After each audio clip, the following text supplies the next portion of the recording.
Кнігі без літар. Беларускія аўдыёкнігі ад інтэрнэт-бібліятэкі «Камунікат».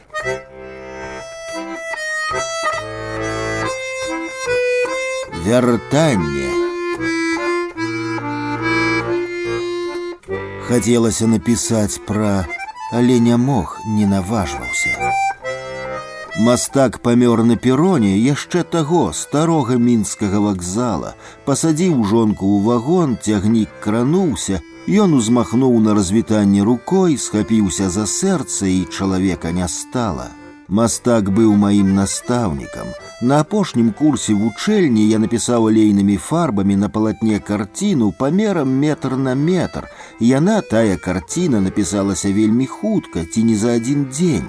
Памятаю да драбніц, мужчына і цяжарная жанчына сядзяць на табурэтцы спіна да спіны. На падлозе каля босых ног праігравальнік, а на ім чорная з чырвонай сярэдзінай пласцінка. За імі вісіць прасціна ў цяжкіх ломкіх складках. Усё на тым палатне абліта залаціста-васковым святлом нядужай лямпачкі. Мужчына і жанчына знерухомілі, заглыбленыя ў свае думкі. Яны разам і ў той жа час кожны сам насам. Настаўнік, якому на той час было гадоў 56, глядзеў на карціну даволі доўга і насцярожана, зняў акуляры, пачаў нервова круціць, уздзеў, а потым рэзка павярнуўся да мяне і зірнуў не ў вочы, а ў твар. «А ведаеш, тут усё няпраўда, але гэта мастацтва», — сказаў і выйшаў з майстэрні. Чаму я згадаў тое палатно ці не праз 30 гадоў? А вось чаму. Мужчына з жанчынай слухаюць музыку, слухаюць джаз. Я гэта ведаю, сам маляваў. Сапраўдны джаз, чорны, мурынскі. І жыццё джаз. Непрадказальнае, пакутлівае, а бывае і невыноснае. Паставіць музыку ў рытуал трэба ўзяць з паліцы ці з шуфляды пласцінку, выцягнуць яе з канверта, а лепш дазволіць самой выслізнуць з папяровай схованкі ў руку, апусціць, асцярожна пакласці на круцёлку, стерці аксамітавай падушачкай пылінкі і вільготныя адбіткі пальцаў, а потым націснуць клавішу і акуратна павярнуць рычаг. Праігравальнік з чорнымі калонкамі — адзіная рэч, якую мы з жонкай за наша сумеснае жыццё набылі ў крэдыт. 6 лічбаў тэлефоннага нумару сядзелі ў памяці так моцна, што пабудзі сярод ночы, спытай і скажу беспамылкова, а сэрца пры гэтым сціснецца ў кулак, зробіцца цвёрдым і перастане біцца. Яны, тыя лічбы, былі як невыводная татуіроўка, як выпаленае таўро. Я насіў іх пры сабе, цягаў, ненавідзеў, але пры гэтым атрымліваў незразумелую садысцкую асалоду. Яны выплывалі ў памяці ў самы непатрэбны момант, бо жылі сваім жыццём адасоблена ад мяне. Раніцай, калі спяшаўся на працу, ногі пачыналі заплятацца, у вачах з'яўлялася жоўтая каламуць і даводзілася спыняцца, бо акрамя лічбаў нічога перад сабой не бачыў. Яны засцілі свет. Яны хаваліся там, глыбока-глыбока ў душы, гарэлі, балелі так моцна, асабліва па начах, што мяне курчыла, і я скрыгатаў зубамі, прыкусваў язык, і ў роце рабілася салёна. На працягу месяца па колькі разоў на дзень я тэлефанаваў, а потым, калі перапыняліся гудкі і там бралі слухаўку, дрохкім голасам прасіў паклікаць доктарку. Дзіўна, ні прозвішча, ні імя яе не памятаю, толькі нумар, толькі 6 лічбаў. У дактароў, як і ў настаўнікаў, запамінаецца адразу імя і імя па бацьку, і няма розніцы, колькі ім гадоў. Толькі аднойчы яна, тая доктарка, аказалася побач з тэлефонам, і мне не давялося чакаць. Пачуў яе голас і ўсё зразумеў. Прытуліўся спінаю да сцяны. Стаяць не мог, усярэдзіне загуло, засвістала, як у вялізнай парожняй бочцы, і доўга не мог нават слова вымавіць. Праз дзікі свіст і скавытання прабіваліся галасы, але я іх перастаў разумець. Цяжка такое пачуць, а яшчэ цяжэй паведаміць жонцы. Позірк і доўгі крык прымусілі хіснуцца і апусціцца перад ёй на калені. Яе прыгажосць ды мой талент, а яшчэ залаты пярсцёнак з ружовым каменьчыкам — вось і ўсе каштоўнасці, якія мы мелі на той час. Шырокія і важкія заручальныя пярсцёнкі прадаліся, калі я служыў у войску, іх не шкада, ні тады, ні цяпер.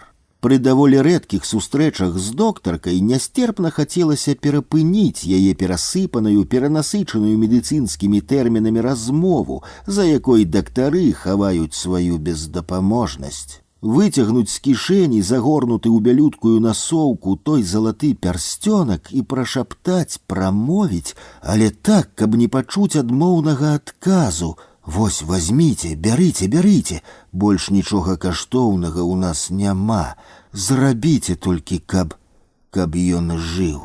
Але гэтага я так і не сказаў, не паспеў. Разумею, што гэта не змяніла бы нічога, адно, магчыма, дадало ілюзіяў і беспадстаўных спадзяванняў.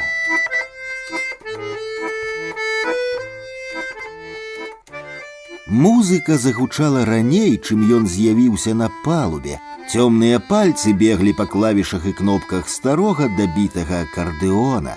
Музыка пасміхаўся шчарбатым ротам. Ён вылез з нетраў маленькага параходзіка, як той чорт з люка.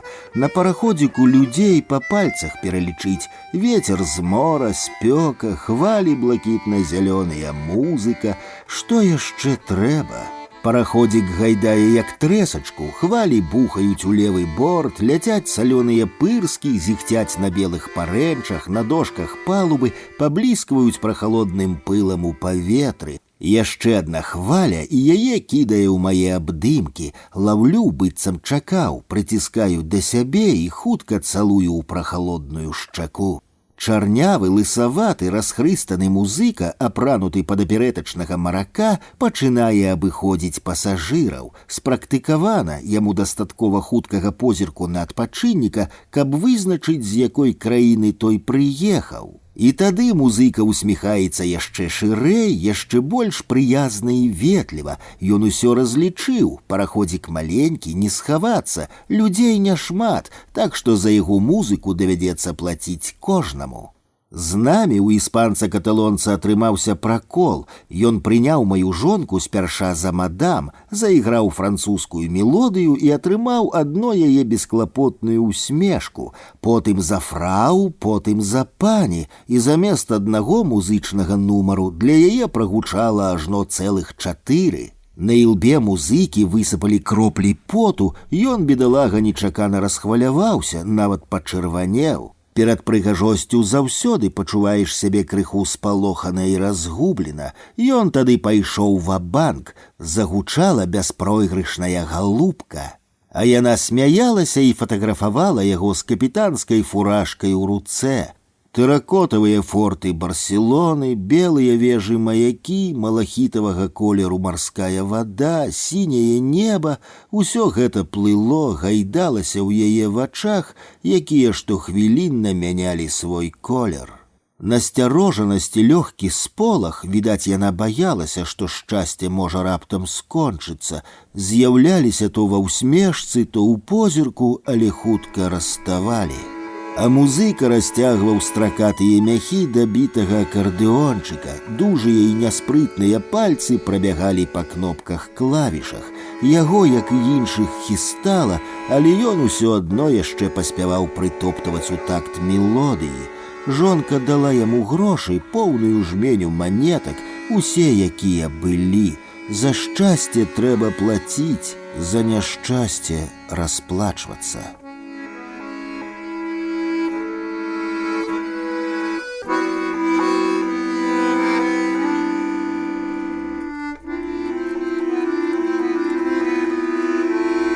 Электрычка, якая звычайна гэтую падземную станцыю праскоквала без прыпынку, раптам тарганулася і стала. Пасажыры колькі часу дысцыплінавана і нерухома сядзелі ў паўзмроку, а як толькі святло ярка ўспыхнула, загаманілі. Хрыпатая абвестка па радыё і гамана змянілася рухам. Вагон апусцеў, стала светла, але зрабілася ніякавата ад такой перамены. Мы з жонкай і яшчэ парачка, перапалоханыя немец і немка.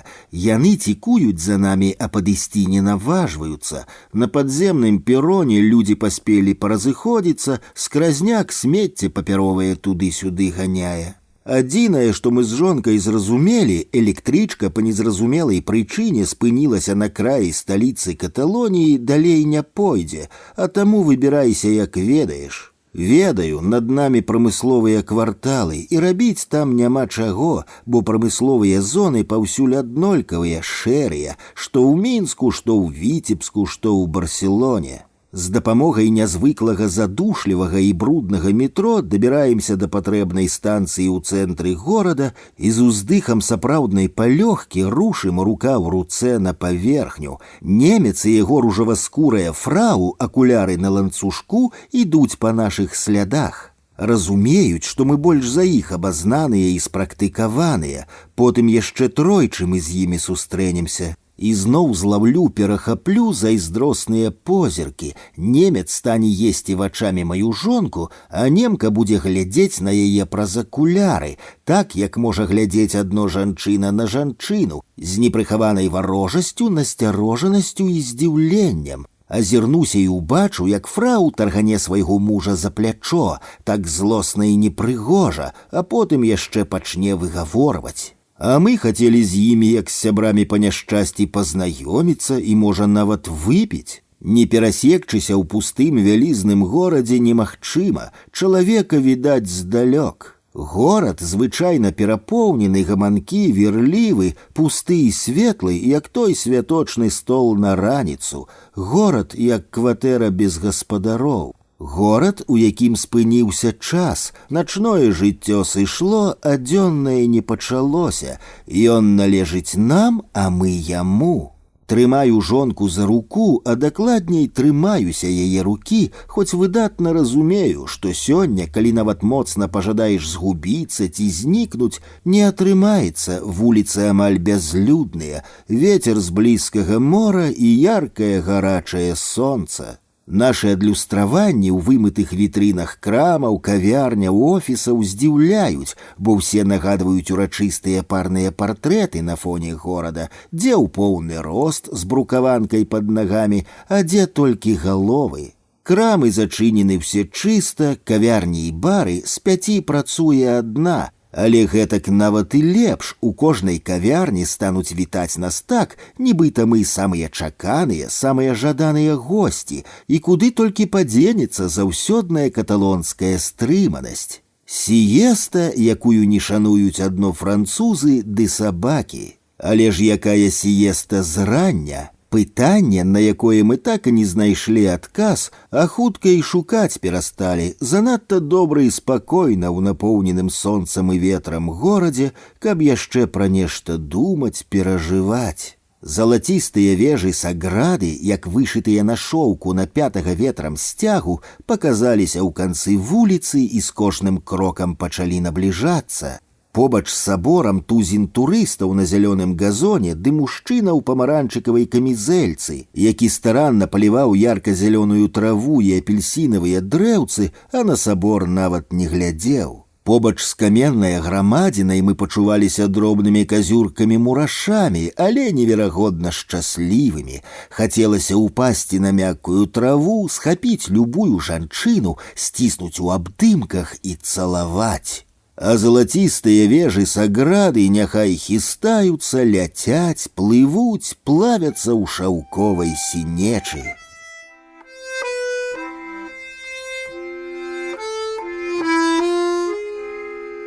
Каталонец у памаранчыкавай камізэльцы сваю немудрагелістую справу рабіў сумленна, і на траву мы, зразумела, не паваліліся, бо яна была мокрай, паблісквала, як поплаў на світанні. Паўднёвая ноч надыходзіць імгненна, толькі што было светла, мора існавала асобна ад неба, а цяпер яны адно цэлае і непадзельнае. Хвалі, якія набягаюць з цемры, туды і вяртаюцца з эратычнымі ўсхліпамі і пяшчотнымі ўздыхамі. Пад вокнамі гучыць музыка, песні, як хвалі, змяняюць адна другую. На плячах, акруглых, як намаляваных з дапамогай мора і ветру, спіне, шыі, на сабраных у хвалісты хвост залацістых валасах зіхоткія кроплі. Яна выйшла з ваннай і бессаромна дэманструе сваю прыгажосць. Не вытрымліваю, а хто ж такую пакуту можа цярпець, кідаюся да яе. Кроплі вады робяцца салёнымі. Кандыцыянер натужна гудзе, але не можа астудзіць нашы пераплеценыя целы. Даводзіцца наноў лезці пад прахалодныя струменьчыкі дожджыка, а потым усё паўтараецца. Хвалі, якія набягаюць з гарачай каталонскай цемры, туды і вяртаюцца з усхліпамі і ўздыхамі. Напоўненая спустошанасць і лёгкі сум, размовы пра нешта нязначнае і дробязнае, гаворым адно, каб не расплёхаць, не пераліць праз край тое, што насамрэч нас напаўняе. Толькі цяпер заўважаем, што кандыцыянер гоніць у пакой, зацягвае пах смажанай рыбы з шумлівага рэстарана пад вокнамі. А ноччу чуваць мора, якое адно цэлае з цемрай, а цемра цэлая з намі. Яна спіць з анёльскай усмешкай.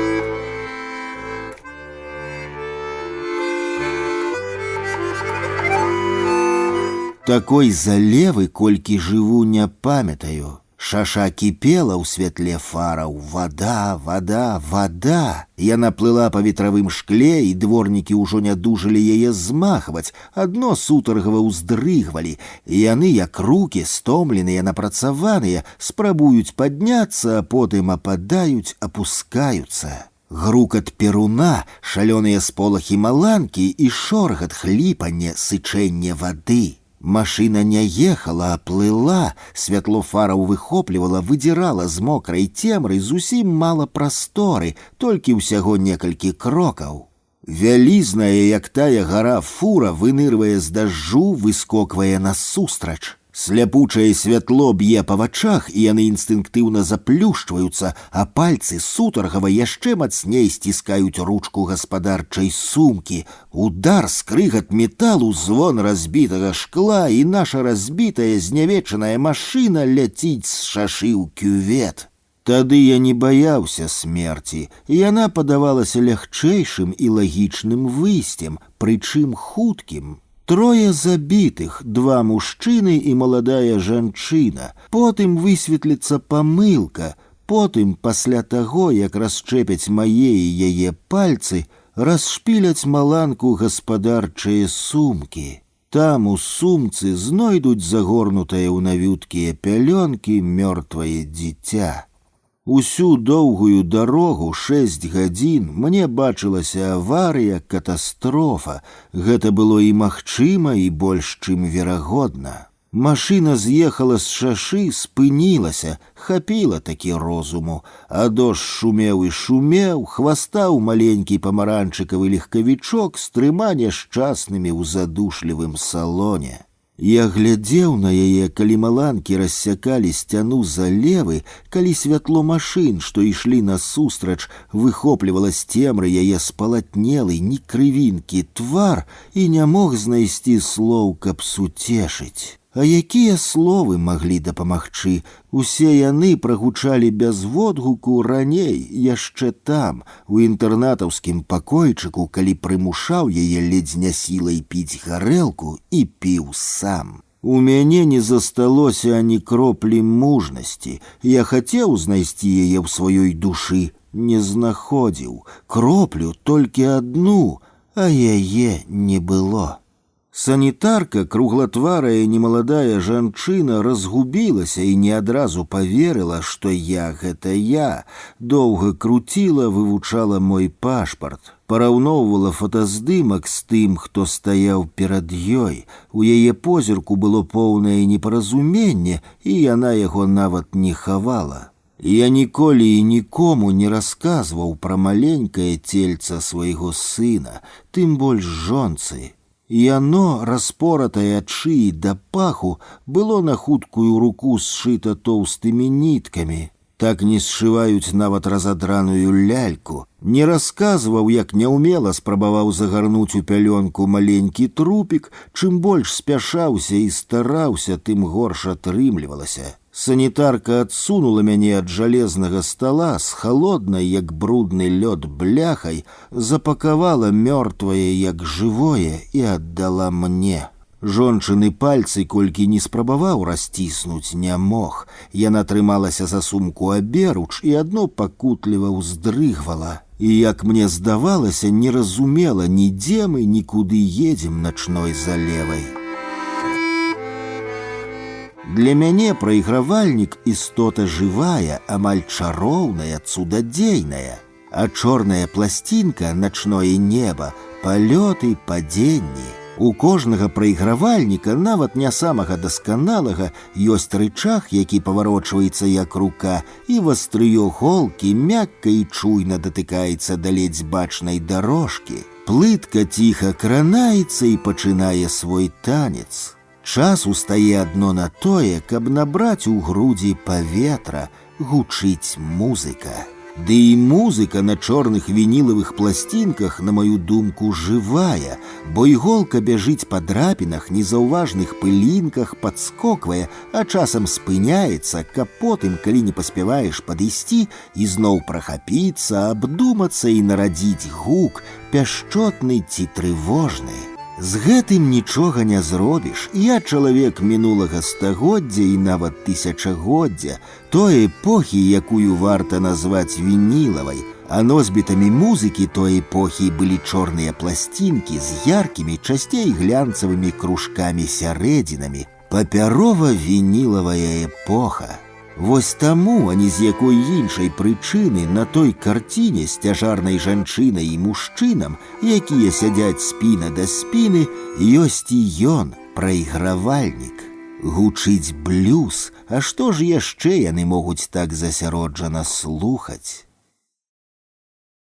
Снег пайшоў з вечара, ляцеў, падаў, валіў, пакрываў, засыпаў змерзлы, выстылы ў чаканні свет.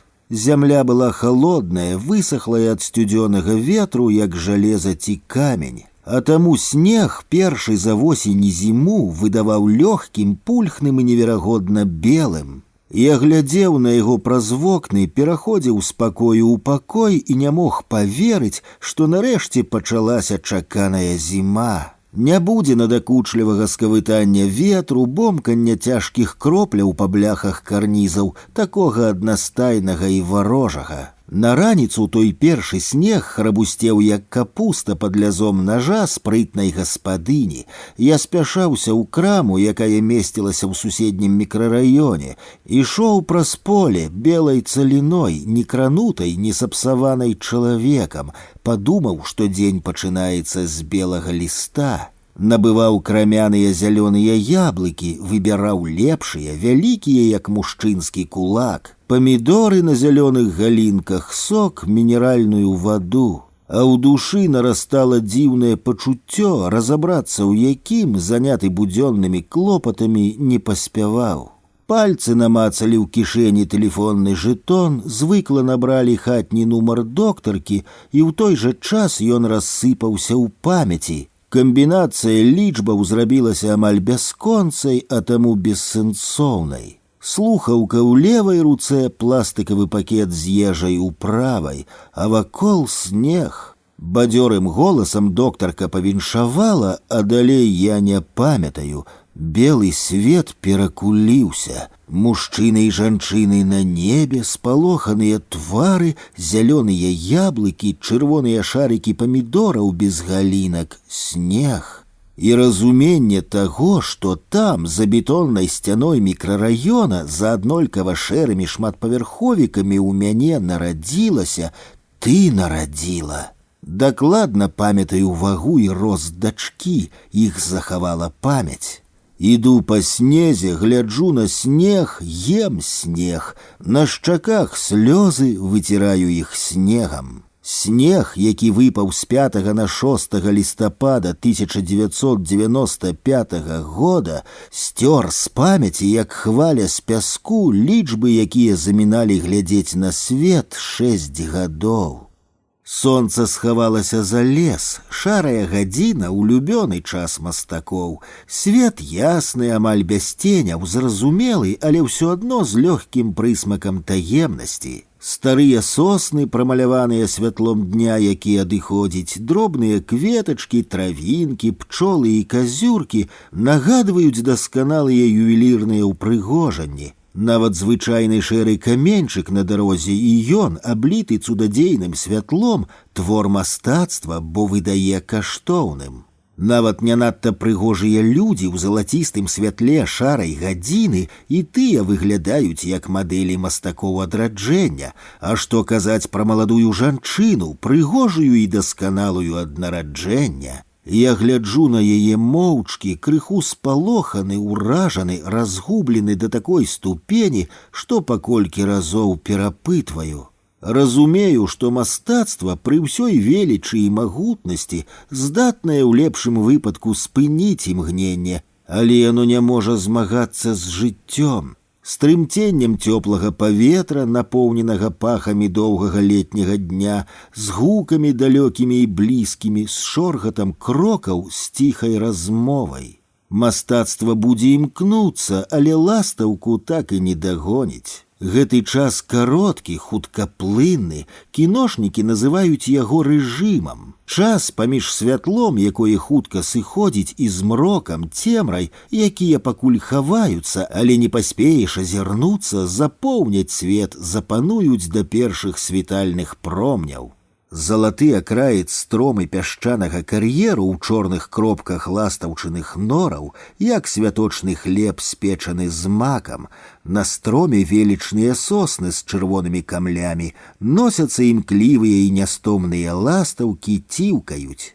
Дарога нашая з табой ад вясковых могілак да шашы, пад нагамі патрэсканы разбіты асфальт, над галавой зменлівае неба. Мы гаворым пра жыццё і пра смерць, пра могілкі, якія мінулі, і пра розныя месцы на гэтым свеце, дзе былі шчаслівымі. У яе вачах адбіваецца шафранавае неба, калі яна ўсміхаецца. Яна нагадвае Мадонну, кудзеркі валасоў, як залатыя спружынкі, пахістваюцца пры кожным кроку. Яна амаль шчаслівая, прыгожая. Тады я не сказаў, а толькі падумаў пра чорнае слова «здрада». І, можа, таму я разважаў пра смерць і папрасіў спаліць маё цела, а попел расцярушыць у тых месцах, дзе мы з ёй былі шчаслівымі. Такіх месцаў аж 4, і ўсе яны, на жаль, далёка адно ад аднаго.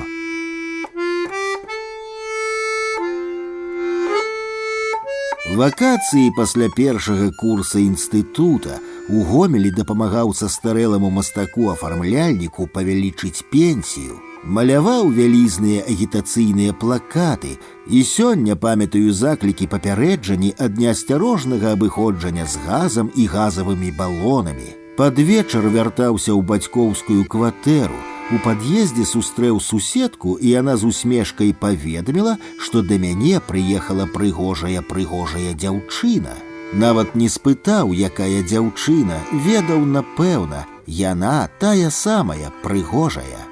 Паверхня возера ў дробных хвальках нагадвала неадпрасаваны вільготны шоўк. Мы ішлі да вады павольна, рука ў руцэ, і мае пальцы пачалі па-здрадніцку калаціцца. Моя лихоманка перадалася навакольнаму свету, лаўка ў 5 кроках ад вады, не магу прыгадаць, ці праходзіў хто побач.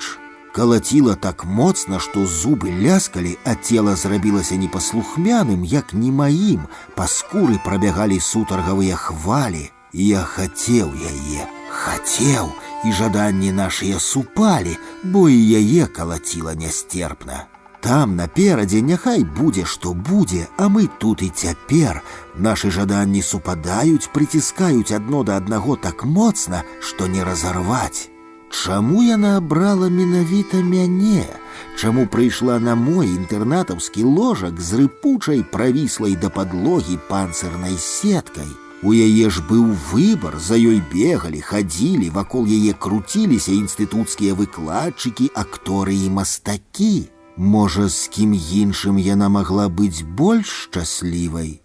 І потым, праз гады, яна крыўдавала на мяне за тое, што я не мог згадаць, якую стужку круцілі ў кіназале палаца культуры. Сапраўды не памятаю, які там ішоў фільм. А вось яна памятала той музычны фільм пра знакаміты гурт «Абба». Была адно моя ліхаманка ў цемры перапоўненай залы, і яна жаданаю. Тая ліхаманка стерла, знішчыла з памяці ўсё астатняе, неістотнае. Увогуле жаданне было толькі адно — блізкасць з ёй, тут, цяпер і назаўсёды. Здрада — чорнае, атрутна-саладжавае слова, і тое, што апостол Пётр тройчы выракаўся Хрыста, ніколькі мяне не супакойвае, не суцяшае і палёгкі не дае. Як і развага пра тое, што здраднік Іуда пакутваў, магчыма, не менш, чым той, каго ён кінуў на крыж, не ратуе ад чарнаты, не ратуе. І шукаць апраўданні сваім учынкам бессэнсоўна. Іх няма. А што тады застаецца? Што? Спадзявацца на дараванне? А ці магчыма дараваць сабе самому? Пакуль не ведаю. Жыццё чалавека ад першага дня і да апошняга — джаз. Непрадказальнае, пакутлівае, а таму шчаслівае.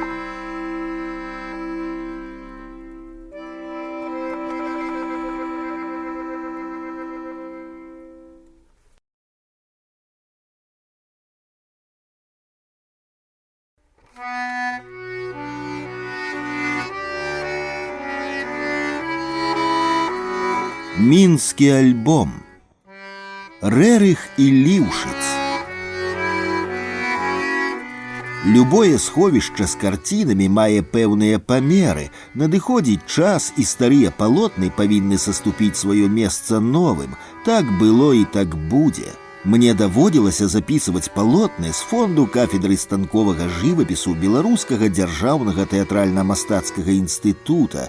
Даводзілася замалёўваць палотны сваіх выкладчыкаў-настаўнікаў, калі яны былі яшчэ студэнтамі. Пісаў і паверх сваіх уласных старых палотнаў. Мой выкладчык жывапісу Хайм Маісеевіч Ліўшыц расказаў пра свае гады вучобы ў Ленінградскай акадэміі мастацтваў, пра суровыя і жорсткія 30-тыя гады. Палотнаў не хапала, грашовых сродкаў не было, каб набыць чыстае льняное палатно. Паперы добрай не знайсці. Студэнтам выдалі старыя карціны навучэнцаў яшчэ той імператарскай акадэміі. Выдалі са сховішчаў і 3 вялізныя карціны Мікалая Рэрыха. Студэнты разрэзалі іх на кавалкі, паабцягвалі свае падрамнікі і пазамалёўвалі. Я тут палітыкі не бачу. Сумна, несправядліва, можа і так, але жыццё рухаецца па сваіх законах. Некаму гадоў праз 20 выдалі са сховішчаў і палотны Хайма Ліўшыца. Нехта замаляваў іх.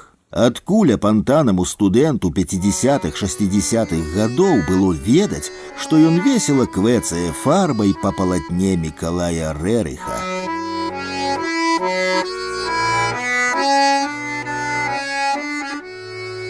Мінск, Віцебск, Парыж.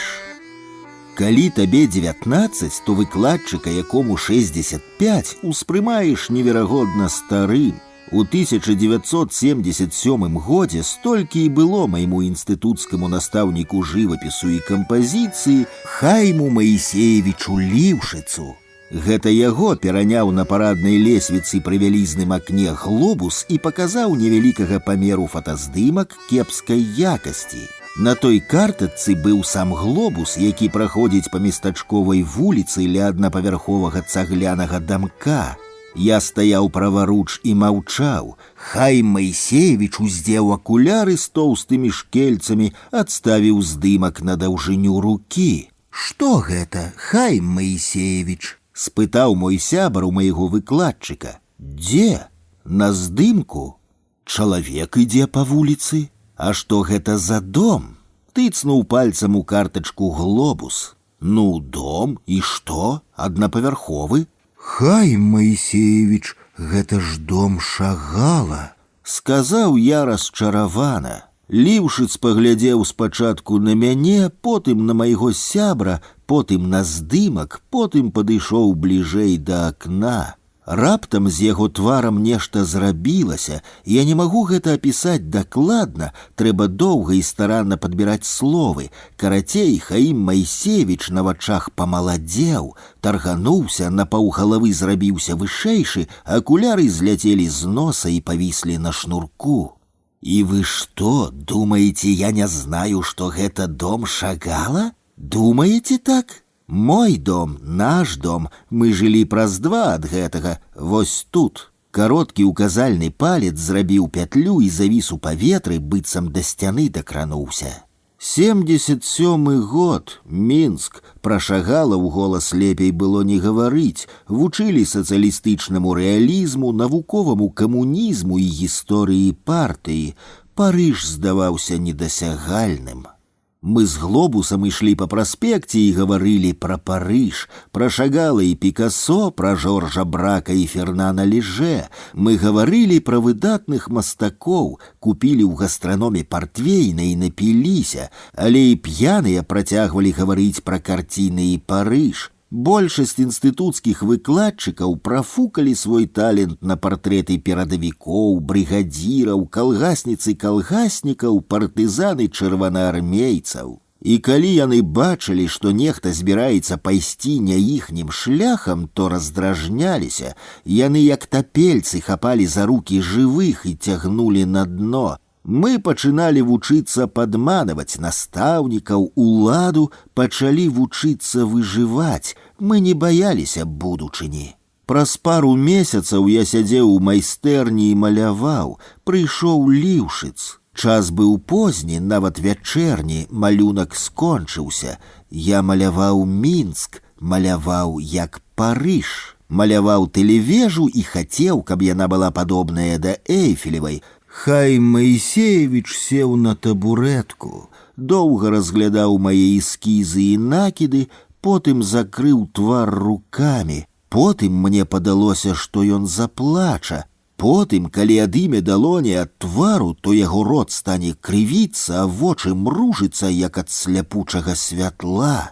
Яны вас, Уладзімір, я ж Паўла Філімонава ведаў, чулі пра яго, бедны чалавек. І Шагала бачыў, ён з'ехаў назаўсёды. Калі б не з'ехаў, то і...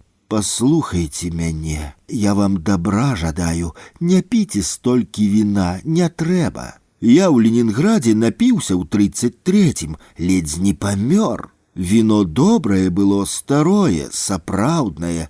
Не паказвайце гэта нікому. Сабе малюйце, а іншым не паказвайце.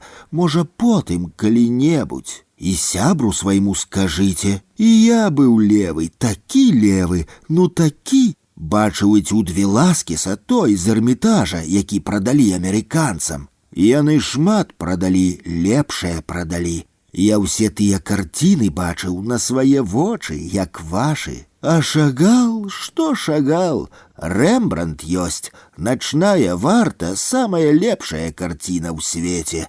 Эх, старыя, эх, я столькі бачыў усяго, не піце столькі, я вас вельмі прашу. Хаім Маісеевіч Ліўшыц пайшоў. Ён выглядаў прыгнечаным і спалоханым. Я зірнуў на яго плечы, на патыліцу і пачаў збіраць з падлогі малюнкі. Яго спіна была спінай палоннага. На наступны дзень ён прыйшоў на заняткі. Ён быў звычайны, сціплы, ветлівы і крышку абыякавы. Больш з такой шчырасцю ён са мной не гаварыў. Ліўшыц памёр у Амерыцы, куды з'ехаў на самым пачатку 90-х да сына. Не ведаю, ці захаваліся яго ўспаміны пра 20-30-е гады, калі ён вучыўся ў віцебскім мастацкім тэхнікуме, а потым у Ленінградскай акадэміі мастацтваў. Я маляваў тэлевежу, старыя кварталы верхняга горада, Траецкае, мост праз Свіслач, касцёл і царкву. Пачыналі будаваць гандлёвы цэнтр Няміга і дом Мусінскага. У цагляным і абшарпаным двухпавярховым дамку на вуліцы Астроўскага мастакі ладзілі выставу. Мікола Паўлоўскі выношваў план уцёкаў у Парыж, у вялікім і брудным пакоі, дзе боўталіся дзве яркія лямпачкі, а ўсе вокны закрывалі планшеты і зацягвалі посцілкамі, ён расстаўляў на падлозе свае палотны, расфарбаваныя аэрографам. Ён хадзіў сярод іх у брудным сацінавым халаце, у спартыўных штанах з адвіслымі каленямі і кедах на босыя ногі. Рукавы халата былі закасаныя вышэй локцяў. Яго чорна-зялёна-цытронавыя карціны на тэмы космасу мяне не хвалявалі зусім, яны здаваліся нежывымі, як фотаздымкі. Паўлоўскі застаўся для мяне там, у 77-м, у паўразбураным дамку, у прыціснутым начным небам цёмным квартальчыку верхняга горада. Я маляваў Мінск, як Парыж.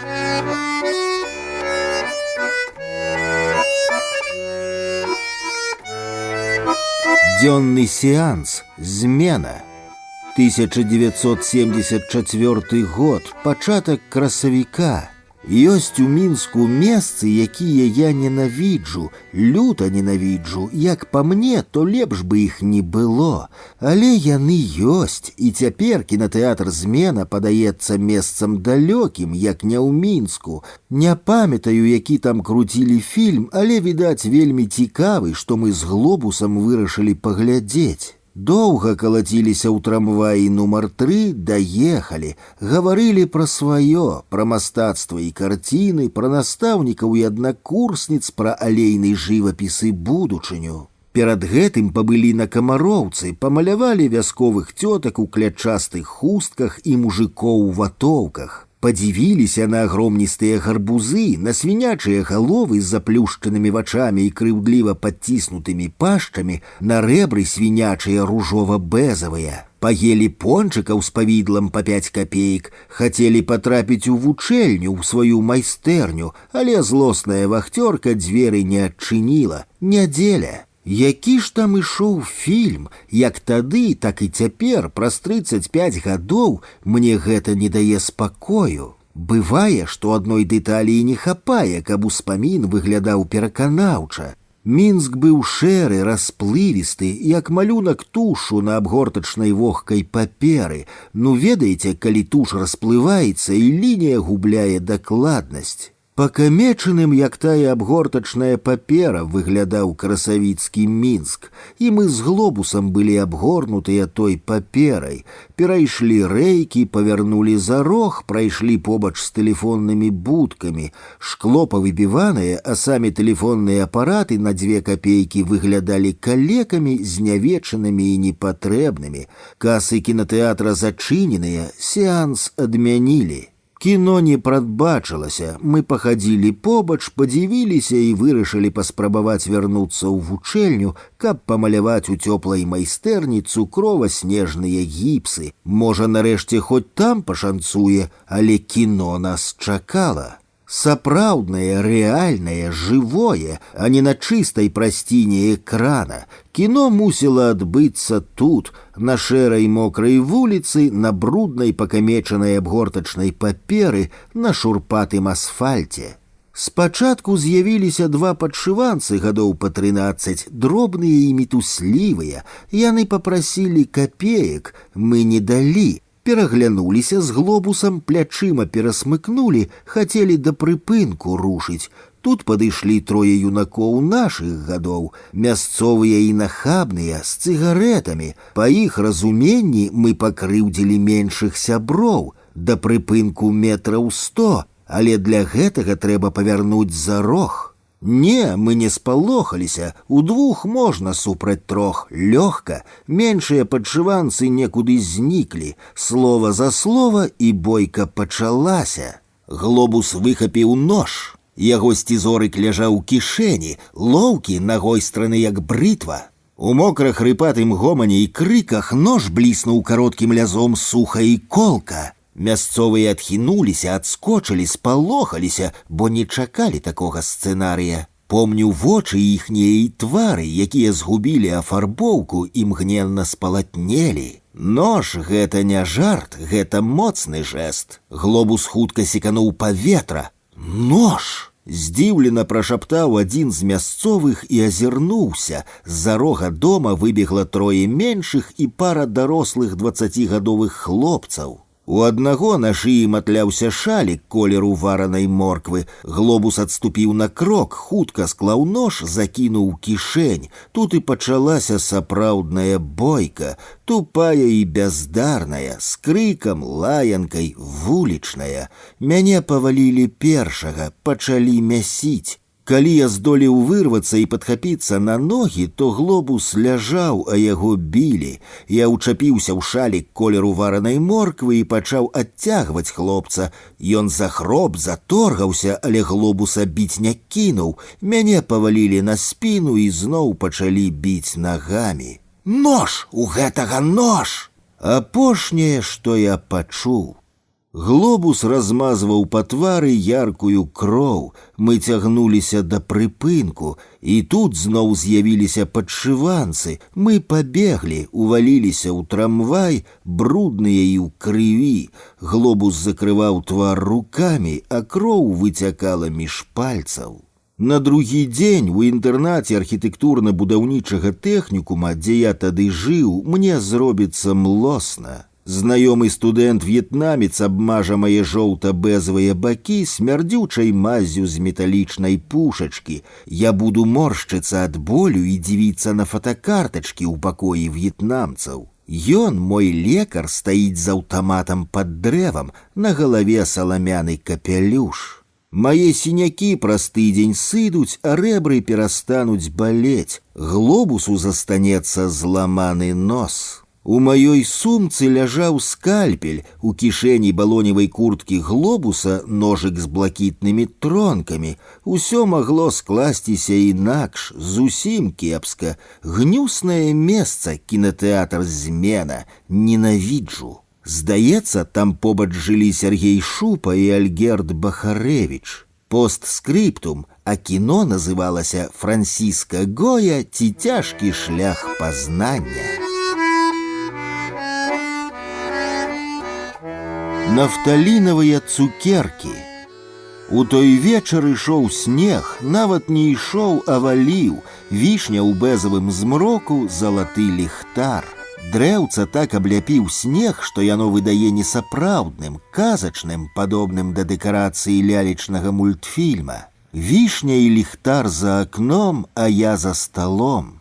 Падпёр галаву кулаком і гляджу ў бэзавы змрок. Вось нарэшце адна з галінак не вытрымлівае цяжару і выпростваецца, скідае снег. А потым ізноў на вачах пачынае павольна згінацца. Гаспадыня, у якой мы здымаем маленькі пакойчык, такі вузкі, што дваім цяжка разысціся, трындзіць і трындзіць. Яна напілася нашай дармовай кавы, сыпала духмяны карычневы парашок, не шкадавала, а цяпер пакутуе. Сэрца калоціцца, твар чырвонымі плямамі, на лбе кропелькі поту. Ёй не падабаецца снег, зіма, доўгі вечар, кватарант Жэнька, які яшчэ не вярнуўся з інстытута. Калі б не было мяне ці Генуся, то кепскімі былі б мы, а не Жэнька. Кепскі заўсёды той, каго зараз няма. Ну, хто мне скажа, дзе пархатага носіць? Гучна так прамаўляе гаспадыня і папраўляе пад бокам вялізную падушку. Яна сядзіць на высокім ложку, абкладзеная падушкамі, і глядзіць, сочыць за кожным нашым рухам. Прыйдзе, адказвае Генусь і працягвае крэмзаць алоўкам па старонцы альбома. Відаць, па дзеўках бегае, прыцягне паскуднік яшчэ брыду якую, заразы рознай хапае на свеце, мала іх немцы душылі. Заняткі ў яго да 9, пакуль збярэцца, даедзе, якія дзеўкі. Пярэчыць Генусь, якога задзяўбло слухаць старую.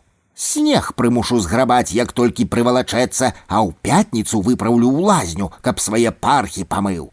Я не ведаю, што такое пархі, але не перапытваю, сабе даражэй. Спытай толькі, дык потым гадзіну гаварыць давядзецца. Сяджу за сталом і гляджу ў бэзавы вечар. Ні чытаць, ні маляваць не хочацца, баляць вочы. Хочацца спаць, але пакуль не прыйдзе трэці кватарант, гаспадыня заснуць не дасць, праверана. Апранаюся і выходжу, каб прынесці вядро вугалю з дрывотні. Дзверы адсоўваюць снег, праразаюць на ганку паўкола. Мне падабаецца гэты дворык, засыпаны снегам. Падабаецца цішыня. Прыватны дом знаходзіцца амаль у цэнтры горада, а адчуванне такое, што горад далёка-далёка, вакол засыпаныя, пахаваныя пад снегам аднапавярховыя дамы. Женька нарэшце прыйшоў, моўчкі выслухоўвае праклёны на сябе і на тое племя, да якога належыць, круціць пальцам каля скроні, каб гаспадыня не бачыла, паціскае плячыма, грэбліва крывіць рот, вячэрае цёплым малаком з батонам і кладзецца побач з грубкай. Мы з Генусем спім на вузкім тапчане, ён такі вузкі, што спаць удвух можна толькі бокам, а калі паварочвацца, то разам. У нас дамоўленасць пад коўдрай пра дзевак не гаварыць, забароненая тэма. Каб не гаспадыня, якой за 70, я б заснуў адразу. Яна выспіцца ўдзень, калі нас няма, а потым і сама не спіць і нам не дае, прымушае слухаць байкі пра маладосць і мінулае. Ці пра хваробы разважаць возьмецца, якая лепш, ад якой добра памерці, ад якой адны пакуты і смерць паганая нялюдская, і няхай ад такіх іншыя загінаюцца. У 17 гадоў слухаць пра такое невыносна і нецікава, але ж даводзіцца. А чыстыя, якія тыя немцы былі, і паголеныя, і пастрыжаныя, і духмяныя, не тое, што наш Женька, чуеш, што кажу? З мылам мыліся, а не так, як ты, бруд адно па скуры размазваеш. Снег працягвае падаць, па шпалерах ляцяць цені, слізгацяць, як лісце. Женька, ці чуеш мяне? Ага. Мала вас немцы душылі, кажу, каб не я, ой, што б тады было? Брыдка саладжавым голасам цягне словы гаспадыня. Ну, і што б тады было? Злосна з кухні перапытвае Женька. Я адна, мусіць, дзясяткі з 2 жыткоў ад вернай смерці ўратавала. Гаспадыня чакае або пытанняў, або пярэчанняў, а іх няма. Кватарант прыкідваецца, што заснуў. Магла б і болей, а ты мне хлеба прынесці не хочаш. Эх, няўдзячны ты, Женька, мяне немцы на брытцы вазілі і на легкавіку каталася. Лётала па Мінску, як тая фрау, шакаладам частавалі, чуеш? Я ў тое вашае гета лекі насіла, і хлеб, і сала. У мяне там сяброўка была, Галя Коган, чарнявенькая такая, маленькая. Застрэлілі яе, відаць, фашысты. Не верыш, заўтра картачку знайду, пакажу табе Галю. Яны ў самым канцы завулка жылі ў цагляным доме. Калі яна засне, шэпча ў плячо Генусь. Заўтра раніцай, каб снег прыбралі. Пакуль не прыбярэш, Женька, на працу не пойдзеш. А калі не жадаеш, ідзі шукай кватэру. Але дзе ж ты пархаты такую танную знойдзеш? Амаль задарма жывеш у цяпле. Добра, добра, я спаць хачу. Я сплю. Спі, а хто табе не дае? Падае снег, усё ў галаве пачынае блытацца, перамешвацца. Вішня, немцы на легкавіку, сабакі, зноў немцы, ваеннапалонныя, карціны, няскончаныя малюнкі, фотаздымкі, снег. За мной бягуць немцы і страляюць, брэшуць сабакі, я падаю і спаўзаю з высокага адхона ў траву, прыкідаюся забітым. Здзіраю больку пад сэрцам, кашу вокам на плямку крыві, якая расплываецца на кашулі, і здзіўляюся, што крыві так мала, могуць не паверыць, могуць здагадацца, што я жывы, палохаюся. Ой, памажыце ж, памажыце! Ой, паміраю, Женька, дзе ты? Вады, вады! Не адразу разумею, хто просіць ратунку, хто крычыць, каму дапамагаць, я ж мушу ляжаць нерухома. Упэўнены, што крыкі ў маім сне, бо там вайнушка. А крычыць наша старая гаспадыня, крычыць і стогне, кліча нас на дапамогу. Падхопліваемся, грукаем у сцяну, за якой жывуць нявестка гаспадыні і яе ўнукі. У іх ёсць тэлефон. Я апранаюся і выходжу сустракаць хуткую. Ідзе снег, нават не ідзе, а валіць. Стаю ў двары, на снезе толькі мае сляды. Прыходзіць унук гаспадыні, просіць цыгарету. Чакаем разам, палім і маўчым. Машына з чырвоным крыжам прыязджае праз паўгадзіны. Немалады доктар, халат паверх паліто, вітаецца з нашай гаспадыняй. Ён ведае ўсе яе хваробы. Мерае ціск, а потым спрактыкавана робіць укол. Женька прыбірае снег, выцірае на падлозе калюгі, возіць па масніцах анучай. Гаспадыня сядзіць на сваім высокім ложку, прыціскае да грудзей падушку. Ці ж гэта дактары? Вось у немцаў былі дактары. Женька, і тут, і там прыбяры, толькі бруду нанеслі. Женька, і судна маё далёка пад ложак не запіхвай. Спіце, што сядзець, не памру я сёння. Раніцой на заняткі ў мастацкую вучэльню я не пайшоў. Вольна спаў гадзін да 10 на вузкім тапчане, а потым выйшаў у двор і пачаў маляваць снег. Гаспадыня пазірала на мяне з акна, потым выкараскалася на чыста падмецены ганак, доўга стаяла і, як мне падалося, усміхалася. А мой сын таксама мастаком быў. Эх, шкада, няма яго. Змерз? Ідзі ў дом, я вады нагрэла, кавы пап'ём, а то захварэеш, хто лячыць будзе. Я толькі аборты рабіць добра ўмею. Ногі мокрыя, рукі замерзлі, эцюд атрымаўся. А майго сына, як і цябе звалі, кажа гаспадыня і размешвае ў вялікім кубку распушчальную каву. На стале побач з маім кубкам 2 цукеркі, разгортваю фальгу, кусаю ссівелы цвёрды шакалад, у роце прысмак нафталіну. І вішню я намаляваў, і чорны плод, і брамку сінюю, і цішыню. Гаспадыня аблізала лыжачку і паклала на цырату. Женьку наша гаспадыня здолее прапісаць у сваім доме. Калі праз 5 гадоў дом знясуць, ён атрымае кватэру на вуліцы Куйбышава, непадалёк ад Камароўкі, лічы ў цэнтры.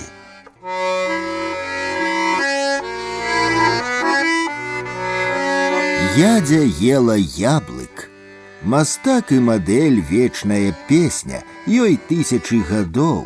Я пазнаў ядзю імгненна, глянуў і пазнаў, хоць яна і апранутая, і хустка на галаве стракатая, але пазнаў. Маляваць не фатаграфаваць. Жанчына стаяла скульптурна, абапіралася на левую нагу, правая крыху адстаўлена ў бок, корпус і галава павернутыя. Звычайная пастава для натуршчыцы. Мяне яшчэ і на свеце не было, а ядзя сядзела, ляжала, стаяла на шэрым дыктавым подыуме на тле разнакаляровых драпіровак, з гіпсавай амфарай з жаўтлявым чэрапам быка, побач з букетамі штучных кветак. Яе вялікае аголенае цела свяцілася і зіхцела, і была яна маўклівая і засяроджаная. Не ведаю, а ці ёсць сярод мастакоў, скульптараў, графікаў і манументалістаў, якія вучыліся ў апошнія гадоў 50, хоць адзін, які не маляваў ядзю, мусіць, няма. І мне пашчасціла маляваць яе і пісаць разоў 5, і мае настаўнікі інстытуцкія, калі былі студэнтамі, таксама малявалі, пісалі, ляпілі з гліны і з пластыліну гэтую жанчыну. У 1955 яна прыйшла ў інстытут трохі падзарабіць. Думала часова, а засталася на ўсё жыццё. Зрабілася прафесійнай натуршчыцай. Не была яна прыгажуняй у сённяшнім разуменні, звычайная жанчына.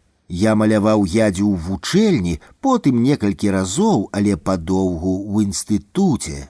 Цэлюліт, варыкоз, валасы рэдкія, сівыя, спіна крышку сагнутая, твар у зморшчынках, блакітныя жылкі праглядаюць праз белую незагарэлую скуру, але я гэтаму мала надаваў увагі. Дэфармаванае часам і жыццём цела робіцца выразным, яго лягчэй маляваць. Гадоў 8 таму.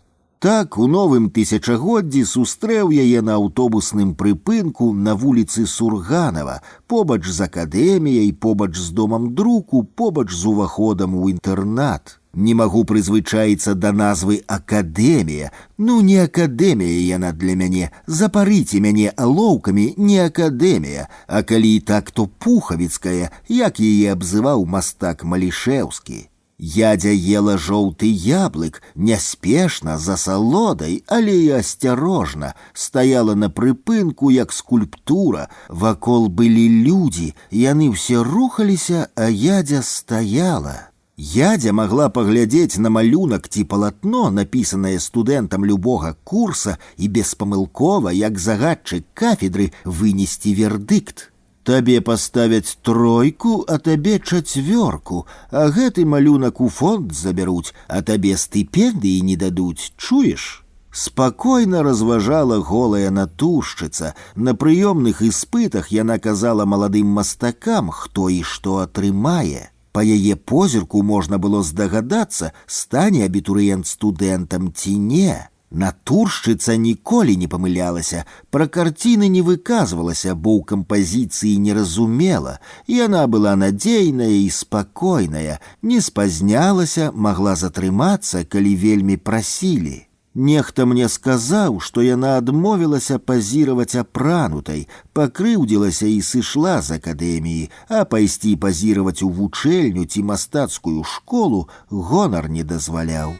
Яна ела яблык і глядзела на мяне, у твар, так як на скончаны малюнак, тым жа абазнаным позіркам шэрых вачэй.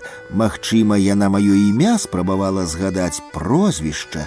Яна глядзела так, як тады, у 1980 годзе мінулага стагоддзя. Я мог спытаць пра адзнаку, мог, але навошта?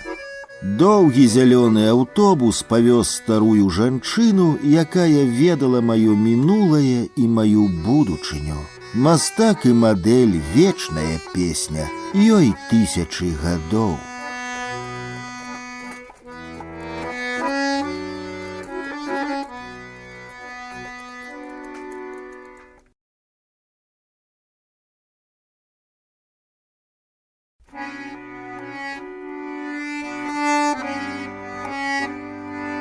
Казанова і Квазімода.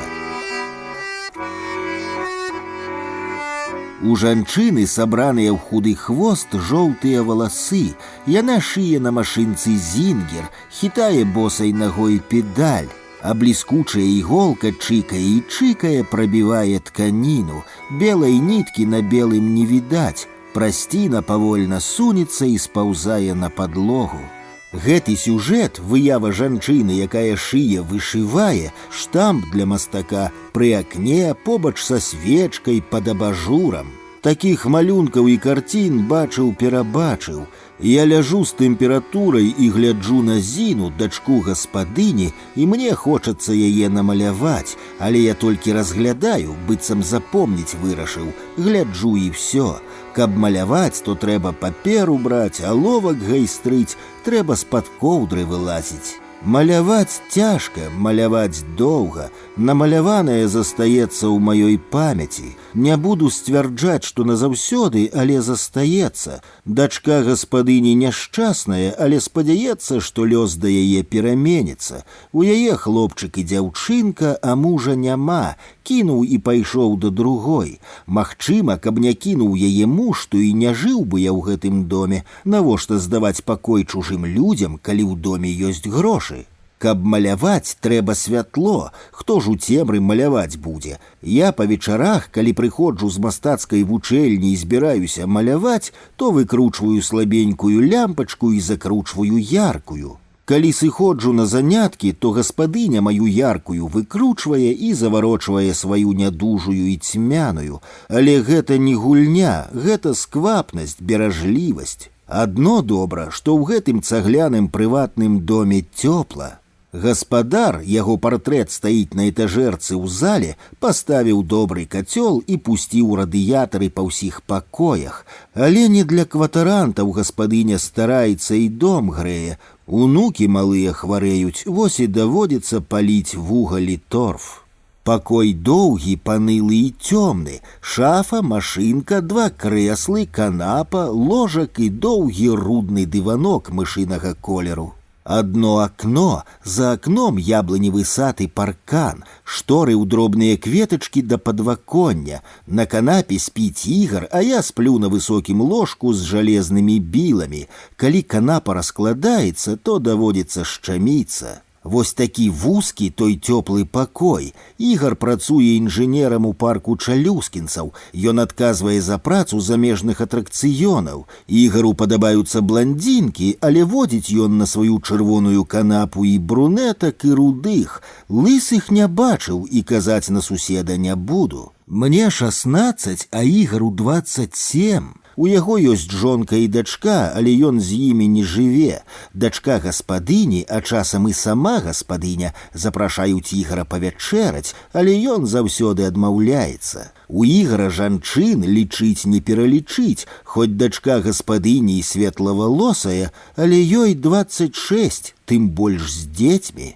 Ігар носіць шэры касцюм, кейс, адпрасаваныя штаны, наваксаваныя чаравікі, белыя, чорныя ці сінія кашулі і скураны плашч. У яго ёсць і чорны капялюш з папяловай шаўковай стужкай і чорны парасон-аўтамат.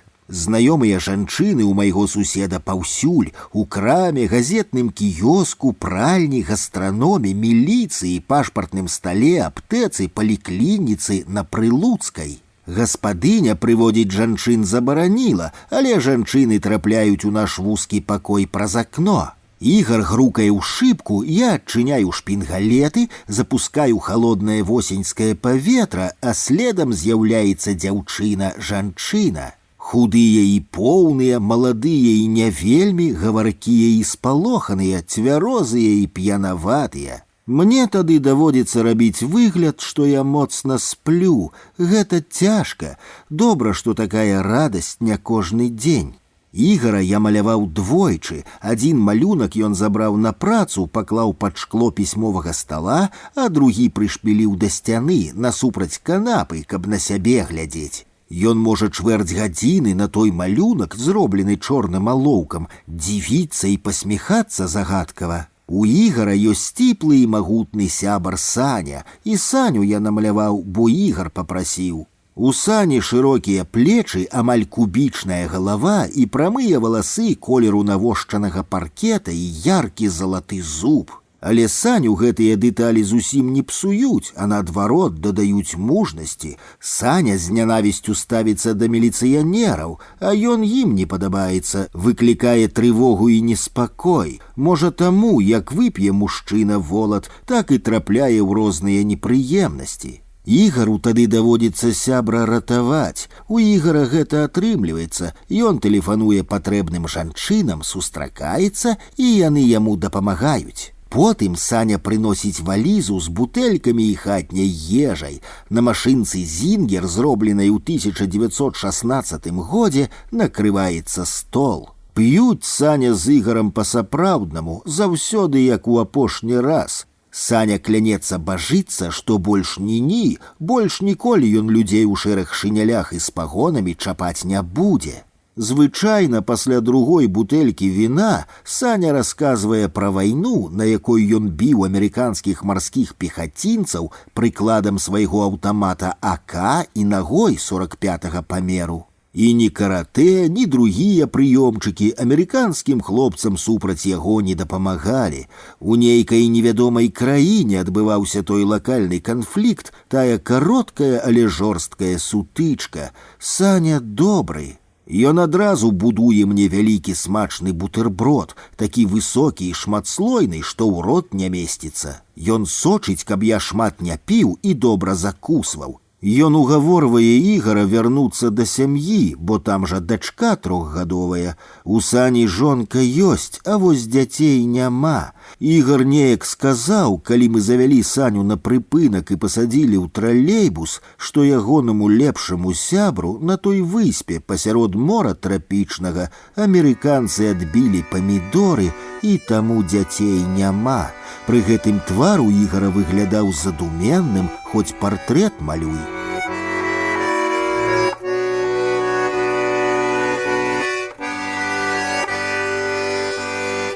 Але ўсё, што я так доўга апісваў, гэта толькі пачатак гісторыі. Сама ж гісторыя кароткая, даўжынёй роўна ў 35 гадоў.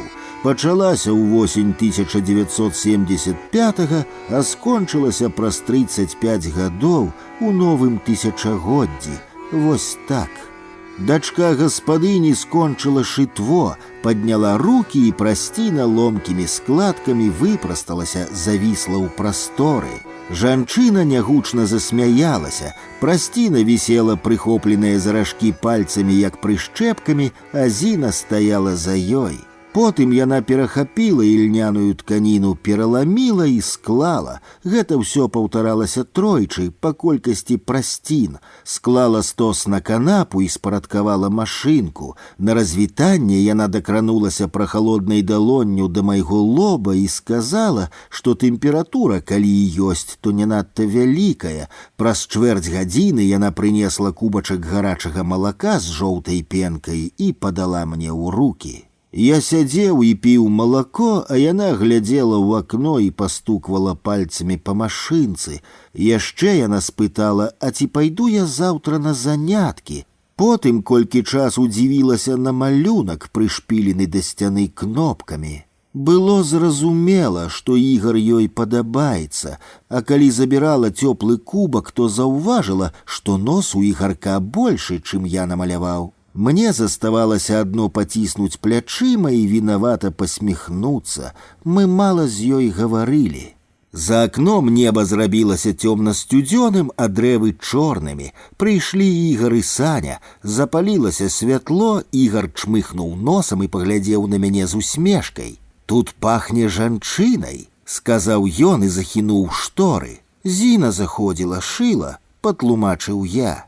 Ігар пайшоў грэць ваду, а Саня распрануўся і пачаў распакоўваць валізу. Заўтра яму трэба ехаць у камандзіроўку, а таму сёння можна і выпіць. Праз чвэрць гадзіны яны сядзелі на канапе. У Ігара і Сані былі ў руках шклянкі, поўныя віна, а ў мяне паўлітровы кубак, а ў ім кіпень з малінавым варэннем. Саня захмялеў хутка, ён прыйшоў на падпітку і пачаў скардзіцца на сваю жонку. Ігар слухаў уважліва, а потым сказаў сябру, каб той заткнуўся. Саня пакрыўджана змоўк. Колькі часу сядзелі ў цішыні.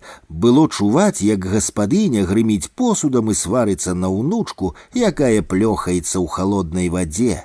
Саня падняўся і пачаў апранацца. Ён паціснуў мне руку. Ігар правёў яго да прыпынку, вярнуўся і сказаў, што пазнаёміўся з прыгожай цёлкай, але сёння яму трэба выспацца, бо заўтра будзе справа. Ён ляжаў на нераскладзенай канапе, глядзеў у столь і слухаў музыку. Я чытаў кніжку і таксама слухаў музыку. «Я куплю табе настольную лямпу», — раптам сказаў Ігар. «Атрымаю прэмію на новы атракцыён і куплю. Гэта будзе мой табе падарунак за партрэт.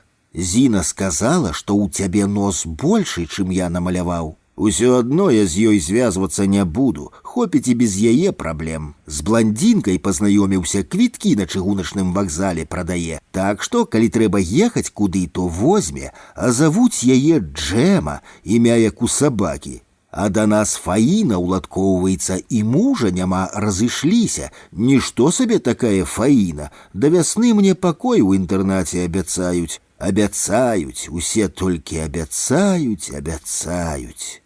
Калі я паглядзеў на Ігара, то ён спаў. Левая рука з гадзіннікам закрывала вочы.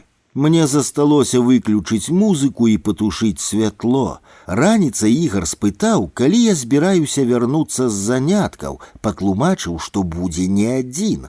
Я сказаў, што вярнуся гадзіну 10, не раней. «Паспею», — сказаў ён задуменна, быццам у космас сабраўся паляцець. Роўна ў 9 я ішоў ад тралейбуснага прыпынку ў свой завулак. Было холадна, кропаў дождж, мокрыя дрэвы, мокрыя парканы, мокры асфальт. Ігар і светлавалосая жанчына таропка выйшлі з-за рога. Ігар трымаў над светлавалосай парасон. Мы сутыкнуліся амаль нос у нос, але Ігар адвярнуўся і падхапіў жанчыну пад локаць. Я паправіў каўнер, вецер дзьмуў твар. Канапа была раскладзеная, на машынцы стаяла бутэлька чырвонага віна, на талерцы чорны вінаград, а на другой акуратна парэзаная вяндліна. Такая, як прыносіў з дому Саня. Ён казаў, што яго жонка светлавалосая і маленькая. На этажэрцы стаяў нявыключаны прыёмнік, гучала музыка.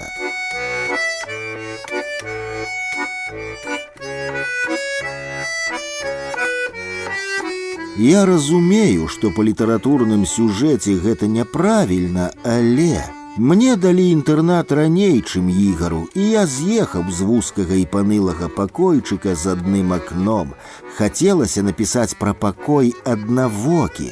Настольную лямпу пакінуў Ігару. Бачыў яго праз год, наступнай вясной у парку. Выпадкова сустрэў. Ён стаяў у капелюшы, у шэрым касцюме і сіняй кашулі. Верхні гузік, як заўсёды, расшпілены.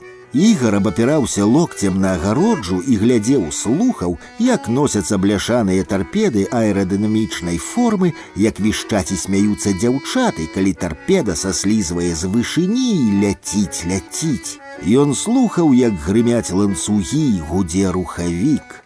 Я гуляў у парку з дзяўчынай. Ігар ёй спадабаўся, а яна Ігару не спадабалася.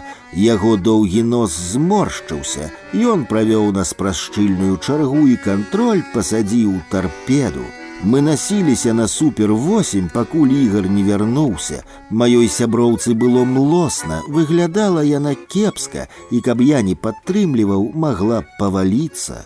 Я спытаў, ці з'ехаў ён з вузкага пакойчыка ў цагляным доме, што стаіць у крапоткінскім завулку. Ён сказаў, што пакуль яшчэ жыве там, але гэта толькі пакуль. Пра сябра Волата паведаміў, што даўно не бачыў, што Саня цяпер малады бацька і клопату хапае, бо жонка нарадзіла такі дзіця, і яго сябар зусім кінуў піць. І ён сам цяпер амаль не выпівае. Мая сяброўка пачувала сябе кепска, і мы развіталіся з былым суседам.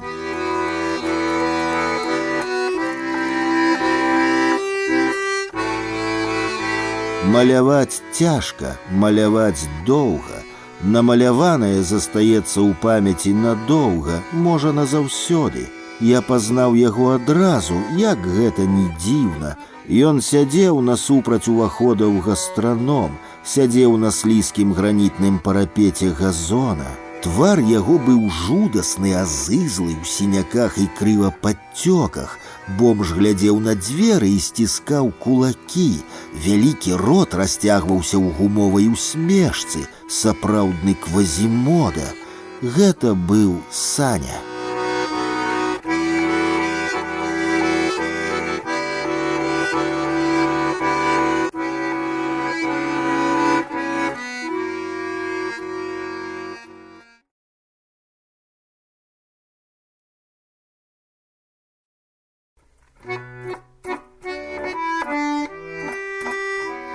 Ножики.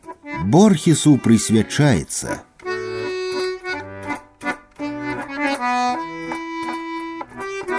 Калі б мне давялося складаць спіс рэчаў, якімі ў дзяцінстве ці падлеткавым узросце захапляўся і хацеў мець, то сцізорыкі, нажы, ножыкі займалі б ці не першыя радкі.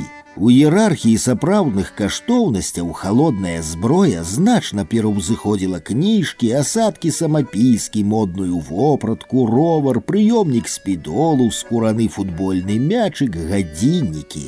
На старэйшых сяброў знаёмых, на тых, у каго меліся добрыя нажы, глядзеў з прыхаванай павагай, з захапленнем і зайздрасцю.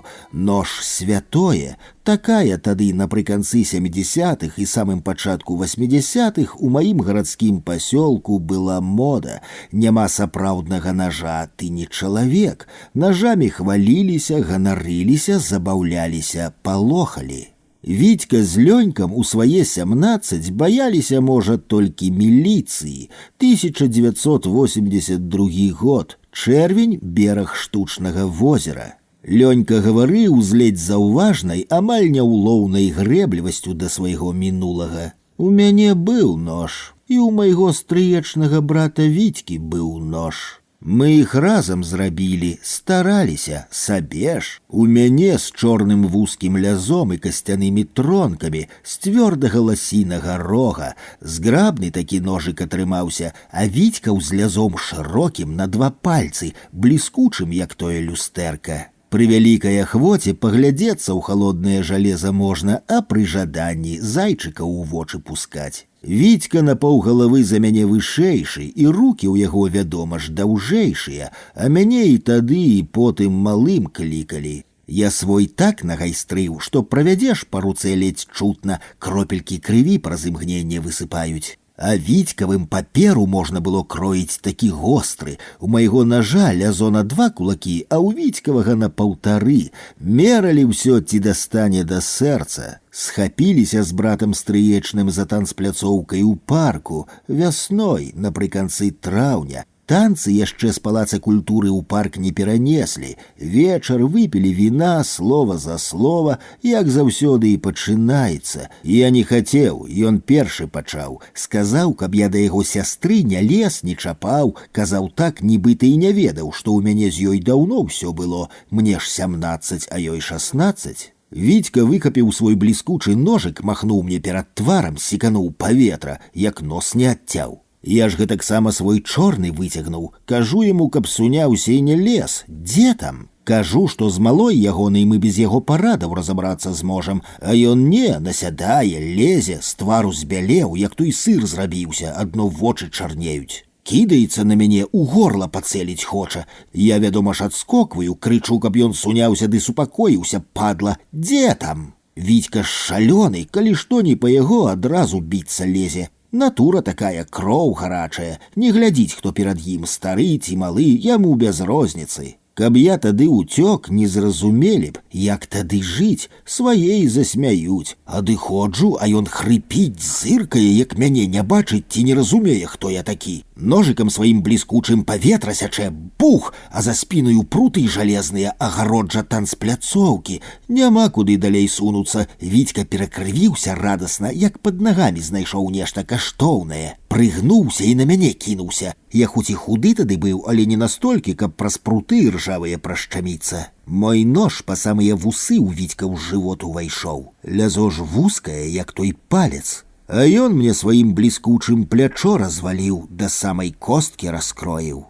Тут усе крычаць пачалі, а Вітька захроп, мяне ашчапіў і плача. Кажа, што яму зусім не баліць, а можа і не гэта казаў, вакол крыку на ўвесь парк. З яго потым чуў і крыві не цякло, а з мяне раўчуком лілася, рукавой бок мокрыя, чорныя, ліпкія. Я збег, ножык свой схаваў, потым на допыце сказаў, што ў возера закінуў. Шукалі, а каб закінуў, то не знайшлі б. Глей тут на дне, сам ведаеш, а ножык цяжкі. Раніцай мяне і ўзялі. Раніцай Вітька і памёр. На суд ні яго бацькі, ні мае не прыйшлі. І Вітькава сястра не прыйшла, не пусцілі, відаць, малую. Толькі мой старэйшы брат сядзеў пад акном закратаваным і на мяне глядзеў. Непрыемна так пазіраў, як здаровы на хворага. Я яшчэ яму усміхнуўся, свой жа брат родны. А ён адно галавой пакруціў, асуджаў. Зала была поўная, моладзі сабралася, усе знаёмыя. Усім цікава на забойцу паглядзець, а яшчэ цікавей, колькі гадоў валяць. 10 адхапіў, адседзеў цалкам. Ніякая амністыя, а іх хапала, мне не дапамагла.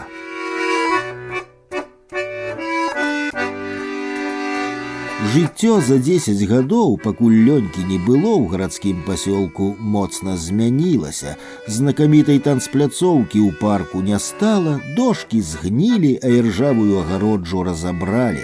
Ліпы, каштаны ды клёны выраслі, падшыванцы зрабіліся хлопцамі, дзядзькі дзядамі. У Вітькавай малодшай сястры за 10 гадоў 3 дзяцей. Лёнькавы бацькі пайшлі з жыцця. Спачатку бацька на сваім сінім мапедзе трапіў пад колы рэйсавага аўтобуса. Дожджык папырскаў, асфальт слізкі, вось мапед і панесла на скрыжаванне вуліцы і шашы. А праз 3 гады маці не стала. Пайшла з раніцы па хлеб, самлела на вуліцы пад крамай. Спёка стаяла, парыла перад навальніцай, сэрца і спынілася. Ён распытваў пра знаёмых, я адказваў, калі ведаў. Ён смактаў з рыльца піва і глядзеў на возера, быццам там у вадзе нешта адбывалася. У мяне ёсць той нож з чорным вузкім лязом і касцянымі тронкамі. Лёнька схаваў яго пад шыферным дахам чырвона-цагляных старых ці недаваенных дрывотняў побач з возерам. Там ён і праляжаў 10 гадоў, пакуль гаспадара не было, і ржа лязо паела, зрабіла шурпатым, няроўным, крыху шчарбатым. Лёнька яго дастаў, агледзеў абсалютна без усялякіх эмоцыяў на худым твары і аддаў мне. Яму той нож быў без патрэбы, сентыментальных пачуццяў да мінулага ён не меў, а можа, удала навучыўся хаваць, не паказваць, не выстаўляць на відавок. Яму той шчарбаты нож быў без патрэбы, больш нікога забіваць ён не збіраўся. Другі раз Лёнька сеў на 4 гады. Каму б іншаму такая бойка сышла з рук, а Лёнька іншым не быў. Крымінальнае мінулае зрабіла сваю справу. За бойку на аўтобусным прыпынку з камандзіровачнымі мулерамі атрымаў напоўніцу. На той час ён паспеў ажаніцца, а жонка паспела нарадзіць дачку. Здаецца, Анютай клікалі.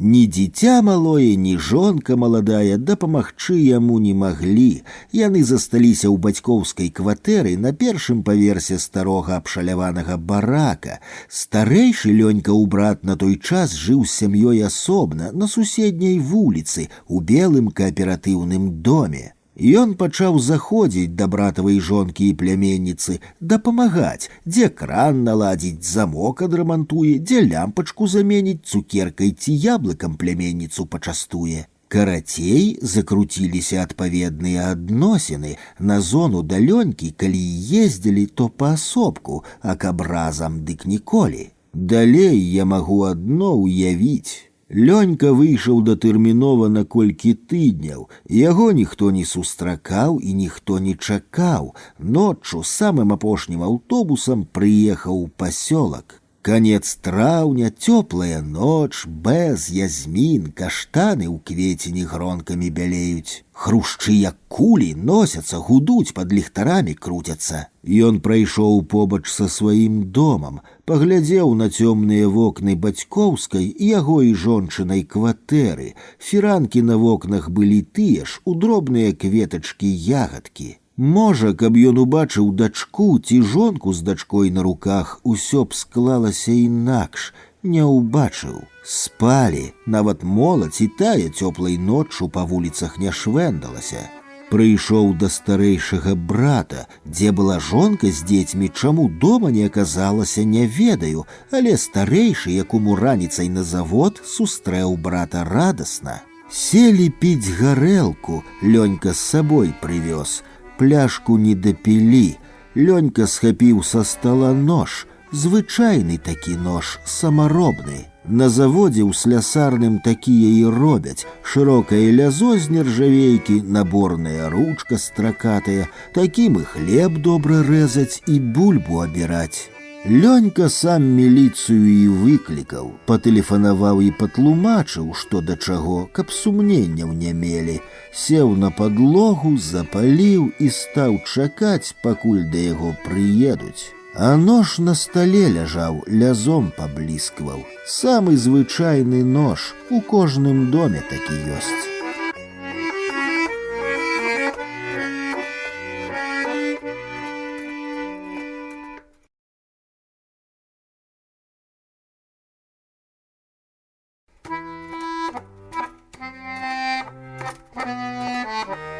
Сі-та-та, калыханка для 10гадовай дзяўчынкі. Аладкі, Так и сказала: «Принеси мне пистолет з адным патронам». Спокойно и нібыта жартам, а ў мяне дыханне перахапіла ад таго спакою. Я замітусіўся, падушку пачаў падбіваць, коўдру папраўляць, а на вуліцы за бальнічным акном сонца яркае, восеньскае, неба сіняе-сіняе, дрэвы разнакаляровыя, чырвоныя, жоўтыя, залатыя, і лісце падае. Павольна так, нават урачыста, ветру нуль. А ёй ні да чаго справы няма, позірк адсутны, углыб скіраваны, на цябе глядзіць, а вочы блішчаць, сухія, можа, каб заплакала, то ўсё б лягчэй было, ніякага я ёй пісталета не прынёс, а надраў яблыка ў поўную місу, насмажыў аладак, склаў у слоік. А слоік рушніком абгарнуў і на таксоўцы да яе, каб цёплага паела.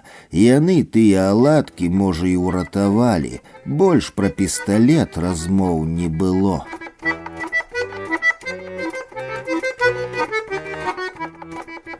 Цягнічок. Драўляная трубачка, падобная да катушкі, на якую тоўстыя ніткі намотваюць. Простая рэч і дасканалая, цёплая, давер унушае. Спачатку доктарка сама паслухала, а потым і мне прапанавала. Сказала, каб я не баяўся, бо ад гэтага нікому ніякай шкоды не будзе.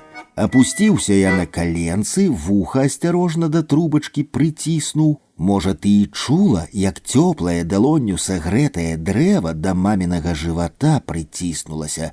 Спачатку пачуў аднастайныя цяжкія ўдары, здзівіўся, паслухаў і хацеў падняцца, а потым, як здалёк, як пачуў ціхае хуткае тахканне, як цацачны цягнічок да мяне едзе, спяшаецца. Ну, хопіць, хопіць. Доктарка кранула мяне за плячо і забрала чароўную трубачку.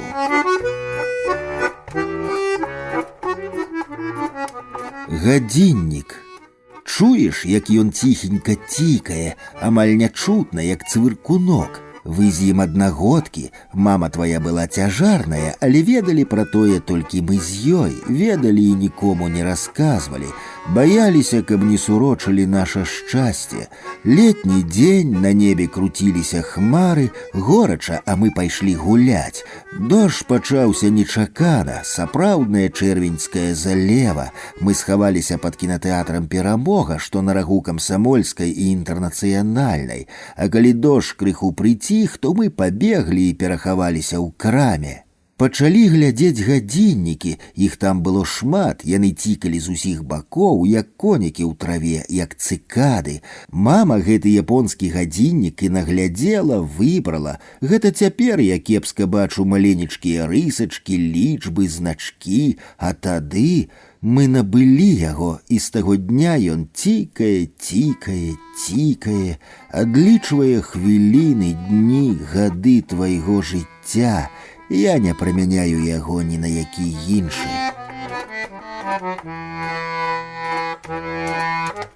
Калыханка.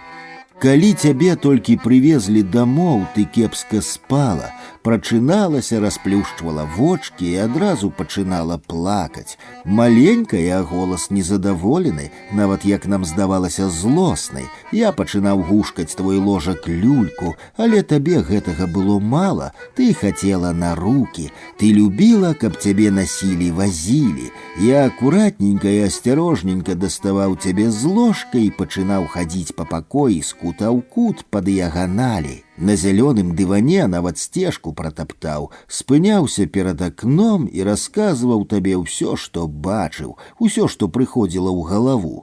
Слухаць ты любіла, адразу сцішвалася, асабліва падабалася табе пра п'яніц розных, якія праходзілі пад акном, ды пра тралейбусы і аўтобусы, якія едуць спаць.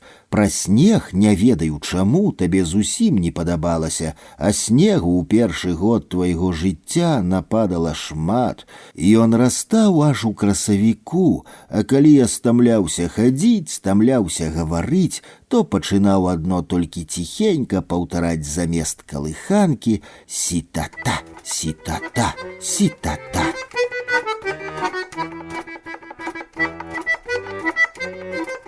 Потоп. Ты спала ў вялікім пакоі, а мы ў меншым, а каб цябе чуць, дзверы не зачынялі.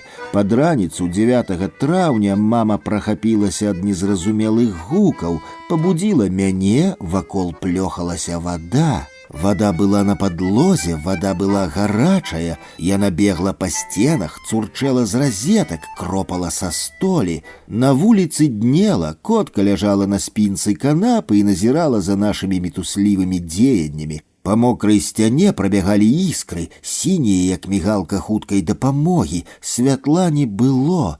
Ты ж соладка спала ў сваім ложку калысцы пад мокрай сцяной. Мама схапіла цябе на рукі і забегала па кватэры.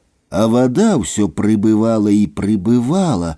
Тады табе пашанцавала неверагодна. Адзін твой рух цябе ўратаваў сон. 3 дні пад'езд пражыў без вады, тыдзень ці 2 мы сушыліся. Цікава, што табе снілася той ноччу, калі нас залілі суседзі, якія з'ехалі аж на 4 дні садзіць бульбу, калі здарыўся той жахлівы патоп. Котка Буська. Цябе яшчэ не было, а котка Буська жыла з намі. Яна лічыла, што мы яе слугі. На рукі без сваёй ахвоты не ішла, нора умела непакорлівы, жыла сама па сабе. За галоўнага ў доме котка лічыла маму. Адчыняем дзверы, уваходзім, і яна саскоквае з камода і да яе. Пачынае церціся аб ногі, а потым заскоквае ёй на плечы і, як той каўнер, едзе ў кухню. Калі з'явілася ты, калі жыццё пачало круціцца вакол цябе, то Буська пакрыўдзілася, зараўнавала. Вы суіснавалі з ёй у кватэры, але ніколі не сябравалі. А потым на новай кватэры, калі ты падрасла і адчула сябе гаспадаром, Буська пачала на цябе злаваць. Хто з вас быў вінаваты і пачаў першы, не ведаю, але, відаць, ты.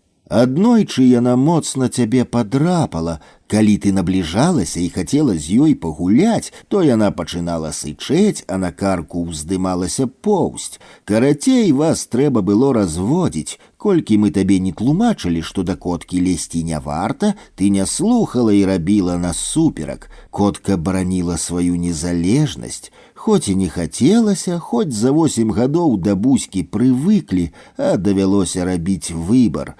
Буську аддалі незнаёмым людзям, разам з яе посудам і ежай, з дошчачкай, аб якую яна гойстрыла кіпці.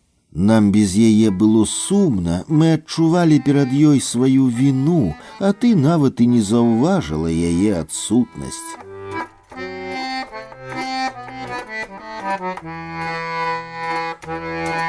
Рыбіна сазан. Пашанцавала, злавіў я вялікага сазана ў Свіслачы, амаль 4 кілаграмы рыбіна. Радасны і ўзбуджаны прынёс дамоў. Сазан падраў торбу, і як толькі я парог пераступіў, пачаў тропацца на падлозе. Ты ад захаплення аж заскакала, забегала вакол вялікай рыбіны. Ты прапанавала набраць вады ў ванну і пусціць яго.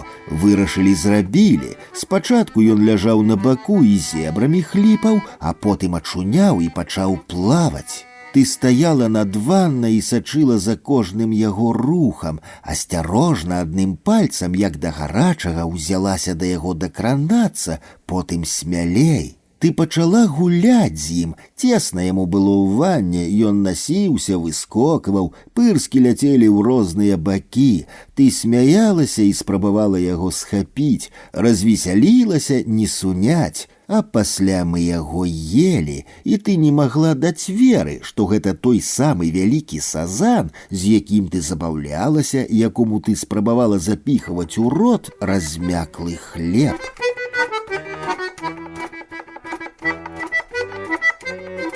Поні. Тое было пры ўваходзе ў парк. Ты доўга і уважліва глядзела на вялікага белага коня, на мітусню дзяцей і дарослых, а маленькага поні не заўважала. Слухала, як звонка цокаюць падковы па асфальце, нават сама колькі разоў тупнула. Поні звалі Люська, нізкі, злосны, чорны, жаўтазубы. Я падняў цябе і пасадзіў на бліскучае коўскае сядло. Ты ўчэпіста трымалася за грыву і глядзела на вострыя конскія вушы. Я ішоў побач, гатовы падхапіць цябе, калі што якое. Гэта быў першы раз, калі ты ехала на сапраўдным жывым кані, на маленькім, злосным, падобным да вялікага сабакі, але ж поні таксама коні, а маме мы не сказалі, што каталіся, а то яна б на нас насварылася.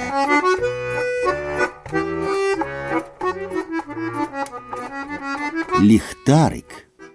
Табе было 3 гады, ты моцна захварэла, прастудзілася, тэмпература пад 40, млоснасць, ты была ну зусім ніякая, сумная, ляжала з заплюшчанымі вачамі, і нішто цябе не радавала. Мы з мамай самі ледзь стрымаліся, каб не расплакацца ад бездапаможнасці. Я паехаў за лекамі і ў цуме набыў ліхтарык. Убачыў і зразумеў, гэта тое, што трэба.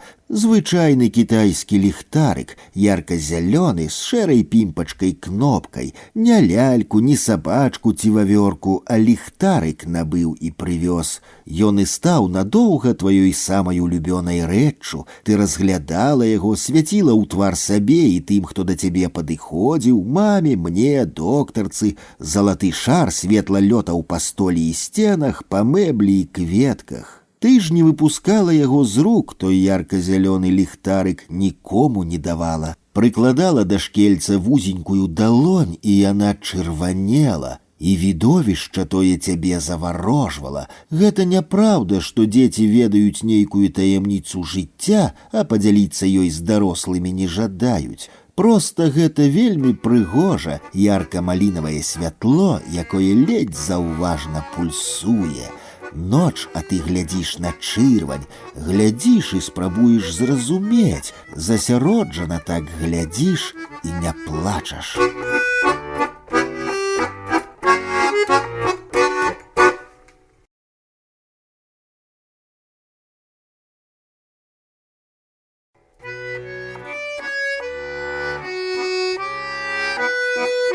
Зялёны бетончык. Я ішоў па малако, капейкі, загорнутыя ў паперу, ляжалі на дне ярка-зялёнага на 2 літры бетончыка з драўлянай жоўценькай ручкай. Мне крыху сорамна, не хлапечая справа хадзіць па малако, таму і прастаяў колькі ў пад'ездзе, счакаў, пакуль на вуліцы побач з домам не будзе сяброў. Яны нарэшце падхапіліся і з граей пабеглі ў бок будоўлі. Праводзіў аднакласнікаў аднагодкаў зайздрослівым позіркам. Ім добра, яны вольныя. Мне ж давядзецца цягнуцца ў краму, стаяць у чарзе, губляць час на нейкае там малако. Чым разліванае малако смачнейшае за тое, што ў вялікіх літровых бутэльках, я не разумеў.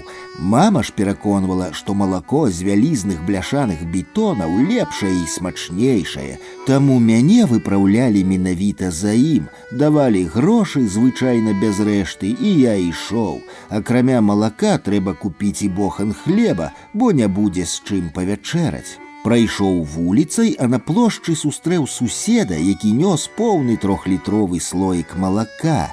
Мішка глянуў на мяне спярша са спачуваннем, а потым пераможна. Ягоныя клопаты скончыліся, мае пачыналіся. Тамака такая чарга, прыйшоў бы раней, я бы табе малака ўзяў. Я на яго радасныя развагі не сказаў ні слова, а толькі рукой узмахнуў. А наш ідзе? — спытаў Мішка. Я паціснуў у адказ плячыма і заспяшаўся. Манеткі, загорнутыя ў спісаны ліст з майго старога сшытка, глуха забомкалі на дне зялёнага бетончыка. Пад крамай тоўпіліся злосныя людзі ў чаканні машыны з хлебам. Жанчыны абураліся, многія былі з дзецьмі. Калі ж прывязуць хлеб, ніхто не казаў, але ўсе чакалі, не разыходзіліся. Мужчыны палілі ў цяньку пад ліпамі побач са сваімі роварамі. У малочным чарга была невялікая, я хутка ўсіх палічыў. Аказалася ўсяго толькі 32 чалавекі. Акрамя мяне і сівавусага дзядзькі з кавенькай і маленькім алюмініевым бетончыкам ды маладзёна з футбольным мячыкам пад пахай, мужчынаў не было. Дзве прадаўшчыцы працавалі спрытна, адна прымала грошы і давала рэшту, а Стася шэрай паўлітровай конаўкай з доўгай ручкай налівала ў прапанаваны посуд малако. Пазайздросціў тым, хто падыходзіў да прылаўка і там без усялякай чаргі і штурханіны купляў вялікія бутэлькі з яркімі зялёнымі накрыўкамі. Маё месца за высокай жанчынай з заплаканай дзяўчынкай на руках. Малая то плакала, то пачынала гучна ікаць, ад няма чаго рабіць, лічу чаргу на ноў. Як было 32 чалавекі, так пакуль і засталося. Стаяць мне тут ды стаяць з паўгадзіны, калі не болей. Бразгае посуд, вялікая лейка, конаўка, звіняць капейкі, ліецца малако. Малая, якую маці паставіла на падлогу, каб самой зручней разлічвацца, зноў пачынае плакаць. Я спрабую яе суцешыць, мой зялёны бетончык на мокрым прылаўку. «Колькі? 2?» – пытае маладзейшая прадаўшчыца і дадае: «Тася, у гэты 2». Грыміць конаўка, бразгае лейка, ліецца малако. 48. Глядзіць на мяне зверху прадаўшчыца. Тася адсоўвае ад сябе поўны, як вока, бетончык, бярэ наступны. Разгублена і спалохана абмацваю кішэні, выварочваю іх, і толькі пад пытальнымі позіркамі прадаўшчыцы жанчын з чаргі, незадаволеных нечаканай затрымкай, да мяне даходзіць, што грошы мае там, пад малаком. «Ну, хлопчык, давай хутчэй свае капейкі!» Гучыць за спінай. «Яны тамака!» Кажу ціха і паказваю на бетончык. «На дне ляжаць!» Мае тлумачэнні, разгубленасць і праз яе сполах выклікаюць недаверлівыя усмешкі, ад якіх робіцца прыкра і хочацца праваліцца скрозь зямлю. Гляджу на бетончык так, быццам ён празрысты, і я тыя манеты бачу. У чарзе чуецца смех, а я чырванею і чырванею, вушы, твар, шыя гараць. «Ну дык даставай, чаго стаіш? А ты возьми, отпі!» «Ага, отпі, не вліваць жа яго!» Я пачаў піць, малако падалося страшэнна нясмачным, я закашляўся. «Яшчэ, малы, трохі глыні, хоць нап'ецца ў волю!» Калі выпілася з паўлітра, а можа і больш таго разліванага малака, я апусціў бетончык ці не па локаць руку. Пальцы спачатку намацалі размоклую паперу, а потым манеткі, якія рассыпаліся і не даваліся, выслізвалі, прыціскаліся да донца, не падчапіць.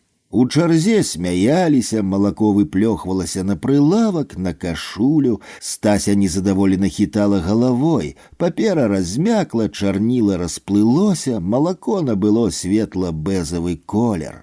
Выбраў, вылавіў, дастаў усе да апошняй капейкі, расклаў на прылаўку. Маладзейшая прадаўшчыца паправіла свой высокі белы каўпак, падала мне вільготны рушнік, каб я выцер руки. Вакол смяяліся. Стася ж бліснула залатым зубам і крыкнула: «Малака засталося літраў 12, чаргу не займайце, а каму вельмі трэба, купляйце ў бутэльках». Праз маўклівую чаргу, якая сціснулася, як мяхі гармоніка, да самых дзвярэй я ішоў у цішыні. Ад крамы, над якой жаўцеў надпіс «Хлеб», ад'ехала машына-будка, натоўп завіраваў, ламануўся на дзверы. Тут лічыць колькасць пакупнікоў было бессэнсоўна, бо я не ведаў, колькі людзей набілася ў маленькую крамку. Стаяць паміж пракуранымі, насцярожана маўклівымі дзядзькамі з мяхамі ў руках нязручна. Яны ўсе паглядалі на свае ровары пад сцяной, але з чаргі не выходзілі. Смачна пахла свежым хлебам ад тых, хто выносіў яго на руках або ў мяхах-заплечніках ці сумках. Чарга рухалася павольна. Акрамя хлеба нічога не было. Мала хто браў менш, чым на рубель, а гэта 7 боханаў. У мяне ж было толькі 15 капеек, і мне трэба быў усяго 1 бохан. Калі мы з дзядзькамі падсунуліся пад самыя дзверы, то давалі ўжо толькі па 2 боханы ў адны рукі. Калі ж апынуліся ў прапахлай свежым хлебам, запоўненай парожнімі паддонамі задушлівай краме, сталі даваць па адным. Я паставіў свой зялёны бетончык на прылавак і палез у кішэнь па капейкі. Манеткі яшчэ не паспелі ўпасці ў прышрубаваны да прылаўка алюмініевы сподак, як мяне штурханулі ў спіну. Мой зялёны бетончык кульнуўся, спачатку выплехнуў малако на прылавак, а потым бразнуўся на цэментавую падлогу. Пакуль глядзеў на белую лужыну, апошні пакамечаны бохан забралі. Я не плакаў, ну а больш у той цёплы травеньскі дзень 67-го года нічога цікавага і не адбылося.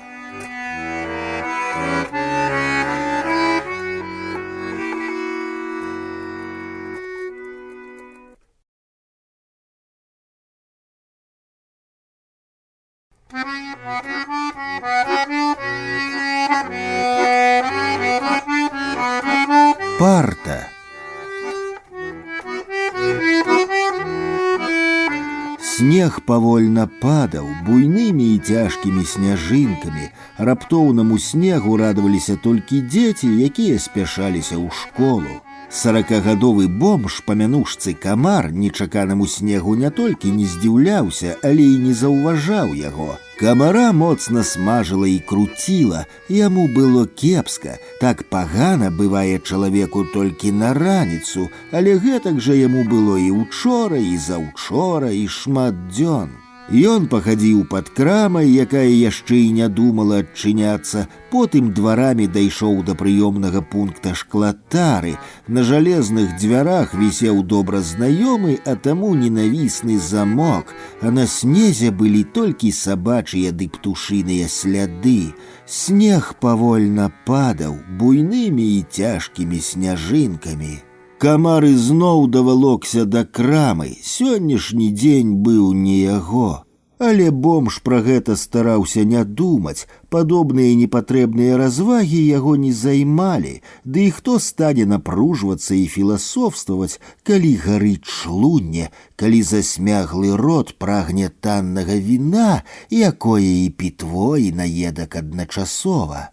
Камар чорнай далонню грабануў снегу, адкусіў ад яго, як ад белага хлеба, выцер даўно няголенае падбароддзе і пайшоў.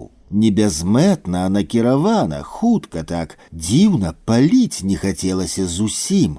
У кішэні ляжаў пакамечаны пачак танных цыгарэт і ружовая запальнічка.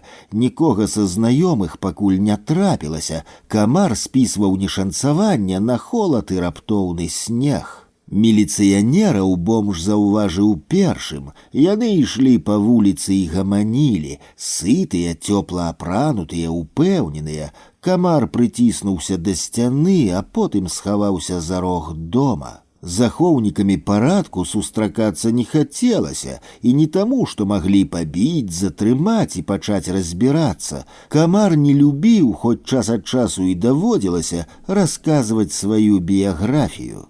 Ён перайшоў вуліцу, міліцыянеры яго заўважылі, але следам не падаліся. Бомж павярнуў да дзіцячага парка. Ранне, бязлюддзе і цішыня. У парку нікога такім надвор'ем не спаткаеш, нічым не разжывешся. Спартсмены, сабачнікі, дзеці з яркімі заплечнікамі. На мосціку праз свіслач Камар убачыў мужчыну. Той стаяў і крышыў батон, карміў качак. Вада ў рацэ чарнела і хвалявалася бясконца. На хісткую паверхню падалі сняжынкі і раставалі, прападалі. Снег бялеў на траве, сівеў на кустах, а на асфальце раставаў. Парапеты сцежкі былі мокра-чорнымі. Мужчына быў цёплай з капюшонам марынарцы, разам з качкамі харчаваліся крышаным батонам і белакрылыя крыклівыя чайкі. Яны выхоплівалі размяклы хлеб, але мужчына карміў птушак механічна. Ён, як падалося Камару, нават увагі на іх не звяртаў. Камар прыгледзеўся і пайшоў хутчэй. Ён папраўляў шапку і зашпільваў гузікі. Ён яшчэ не быў кончанай бруднай істотай, пакуль яшчэ меліся некаторыя праявы цывільнасці ў яго зашмальцаваным абліччы. Нават пальчаткі не палохалі дзіркамі ранамі, а шапка з пумпонам выглядала рыхтык новая. Камар адчуў, што ўдача павярнулася да яго тварам, і гэты дзень нарэшце складзецца. Бомж падышоў і стаў побач з дагледжаным мужчынам, выцягнуў, можа, і крыху мітусліва, з пачка цыгарэту і запаліў. «Прывітанне, Толік!» Голас бамжа прагучаў бадзёра. Мужчына павярнуўся на голас, зірнуў на суразмоўцу, хітнуўся, заняўся ранейшай справай, пачаў дужымі пальцамі крышыць батон. «Ты што, не пазнаеш? Я Вітька, Вітёк Камароўскі!» «Вітёк?» – прамовіў мужчына і агледзеў бамжа з ног да галавы, як жанчыну. «Зашпіліся на ўсе гузікі». «Мы з табой!» – крыкнуў узрадавана бомж. «За адной партай, бляха, 3 гады сядзелі, школа нумар 42, 10 А!» Але гузікі бомж паспрабаваў такі зашпіліць. Гузіка пад каўняром не аказалася, адно брудны бясколерны шалік паправіў. «Вітёк, Вітёк!» Здзекліва аднастайна мармытаў мужчына. Высокая жанчына з'явілася нечакана, яна была ў шэрым каракулевым футры, на якім снег не раставаў, як і на траве. У руцэ трымала стракатую торбу з ежай, яна зірнула на бамжа, як па твары ляснула наводмаш. Падаў снег і раставаў на чыгуннай агароджы. «Адвалі, што трэба?» Звонкі жаночы голас гучаў загадна. «Толік, Анатоль, яна што, твая жонка?» Глянуў перш на мужчыну аднакласніка, потым на высокую жанчыну бомж. «Мне, Толік, на бутэльку віна, усяго толькі, чуеш? Я вярну, мы ж з табой за адной!» Жанчына зыркнула на разгубленага бамжа, зірнула па баках, як шукала дапамогу, потым схапіла мужчыну пад локаць і скранула з месца. Мужчына зрушыўся, ён няўпэўнена па-дзіцячы перастаўляў ногі, а крокі атрымліваліся дробненькія. «Ты, козёл, козёл!» Пакрыўджана шэптам абураўся бомж. «Я да цябе як да сябра, як да чалавека, а ты...» Высокая жанчына ў шэрым футры азірнулася, твар у яе выглядаў стомленым, спакутаваным, круціліся чайкі, нервова крычалі, снег павольна падаў, буйнымі і цяжкімі сняжынкамі. «У нас ёсць парта?» – раптам спытаў мужчына. «Якая парта, Анатоль?» «Парта, парта, парта, зашпіліся, ветер». Бомж скрушліва глядзеў услед свайму аднакласніку і разумеў, што ўдача ізноў ад яго адвярнулася. Мужчына раптам спыніўся, азірнуўся, жанчына тарганула яго за руку. «Спачатку паснедаеш, а потым лекі і мыцца, сёння нам да доктара». Голас яе гэтым разам гучаў хоць і заклапочана, але будзённа. Мужчына звузіў вочы і зрабіў пару шырокіх упэўненых крокаў. «Пазнаў я цябе, Вітька, хоць ты і мала да сябе падобны. Амнезія, Вітя, лепш, чым турма». «Ты нешта сказаў?» Жанчына глянула на мужа. «Парта моя дзе?» Мужчына таргануўся, але не паслізнуўся. Снег павольна падаў, буйнымі і цяжкімі сняжынкамі.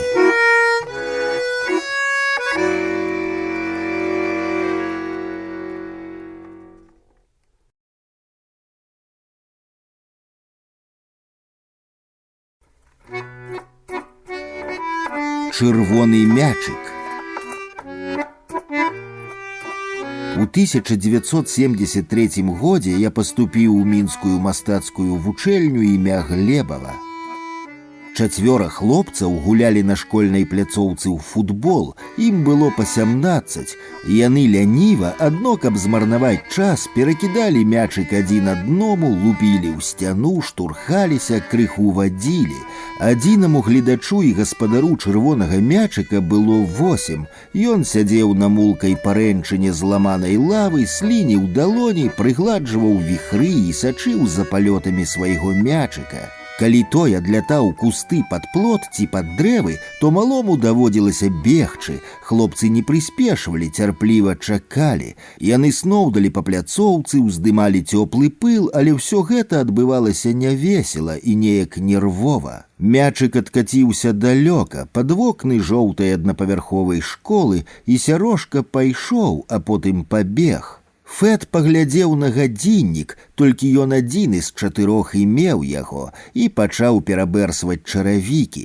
Калі Сярошка вярнуўся, то старэйшыя сыходзілі. Мішка, Фэдаў сусед па пад'ездзе, азірнуўся і паказаў малому кулак. Хлопцы падаліся ў бок Першамайскай, праз парк. Сярошка з чырвоным гумовым мячыкам у руках пастаяў на краі пыльнай асфальтавай пляцоўкі, падумаў і рушыў следам. Гуляць гэтым летнім вечарам у футбол не выпадала. Аліка перанялі ў парку за гаражамі. Ён ішоў, рукі ў кішэнях, глядзеў пад ногі. Пад пахай нёс палатняную торбачку з парожнім паўлітровым слоікам. Алік падняў вочы, паглядзеў кожнаму з хлопцаў у твар, выцягнуў рукі з кішэняў і адкінуў торбачку пад сцяну. Яна мякка гупнулася на пыльную траву. Ён не збіраўся ўцякаць, не такім быў. Зубы сцяў, напяўся, а пальцы самі ў кулакі сціснуліся.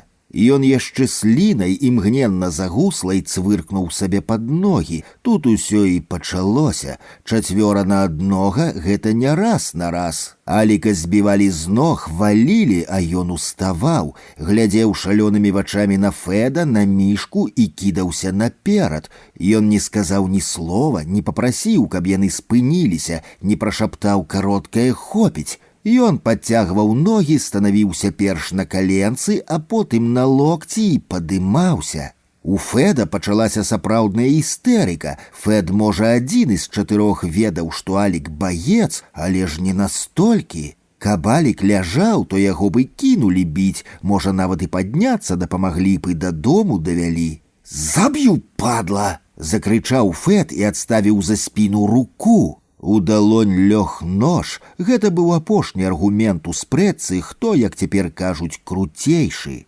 Пабітыя ў кроў пальцы сціснуліся. Алік прыўзняўся і ўбачыў белае лязо. Страсянуў разбітай галавой, неверагодна, але здолеў зноў падняцца і рушыць насустрач нажу. Сам пайшоў на Фэда. Той зрабіў крок назад, адступіў. Зноў, але гэтым разам не крыкнуў, а шэптам выціснуў з сябе, паабяцаў, што заб'е.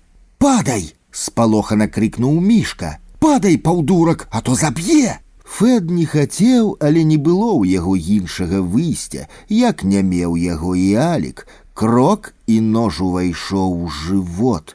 Гэта была перамога. З гэтага моманту пачынаецца іншая гісторыя. Новая вішнёва-бліскучая ява выглядала нечым не тутэйшым побач з бруднай і дабітай машынай хуткай дапамогі. На дзверцах аўтамабіля яркімі плямамі гарэлі адно крыжы. Віктар, гаспадар матацыкла, барабаніў пальцамі па тугім скураным сядзенні, разглядаў пратэктары на ўскінутым пярэднім коле. Тамара стаяла побач пад каштанам. Твар і шыя 19гадовай дзяўчыны пабраліся ружовымі плямамі. Тамара пра гэта ведала, але што зробіш, калі хвалявалася, скрозь чырванела. Яна толькі верхні гузік белага халата зашпіліла. «А мне што рабіць? Скажы, скажы!» — выкрыквала дзяўчына. «Мне што, задавіцца цяпер, што ты маўчыш?» Трэба было думаць. Ты ж медык, я тут пры чым? Адказаў Віктар і крутануў нагой пярэдняе кола свайго новага матацыкла. Зазіхцелі золатам пруткі. Тамара і Віктар маўчалі. Віктару хацелася як мага хутчэй з'ехаць з абрыдлага бальнічнага двара. Тамары хацелася праваліцца скрозь зямлю, знікнуць назаўсёды, збегчы, з'ехаць далёка-далёка, туды, дзе яе ніхто не ведае. «Я цябе не люблю, чуеш?» — гучна па-будзённаму сказаў Віктар і хутка надзеў чырвоны пад колер явы шлем. Рухавік не здрадзіў, завёўся з першага разу. Тамара адвярнулася і моцна заплюшчыла вочы, так што аж у вушах зазвінела, а калі адкрыла, то ўбачыла толькі сіні дымок.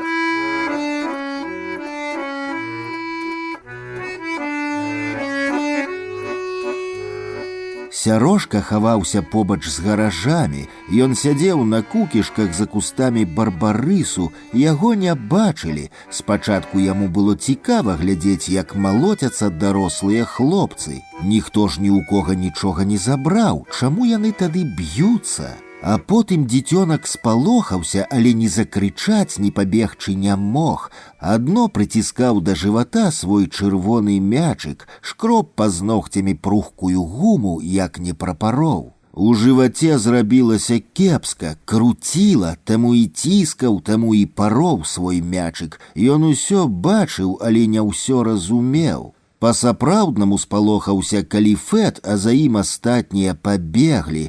Алік ляжаў тварам у зямлю, нерухомы, мячык выпаў. Сярошка нахіліўся і падняў яго, ціхенька пралез праз кусты і наблізіўся, прамовіў імя, агледзеўся. Крануў Аліка за плячо і пабег. Ён ляцеў праз парк на плошчу, бег і плакаў. Выскачыў праз дзірку ў агароджы, убачыў людзей, два мужчыны і жанчына ішлі да сталоўкі. Хлопчык закрычаў, скінуў руку, чырвоны мячык выслізнуў, заскакаў па дарозе, пакаціўся. Сярошка імгнення толькі і разважаў, а потым пабег па свой мячык. Адкуль вылецеў бліскучы матацыкл? Ну хто скажа, адкуль і навошта? Сярошку падкінула, спачатку ўгару да неба, а потым ён пакаціўся па шурпатым асфальце. Ад плошчы да новай бальніцы зусім недалёка. Чырвоная кропля мячыка аддалялася, рабілася меншай, а малы цягнуў да яе рукі, пакуль кропля не знікла зусім.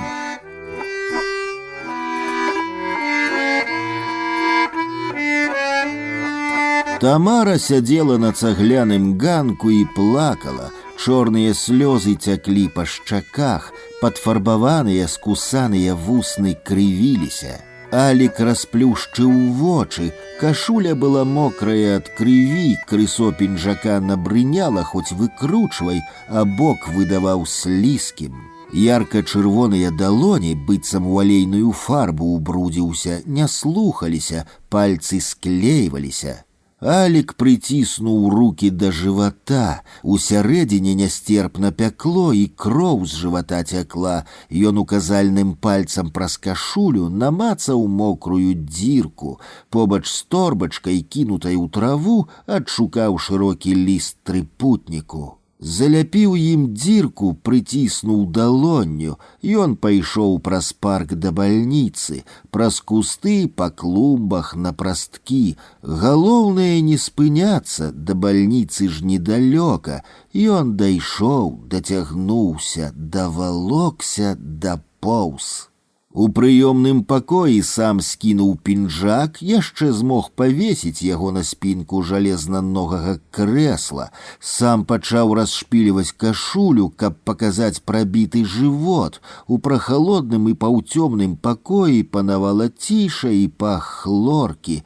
Хірург і астатнія дактары знаходзіліся ў аперацыйнай, там спрабавалі ратаваць 8гадовага малога, які выскачыў пад матацыкл з парку.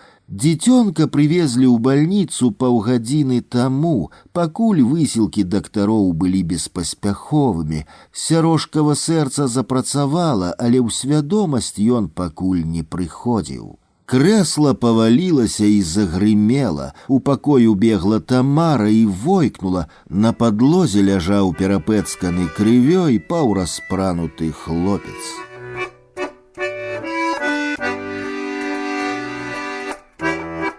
Прайшло 3 дні. Фэт стаяў на балконе і паліў, расціснуў недапалак падэшвай пантоплі. Абапёрся на парэнчыну і пачаў адціскацца. Ён не лічыў, адціскаўся і глядзеў у двор. Хутка павінны былі вынесці з пад'езда труну. Людзі пры ўваходзе зрушыліся, адсунуліся, натоўп сціснуўся, як пальцы сціскаюцца ў кулак. Духавы аркестр выпрастаўся, узняў начышчаныя інструменты, глуха бухнуў барабан, уздыхнулі трубы, загаласілі жанчыны, а Фэд працягваў адціскацца, па спіне пабег тонкі, як нітка, і халодны, як шкло, струменьчык поту. Выплыла нязвыкла каротенькая труна. Фэд спрабаваў разгледзець бела-ружовы твар сярожкі, глядзеў і не пазнаваў. Сярожка, колькі яго памятаў Фэд, заўсёды бегаў непрычасаным. Цяпер жа валасы прыціскаліся да ілба, як прыклееныя. Фэдаў сябар Мішка стаяў пад акацыяй і плакаў. Галаву не ўздымаў, каб Фэд з балкона не ўбачыў, а Фэду плакаць і не хацелася. Ён адціскаўся і адціскаўся. Прайшло 40 дзён. Тамара сядзела ў прыёмным пакоі бальніцы і слухала радыё, перадавалі канцэрт па заяўках. Яна ведала, што праз паўгадзіны Віктар зойдзе па яе і яны пойдуць дамоў. Калі ж яна сыдзе ў дэкрэт, то яны з'едуць з пасёлка. Высветлілі ж, што яе Віктар у той аварыі ні пры чым, малы сам кінуўся пад колы, а пакуль можна ні пра што асабліва і не думаць, ціхенька падпяваць і грызці кіслы яблык. З гэтага моманту пачынаецца іншая гісторыя.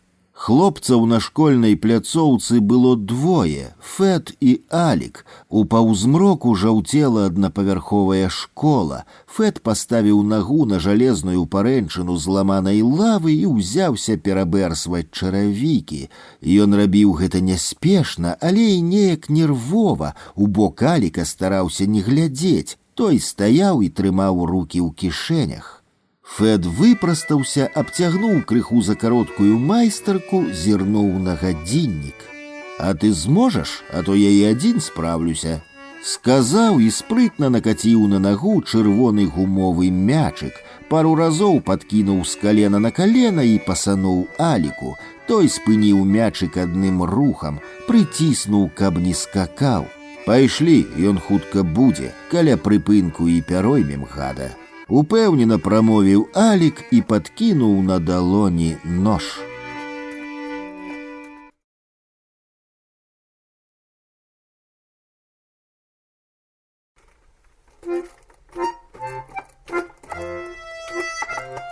Вуліцы і людзі.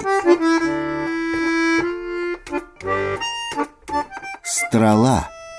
З амерыканскіх клёнаў цёк сок, і з таполяў абпілаваных, і з каштанаў цёк сок. Кульцістыя дрэвы падпіралі сіняе неба побач з чырвона-цаглянымі гаражамі. З амерыканскага клёна Толік зрабіў сабе лук, а дамы чатырохпавярховікі на Кастрычніцкай ружавелі, як зефір. Пад абпілаванымі дрэвамі сохла бялізна, і яна нагадвала пра снег. Любка ішла па вуліцы, ёй было 18, вочы шэрыя.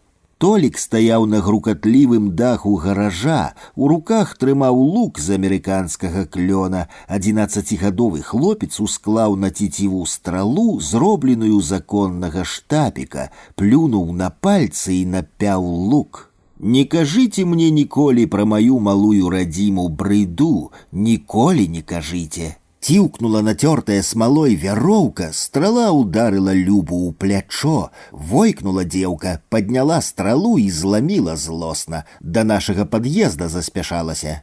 «Во, бляха, заўважыла?» Плюнуў Толік на кірзавы бот. Люба пайшла да Толікавых бацькоў. Яна несла ў руцэ паламаную стралу, а бацькі на працы. У кватэры Любу сустрэў Шурка, старэйшы Толікаў брат. «Не кажыце на маю малую радзіму брыдкія словы, не кажыце». Бо Толік мой аднакласнік і сусед, а яго лук з амерыканскага клёна і страла са штапіка аконнага чароўныя. Шурка з Любай 42 гады жывуць разам, а Толік на небе. Цукерка. Сапраўдны сябар заўсёды толькі адзін. Мы з Володькам дапамаглі маёй суседцы цётцы Ніне перанесці з гаража ў кватэру 12 парожніх 3-літровых слоікаў.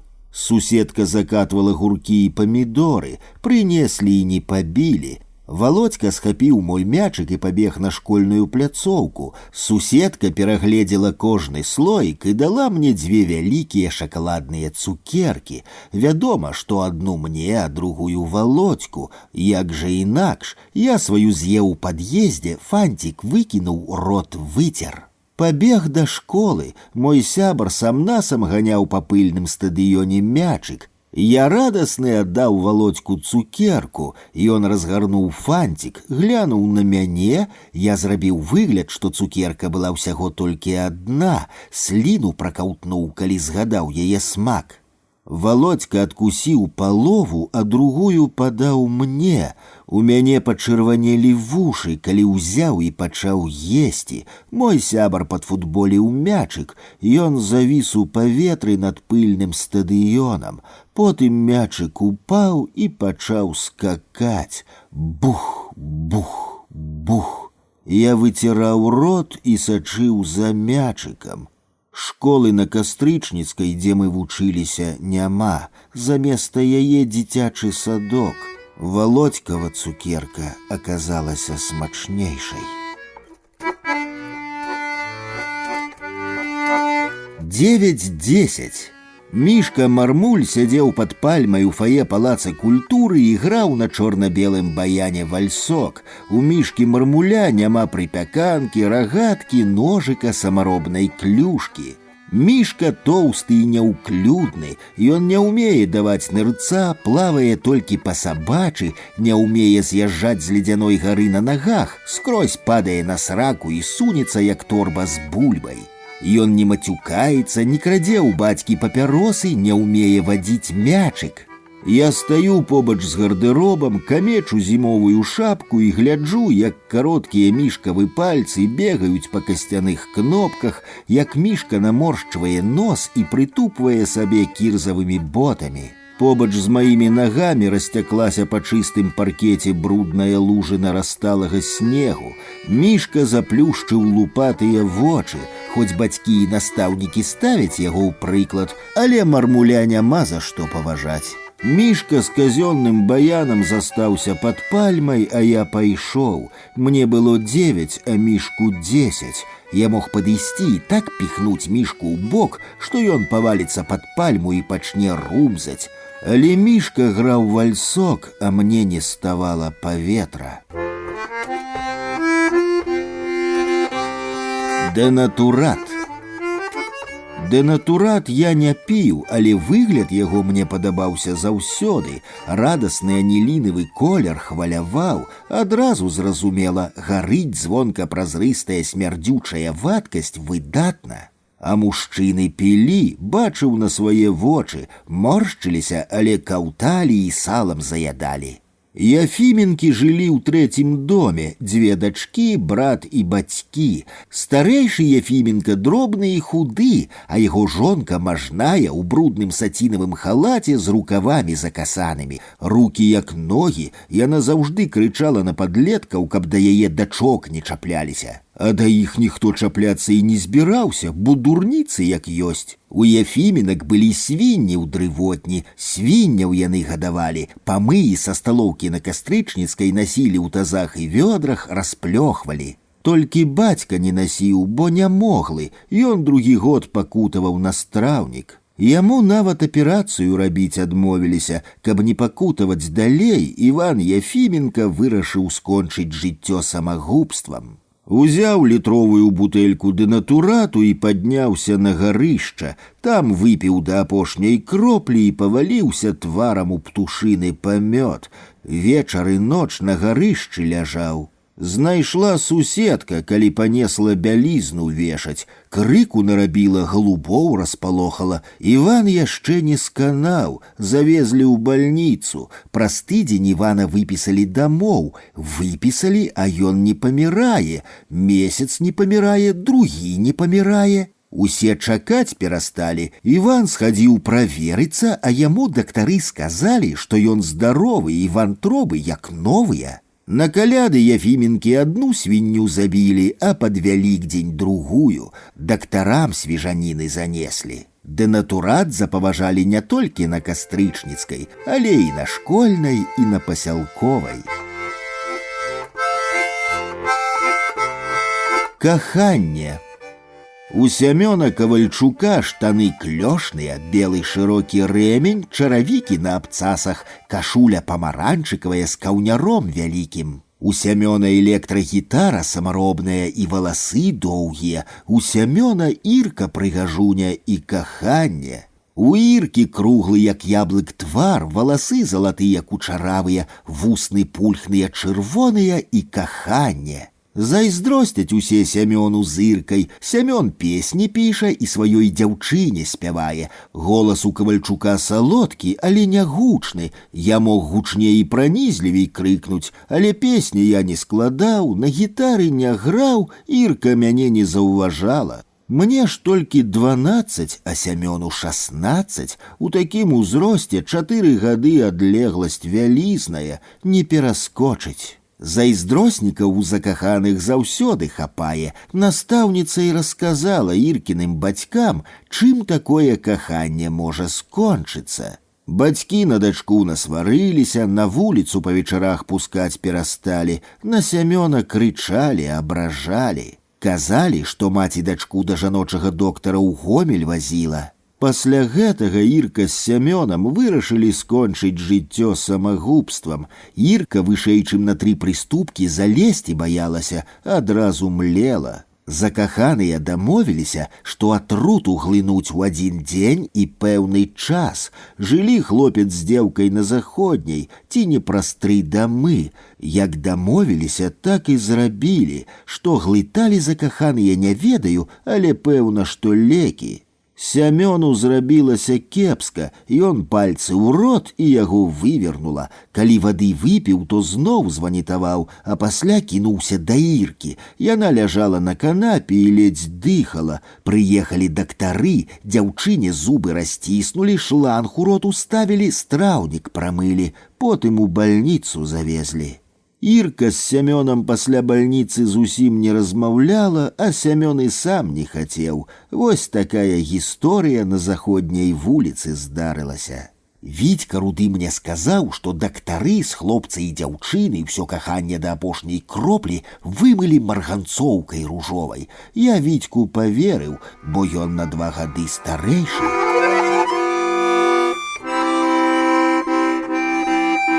Інтэрнат. Інтэрнатаўскіх сірот мясцовыя ніколі не білі, хабзайцаў малацілі, а дзяцей у шэрых палітонах і аднолькавых чаравіках не чапалі.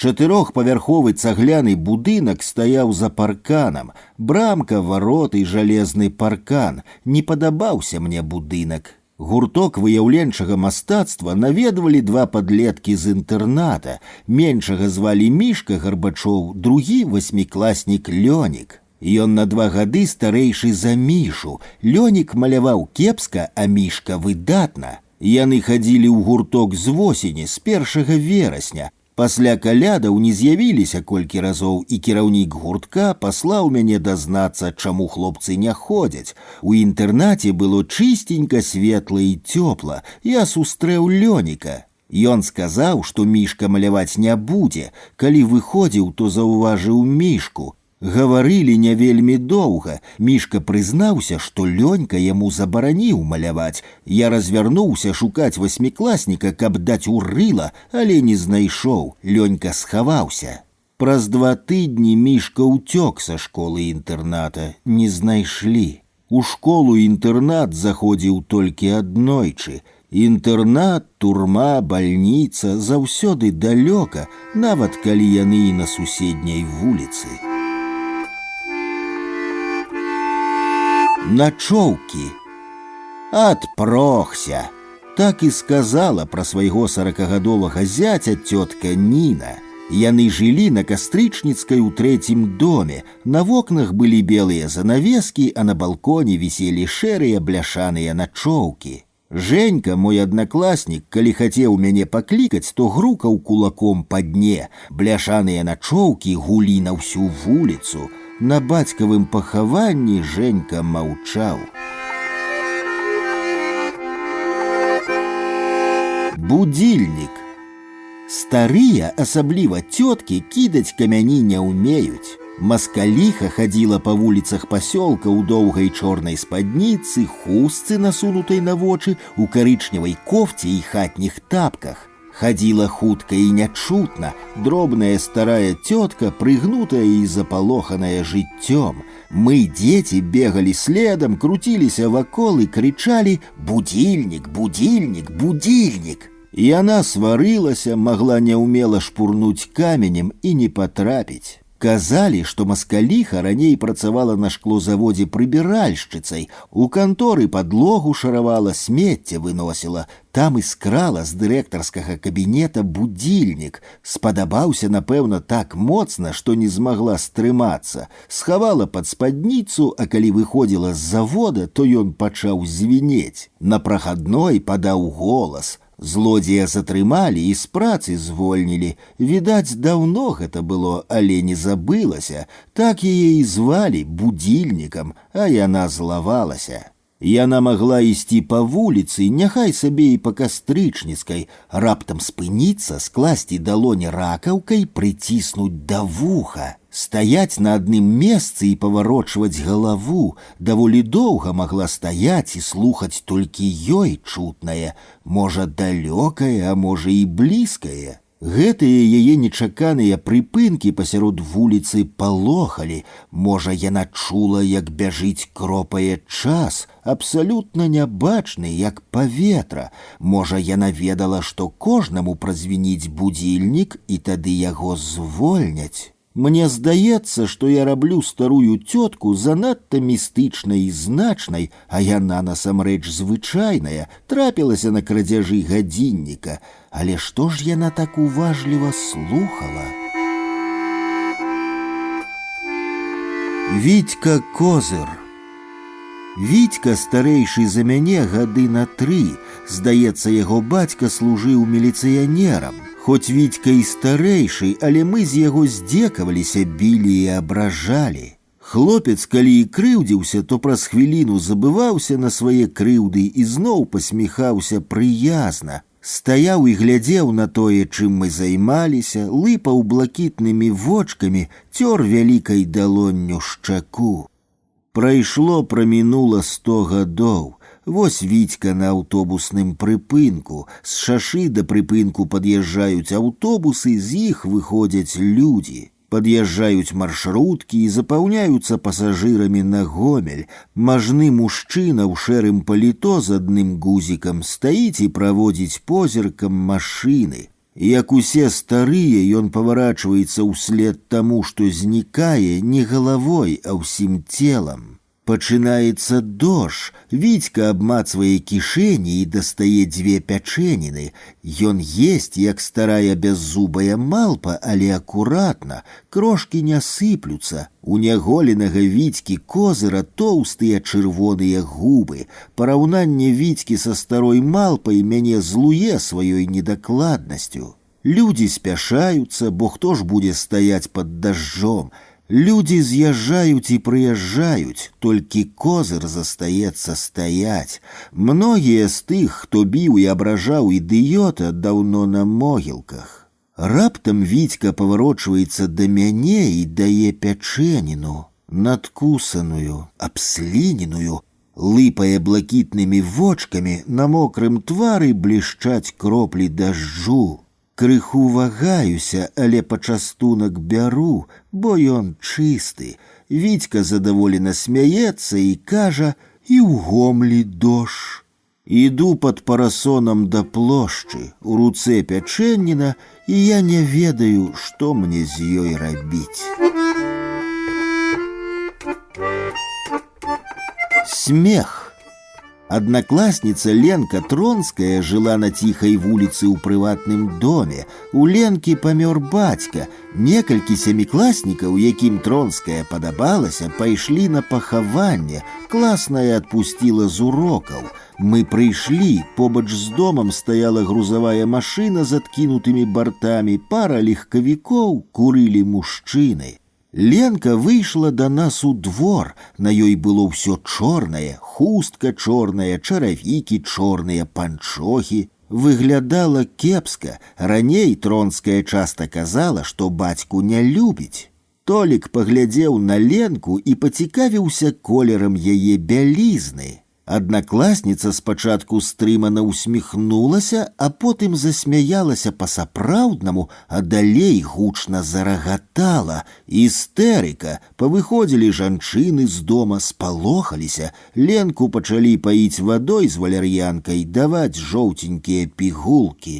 На той вуліцы быў толькі аднойчы, калі аднакласніца шалёна рагатала на бацькавым пахаванні. Колер пігулак памятаю, а вось назву вуліцы забыўся.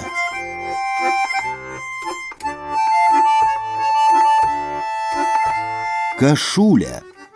Цыгане з'яўляліся ў пасёлку вясной і восенню, калі садзілі і капалі бульбу. Запомніў, як цыган выцяў пугай свайго цыганёнка, у таго ж но кашуля раз'ехалася на спіне. Цыганёнак качаўся на асфальце і крычаў, а цыган бацька сеў на калёсы і паехаў. Цыганёнак, як сабачка, пабег даганяць. У клубе ішоў фільм «Няўлоўныя мсціўцы». Там геройстваваў цыганёнак Яшка ў чырвонай шаўковай кашулі.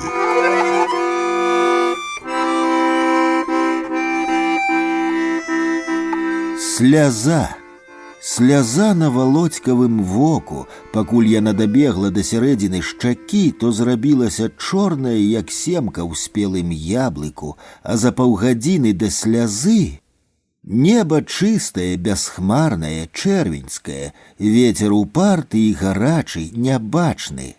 І раптам зрабілася цёмна-цёмна, заскавыталі сабакі, зазвінелі разбітыя шыбкі, па кастрычніцкай з грукатам і ляскатам ляцеў і падскокаваў пакарабачаны вялізны ліст ржавай бляхі. Жалезіна захрасла ў кустах побач са школай, вада ў возеры ззяла, як расплаўлены свінец. Ляцелі прасціны, навалкі, кашулі матлялі рукамі, саскоквалі з балконаў і куляліся ў паветры. Суседка крычала і спрабавала хапаць бялізну, а майткі і рушнікі разляталіся. І не глядзела жанчына на тое, што яе спадніца надзьмулася, і вось-вось вецер падхопіць і яе беланогую, падкіне і панясе над гарадком разам з мужавай кашуляй. А калі раптам стала ціха, то пасыпаўся карычневы пыл, і змянілася ўсё вакол непазнавальна, не так, як снег замятае, а па-іншаму. Снег не прыціскае душу да зямлі, а карычневы ў пыл расцярушаны торф выклікаў немату і тужлівасць. Кіно. Мне ўсяго 4 гады, у мяне кашаль. Мама прывяла мяне на рэнтген. Там нас сустрэла жанчына-доктар у белым халаце і валёнках. У кабінеце холадна і нязвыкла. Я расплакаўся. Жанчына-доктар, каб мяне супакоіць, сказала, што зараз пакажа мне кіно. Ад такога абяцання я супакоіўся і пачаў распранацца. Мяне паставілі ў кабінку, падлога паднялася, на грудзі насунулася халоднае шкло, згасла святло. «Дрэннае ваша кіно!» – закрычаў я і заплакаў. «Што?» – незразумела і перапытала доктар. Жанчына-рэнтгенолаг гадоў 30 пасля таго сустракала мяне на вуліцы і пытала: «Дрэннае было кіно, як ты вырас?» Апошні раз мы сустрэліся на плошчы. Свяціла яркае сонца, на каштанах бялелі кветкі, дзьмуў цёплы вецер, такі цёплы, які бывае толькі ў траўні. Яна мяне не пазнала, хоць я зняў цёмныя акуляры і павітаўся. Яе выпісалі з бальніцы. Дрэннае кіно.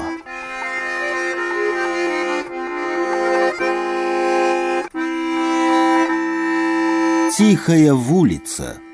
Вуліца Садовая ціхая, і людзі там спакойныя. Нават і расказаць няма чаго пра гэтую вуліцу з прыватнымі дамкамі і прыгожай назвай. Хіба што як на ёй знайшлі Толікаву руку, сабака выцягнуў руку на асфальт і трыбушыць пачаў. Убачыў гаспадар, загадаў, каб цуцык брыду кінуў, а сабака кідаць не хацеў і да гаспадара не ішоў. Потым і астатнія часткі Толіка пазнаходзілі: нагу, галаву, тулава. Хлопцы вучыліся ў адной школе, бо жылі на Садовай. Толік з'ехаў на шабашку першым, а потым і суседзяў у сваю брыгаду запрасіў. Женька з Ігорам паехалі, папрацавалі. Казалі, што Толік не разлічыўся з хлопцамі, вось яны і не даравалі яму. Вуліца Садовая самай ціхай і спакойнай лічылася, з кастрычніцкай ці першамайскай не параўнаць. На Школьнай Вітьку Сухога папрасілі прыбегчы другім, а ён прыбег першым і атрымаў грамату. Ён мог і яшчэ пару кружкоў па парку нарэзаць, дыхалкі хапала. Хлопцаў трое, а Вітька адзін, усе трое старэйшыя за яго і нашмат дужэйшыя.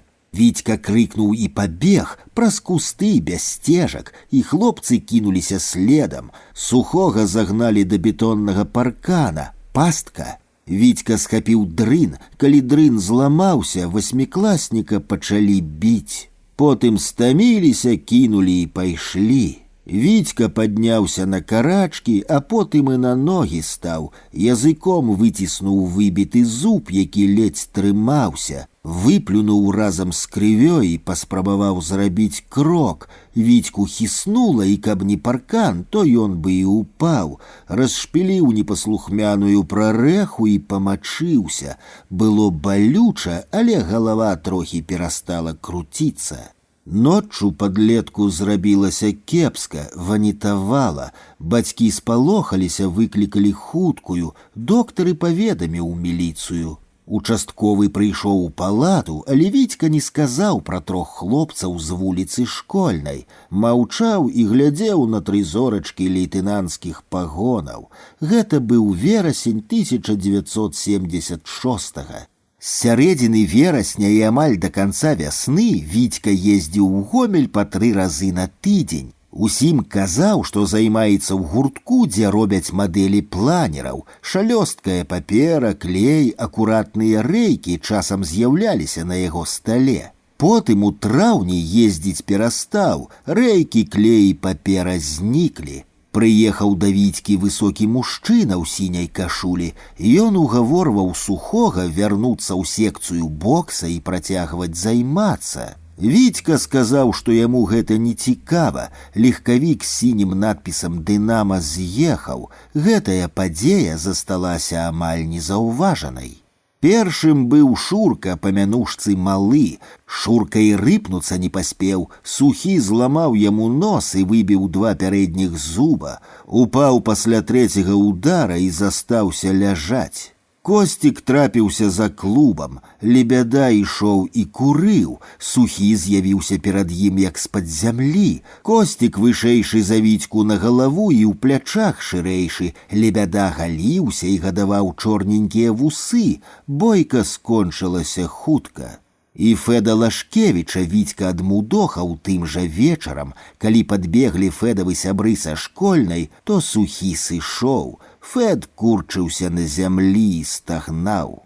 Участковы не мог паверыць, што Сухі адзін перамог 3. Вельмі дробным і здохлым выглядаў васьмікласнік у параўнанні з хлопцамі з вуліцы Школьнай. Вітьку Сухога забіла раўнівая каханка. Яна была малодшай сястрой Костіка Лебяды. Жанчына перацяла Вітькава горла, калі той спаў. Здарылася гэта на вуліцы Школьнай на каляды. Пачынаўся 1989 год.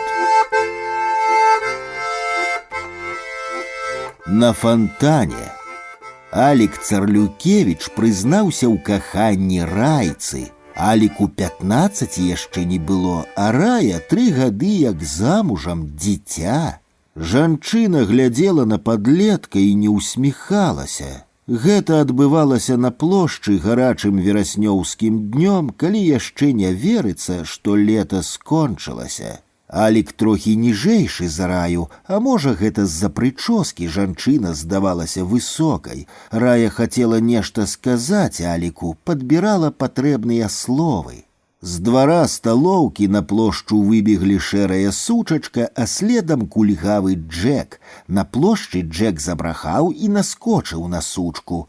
Рая пайшла, а потым амаль пабегла па Кастрычніцкай. Джек саскочыў з сучкі і закульгаў у двор сталоўкі, дзе бразгацелі алюмініевыя паддоны, дзе выгружалі з машыны прадукты. Алік прысеў, схапіў камень і кінуў сучку. Не пацэліў, плюнуў скрозь зубы на пыльны асфальт і пайшоў рукі ў кішэнях да аўтастанцыі. Мы, падлеткі, сядзелі на фантане і рагаталі.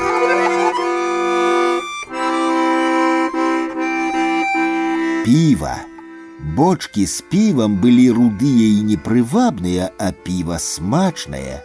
Бочкі стаялі на колах, іх прычэпам прывозіла шэрая грузавая машына. Падключалі два чорных гумовых шланга, пускалі ваду, каб келіхі мыць, і гандлявалі півам. Бочак было 3, адна на плошчы побач са сталоўкай насупраць фантана, другая пры шашы на аўтобуснай станцыі пад каштанамі паблізу галантарэйнай крамы. Трэцяя побач з гастраномам, вось тую далёкую падлеткі з Кастрычніцкай і зламілі. Адагнулі рог жалезных дзверак. Віталік засунуў руку і адкруціў кран. Вітька перарэзаў чорны шланг, па якім брудная вада сцякала ў каналізацыйны люк. Піва пачало вылівацца. 5 падлеткаў злілі 2 вядры піва і прынеслі яго ў сутарэнні пад нашым домам. Яны і мяне запрашалі тым півам пачаставацца. Гукалі з сутарэнняў праз малое акенца і ржавай сеткай забітае. Але я не пайшоў, бо нечым быў моцна заняты. Хоць забі, чым такім заняты, не згадаю. Другое вядро піва хлопцы дапіць не паспелі. Міліцыянеры з дружыннікамі дзверы ў сутарэнні высадзілі. Потым Віталік на Вітьку сварыўся, што той кран у бочцы не закруціў, і міліцыянеры заўважылі, як піва ў каналізацыю цякло.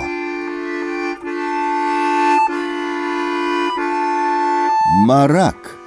Вуліца Кастрычніцкая заканчваецца возерам. Там яшчэ і сёння растуць вялікія таполі паміж асфальтам і вадой. Шурка пахваліўся, што перамахне возера за паўгадзіны. Шурка дужы, на флоце служыў, скінуў адзежу на пясок і паплыў. Цёмна было, горача і задушна. Мы стаялі і глядзелі, як Шурка плыве, а потым плавец знік, і рыба не плёхала.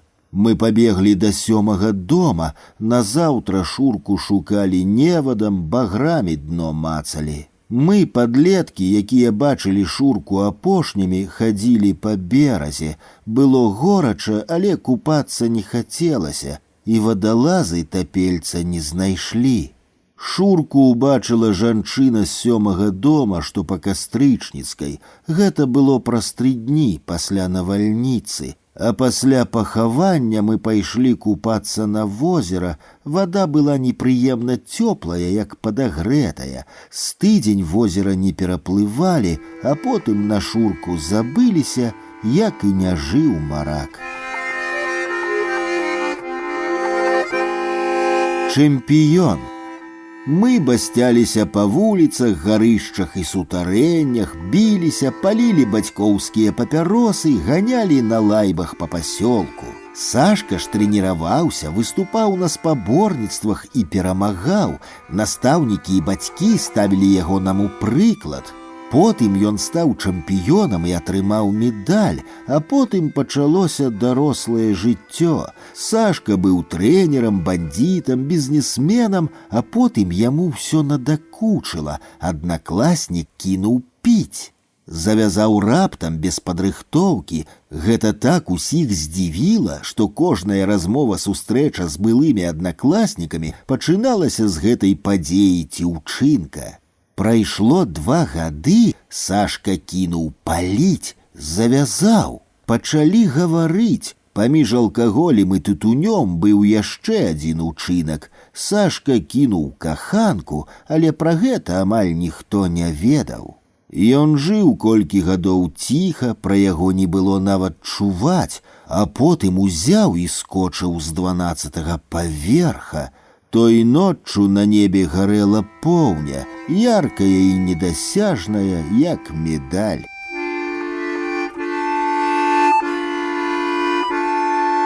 Ботинки. Ведаеце знакаміты натюрморт Вінцэнта Ван Гога, той са старымі пакарабачанымі ботинкамі. Яны стаптаныя, зношаныя, яны прайшлі многа дарог і шмат бачылі. Ботинки могуць расказаць пра гаспадара больш, чым яго партрэт. Хмарачоса ў пасёлку не будавалі. Самыя вышэзныя пабудовы, шклозаводскія коміны і пяціпавярховікі на вуліцы Першамайскай, але для хмарачосаў на заводзе рабілі шкло і везлі яго ў вялізных скрынях на экспарт за акіян. Мішка Цімашэнка жыў на вуліцы Узбярэжнай у сваім доме, там стаялі толькі прыватныя дамы.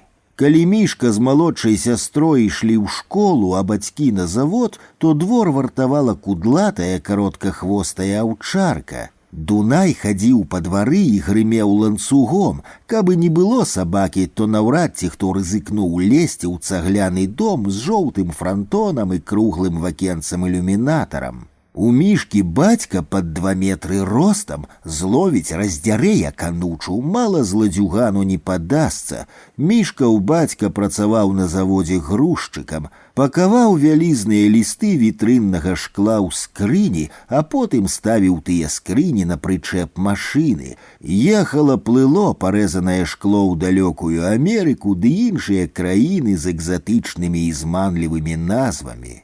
Мішка занудзіўся. Хадзіў прыгнечаны да гульняў абыякавы, па сакрэце расказаў, што яго бацька вырашыў пайсці жыць да іншай жанчыны, але дом і сабаку пакіне ім. Бацька збіраў чамаданы, невясёлая гісторыя. І мне яна не спадабалася, бо больш не будзе каму пакатаць нас з Мішкам на чорным матацыкле КА-750. Мішка ў бацька пайшоў на завод у першую змену, а сын з дачкой у школу. Нечакана Мішку з сястрой з заняткаў забралі. Яго бацьку завезлі з цэха ў бальніцу. Ліст вітрыннага шкла, падняты аўтапагрузчыкам са стала, завіс у паветры. Прысоскі шпокнулі, шкліна памерам 2 на 2 метры таўшчынёю дзюйм абрынулася. Рассыпалася на тысячы зіходкіх гарачых аскепкаў. Пройдзе год, і Мішка пахваліцца мне бацькавымі ботинкамі, выцягне іх з-пад шафы, вялікія 46-го памеру, на чорнай падэшве, шэрыя, пашытыя з тоўстай свіной скуры, з металічнымі бубкамі-заклёпкамі, забэрсаныя пляскатымі матускамі. Ботинки грузчыка будуць без заднікаў і часткі абцасаў. Тая вялізная шкліна абсячэ разам з заднікамі і абцасамі грузчыкавы пяты. Гэта няпраўда, што мужыкі смялейшыя за жанчын. Хто гэта прыдумаў, хто зрабіў такую выснову? Скалечаны Мішка ў бацька застанецца ў сям'і, не сыдзе да іншай жанчыны.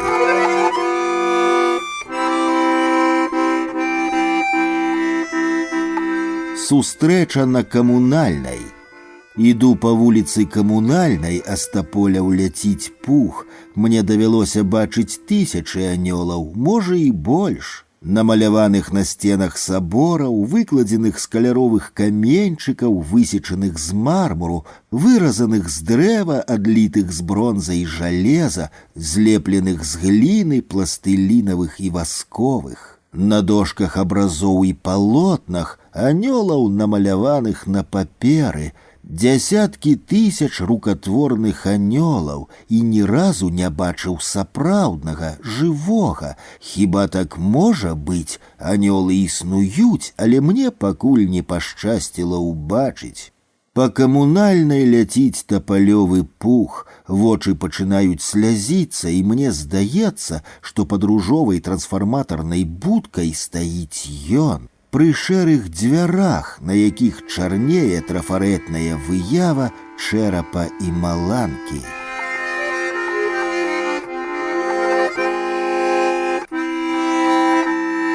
Другое неба. Гэта смачней засоліць цукар, гарачым языком лізнуць неба. Хто не хацеў дакрануцца да сінечы, далонню чырвонай ад іржы, успатнелай шчакой, спінаю ці грудзямі пад надзьмутай высокім ветрам кашуляй адчуць яго бязмежнасць і глыбіню. У 11 яшчэ не паадвальваліся крылы, а можа, дарослыя яшчэ не паспелі адарваць нябачныя дзіцячыя крылы. Самае высокае на гэтым баку шашы чырвоны комін кацельні, ён толькі крыху ніжэйшы за завадскія коміны. Калі цёмна, то комін кацельні глядзіць на зоры тэлескопам, а за вялізнымі вокнамі кацельні катлы і печы, качагары і агонь. Вечар атрамантавае неба і безліч бела-сініх зорак. 3 падшыванцы вырашылі ўзлезці на комін, на самы-самы верх, але спакуса паглядзець у запатнелае акно жаночай лазні, у прадрапанае ў брудна-салатавай фарбе вочка аказалася большай, чым прага вышыні. Большай, чым прага бязмежнага неба, і толькі адзін з 3 падшыванцаў, пакуль яго сябры па чарзе прыпадалі ілбамі да шкла, палез на комін. Ён ускараскаўся на самы верх, ледзь не разбіўся, калі з'едзеная іржой скобка прыступкі зламілася. Ён лізнуў кроў з рассечанай губы, і гэта быў смак неба. Акрамя гэтага ён нічога не расказаў цікавага, а яму пра жаночую лазню гаварылі і гаварылі. Цяпер таго коміна няма, як няма ў мяне і другога неба.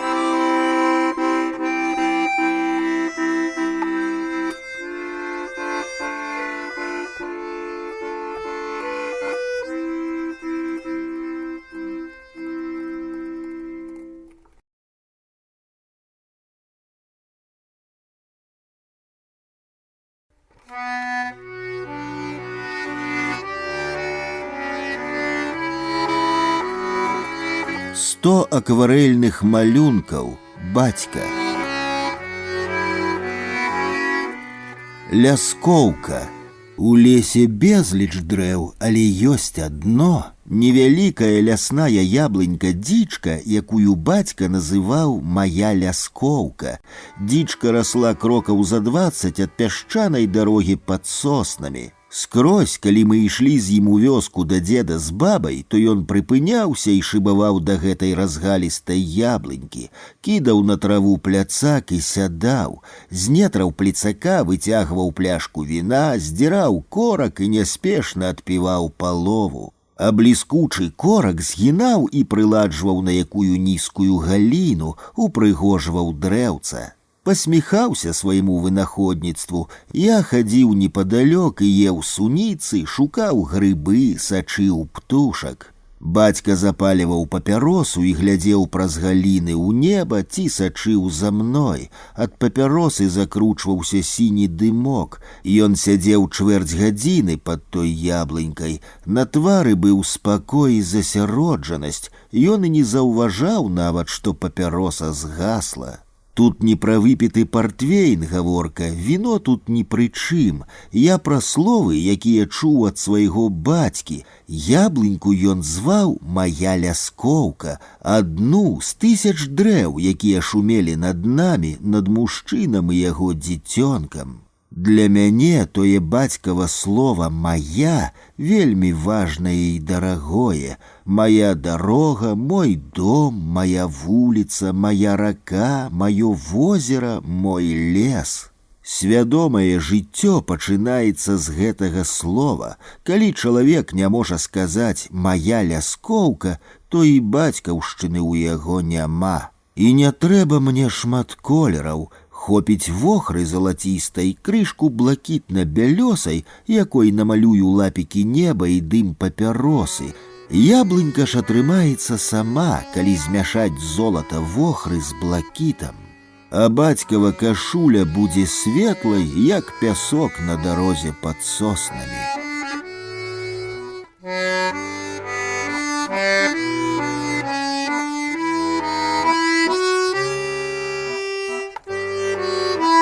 Чаромха. Дзіўна, але я са сваёй амаль фатаграфічнай памяццю, з уменнем дадумаваць і дамалёўваць, як не стараюся, як не высільваюся, а так і не магу сказаць, які з існуючых успамінаў пра бацьку самы першы. Безумоўна, ён ёсць, павінна ж існаваць кропка адліку. Апошні суровы колеру зямлі на могілках памятаю, а першы размыўся. Ён, відаць, самы пяшчотны і празрысты, як вада, вось таму і не згадваецца, вось таму і не магу яго намаляваць. Травеньскі лес, стракаценне бяроз, сакоўная зеляніна травы і яшчэ зусім мяккага лісця на дрэвах. Бацька трымае мяне з руку і паказвае хуткіх і палахлівых птушак. Адкуль ён іх усіх ведае? Сойка, дзяцел, грак, сарока, варона, сінічка. Мэта вандроўкі ў вясновы лес мне невядома, і ён не кажа, але мяне гэта і не напружвае. Гэты малюнак бела-зялёны і халаднаваты, як тень на вадзе ў лагчыне. Бацька перанясе праз лагчыну, а далей стане трымаць на руках. Мы наломім вялікі букет чаромхі, такі агромністы, што мяне трохгадовага за ім не відаць. Я стамлюся, і бацьку давядзецца несці на адной руцэ мяне, а ў другой чаромху. Кветкі пачнуць казытаць мой твар, хістацца перад вачамі, і я не змагу больш бачыць імклівых птушак, якія пералятаюць дарогу. Я засну на руках. Белая чаромха, стракатыя бярозы, сінія бацькавы вочы, дыханне. Можа, гэта першы ўспамін. Матузок. Так старанна і доўга забэрсваю наваксаваныя чаравікі, няспешна і надзейна завязваю матузкі маміным бантикам. Быццам наперадзе дальняя дарога, быццам ніколі больш, а бацька глядзіць і маўчыць. Гэтак было і ў 11 маіх гадоў, і ў 45. Чорна-белы малюнак, колкія штрыхі простага алоўка. І сённяшняя дата ў правым верхнім куце шурпатага аркуша.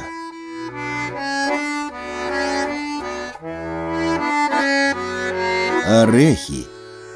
У першым класе загадалі зрабіць восеньскі гербарый. Я назбіраў у скверы, што побач з домам лісця.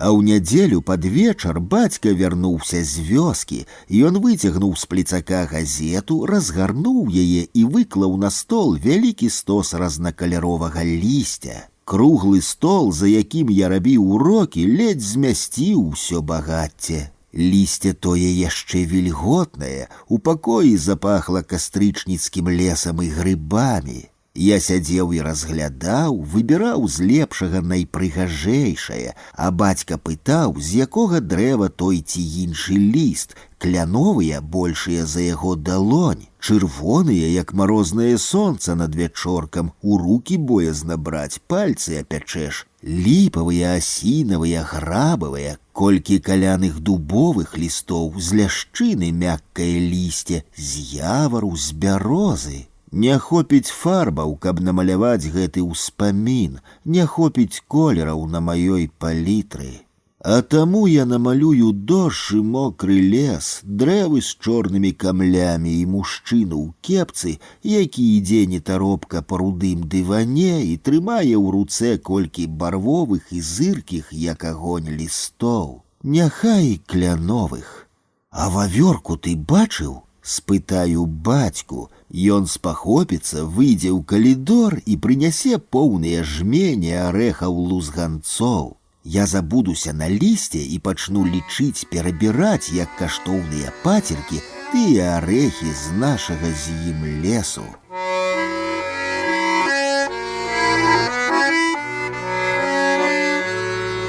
Вавёрка. Я сяджу на вясковых могілках, под змрочнымі старымі елкамі. Мне няўтульна, самотна, холодна і абыякава. Гляджу на крыжы і агароджы, на шэрыя помнікі. Я прыехаў і прыйшоў, каб прыбраць, каб пафарбаваць жалеза, якое грызе і ржа, паправіць лаву. Але не магу пачаць працаваць, бо наваліліся ўспаміны, нават з месца скрануцца няма як. Не ведаю, колькі б я так сядзеў, нерухома, каменна, і думаў пра кепскае і цяжкае, каб не яна, жывая душа. Рудая вавёрка праскочыла праз пруты агароджы, зірнула на мяне з утравелага капца і пабегла па царстве сініх крыжоў. І самота мяне адпусціла.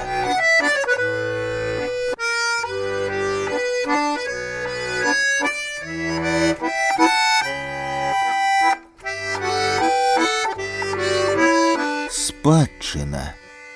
Мужчыны ягады збіраць не любяць. За кожнай ягадзінай трэба нагнуцца, перад кожнай укленчыць. І мой бацька тут не выключэнне. Іншая справа грыбы. Гэта сапраўдны мужчынскі занятак. Хадзіць па лесе і вышукваць, высочваць грыб. Вось мы і пайшлі ў грыбы, зайшлі даволі далёка, і я стаміўся, захацеў піць, і бацька напаіў мяне. Набраў кепку цёплай вады ў лагчыне і падняў над маёй галавой. Балотная вада працякала праз тканіну, зіхоткі струмень звіваўся, заплятаўся, а я стаяў пад кепкай, і вада цурчэла мне ў рот. І была яна смачнай, жывой, як у казцы, а потым бацька назбіраў суніц і карміў мяне ягадамі з далоні. Пальцы яго былі ў чырвоных плямах сунічнага соку, і пахлі тыя ягады жнівеньскім сонцам і тытунём. Ну, як намаляваць зменлівы і смачны водар, не ведаю. Гадоў праз 5, калі мне будзе 10, бацька пакажа мне ў лесе ўсе свае сакрэтныя грыбныя мясціны, далёкія і блізкія, перадасць у спадчыну. Няма тых лясоў, а грыбныя мясціны хіба забудзеш? Мне сняцца старыя бярозы і жоўта-зялёны мох, лясныя кардоны, павуціна на кустах ляшчыны і цёмныя шапкі баравікоў, яркія галоўкі падасінавікаў, трымценне лісця, падзенне лісця, палёт і рыпенне, калі вострае лязо нажа зразае грыб. Ведаю, што насамрэч не вярнуся туды ніколі, а толькі ў снах, каб убачыць там бацьку, які гукае мяне 5гадовага.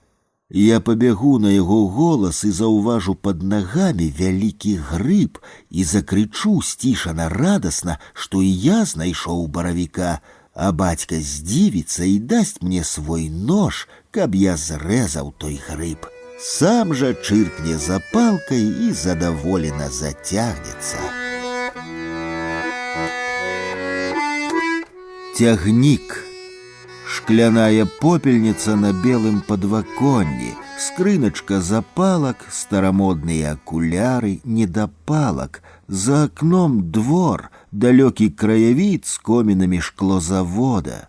Чыгунка за старым калгасным садам, якая робіцца бачнай, калі імчыць цягнік. Зусім сціплы малюнак, ледзь падфарбаваны. З вокнаў цягніка мне бачны белы дом з сілікатнай цэглы і вокны кватэры на 5-м паверсе. Там, на белым падваконні, шкляная попельніца, скрыначка запалак і ключы ад кватэры, якія я пакінуў, бо дома заўсёды нехта будзе. Не было такога, каб я прыехаў і мне не адчынілі. Бацька заўсёды сядзеў пры акне і праводзіў позіркам мой цягнік на Мінск.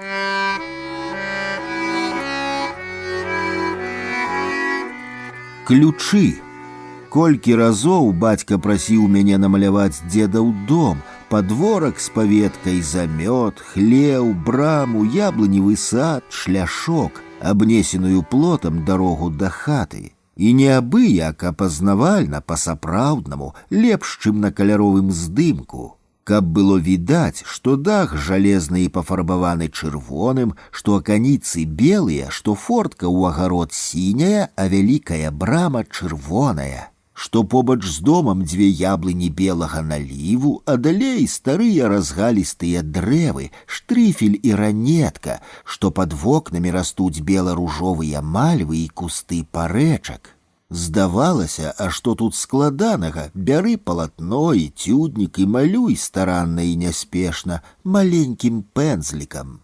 Але я адцягваў і не браўся за працу, заўсёды знаходзілася нешта іншае і больш пільнае, а калі шчыра, то я не разумеў бацькавай замовы на такі дакладны фатаграфічны рэалізм, а ён чакаў. Бывала, падыходзіў і глядзеў праз маё плячо, як на палатне пачынаў з'яўляцца суседскі падворак ці мурзаты твар вясковага падшыванца. Здавалася б, а што складанага ў бацькавай замове, а я так і не намаляваў дзедаў дом, яго дом, мой дом. Не намаляваў так, як хацеў ён, потым не стала дзеда з бабай, дома, бацькі. Аднойчы, калі і дома дзедава колькі гадоў як не было, я ўбачыў, што бацька сядзіць побач з буфетам і круціць у пальцах, перабірае вязку старых ключоў, абмацвае кожны, лашчыць у дужых пальцах.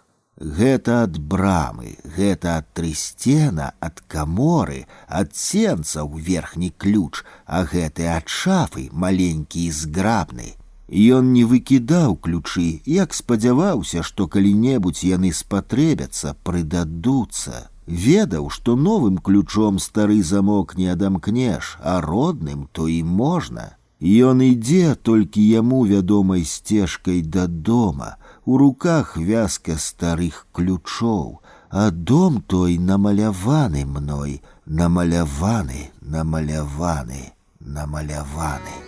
А ключы бразгаюць, і гук гэты ледзь чутны ў шапаценні дажджу.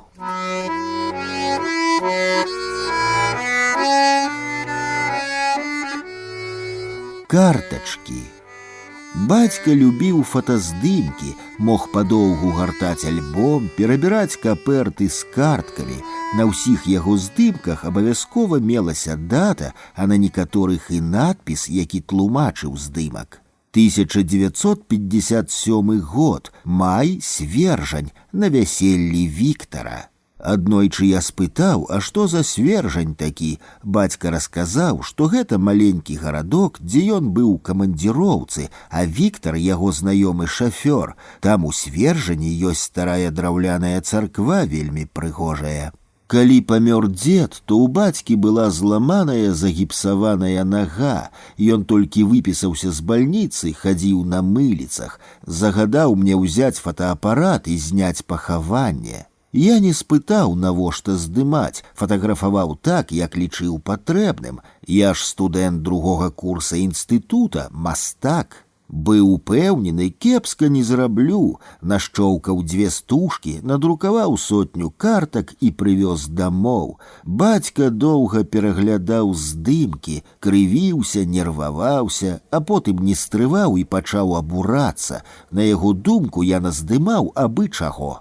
Вось ён на калёсах едзе побач з струной, загіпсаваная нага тырчыць, а мыліца як антэна. Вось крыж вялізны, на што такі рабіць? Пры дзвярах коса стаіць. Вось чалавек незнаёмы з роварам і хлебам пасярод вуліцы і ў кепцы. Спіны, спіны, а хто і не разабраць? Ногі, патыліцы, бутэлькі, вось суседскія ўнукі батон ядуць, вось кошык з яблыкамі і малаток з цвікамі, сабака спалохана з будкі выглядае, конь яблыкі есть з дрэва, баба хустку перавязвае, а дзеда ў труне як след не зняў, пінжак і рукі, а галавы не відаць. Потым ён карткі расклаў па капертах і схаваў. Гадоў праз 20 я пацікавіўся тымі здымкамі. Ён прынёс тонкі канверт з шэрай паперы. У канверце тым ляжала толькі 12 картак. Тых, якія бацька палічыў добрымі. Ён вадзіў пальцам па слізкай паперы і расказваў, дзе хто і каго з іх сёння няма на гэтым свеце. Да мяне дайшоў сэнс жалобнага фатаграфавання. Пахаванні і вяселлі, тыя святы, калі абавязкова збіраюцца ўсе, як блізкія, так і далёкія сваякі. Фатограф гэты момант фіксуе, гэта як у войску, вяселле ранішняя паверка, а пахаванне вечаровае. А добры я дзеду крыж зрабіў, пахваліў я сам сябе. Мне толькі такі вялікі не рабі, дубка шкада. Адказаў бацька. Астатніх здымкаў быццам ён і не знайшоў, а мама потым патлумачыла, што бацька іх доўга перабіраў, а потым выкінуў, бо на некаторых выглядаў кепска са сваёй паламанай нагой, а на іншых былі незнаёмыя людзі, якія ні да дзеда, ні да яго не мелі адносінаў. Бацькава пахаванне ніхто не фатаграфаваў. Размова.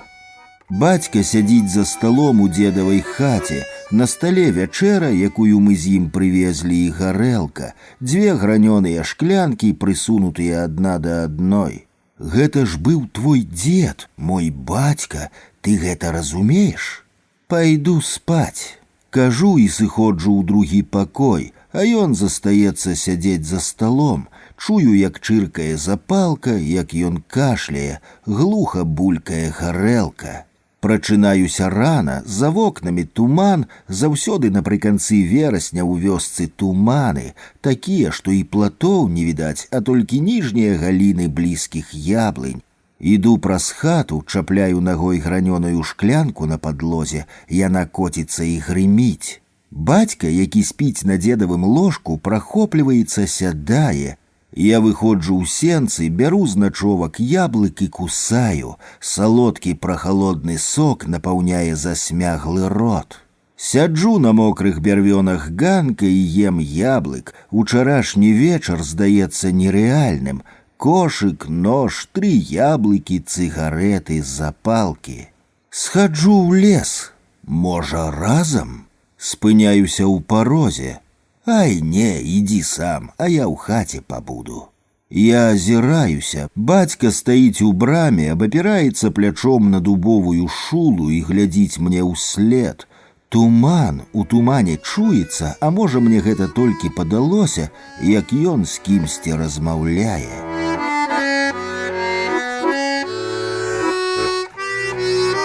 Кроў. А малюнак просты, бацька з сынам стаяць, а на зямлі ляжыць нож і цёмныя тені на зялёнай зямлі. Калі ўзяўся гуляць у ножыкі, то і правілы мусіш выконваць. Колькі разоў давялося мне зубамі выдзіраць з зямлі невялікі калок. Зямля тая чорная, тлустая і мярзотна хрубасцела на зубах. Вясковыя падлеткі рагаталі, падначвалі мяне, меншага, гарадскога і мурзатага, адплёўваўся, крывіўся, але не заплакаў ад крыўды. Потым яны давіліся зямлёй і пляваліся, але гэта будзе потым. Па-сапраўднаму гуляць у ножыкі мяне навучыць бацька. Мы будзем сядзець у лесе, побач будзе сохнуць сена, і ён пачне паказваць мне, як трэба кідаць нож, колькі разоў ён павінен перавярнуцца ў паветры, каб дзюбай трапіць у зямлю. У кожнай гульні свае сакрэты. Бацька цярпліва і, як мне падалося, ахвотна раскрывае іх. Самаробны нож лётае ў паветры, з калена, з локця, з пляча, з ілба, праз спіну. У мяне пачне атрымлівацца, галоўнае адчуць той кавалак навостранага жалеза, яго вагу, і спярша ўбачыць, уявіць той імклівы палёт, а потым кінуць. Бацька паказваў далонню палёт ножа, а я кінуў. Востры нож дзюбай трапіў у бацькаву руку, дакладна ў бэзавую жылу. Пырскнула высокім фонтанчыкам неверагодна яркая кроў на мяне, на яго, на кашулі, на траву. Я спалохана закрычаў, а бацька засмяяўся, хоць і спалатнеў. Ён знайшоў цёмна-зялёны ліст пад кустом ляшчыны, прыціснуў яго да рукі. Кроў сунялася хутка, потым павярнулі сена на лясной паляне і пачалі гуляць далей. Я быў асцярожным, напалоханым, а таму бацька лёгка перамог. Мінулым летам я паказваў дачцэ, як трэба кідаць нож у зямлю. Расказваў, што гэтай справе мяне навучыў яе дзед. У кожнай маёй перамозе заўжды ёсць і будзе кропля бацькавай крыві. Той самаробны ножык ляжыць на зялёнай зямлі, і бацькаў цень побач.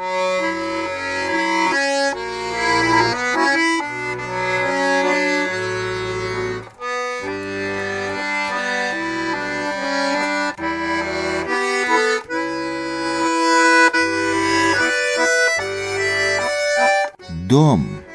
Я шмат разоў чуў ад бацькі слова «дамоў». Сабрацца і выправіцца ў вёску – гэта дамоў.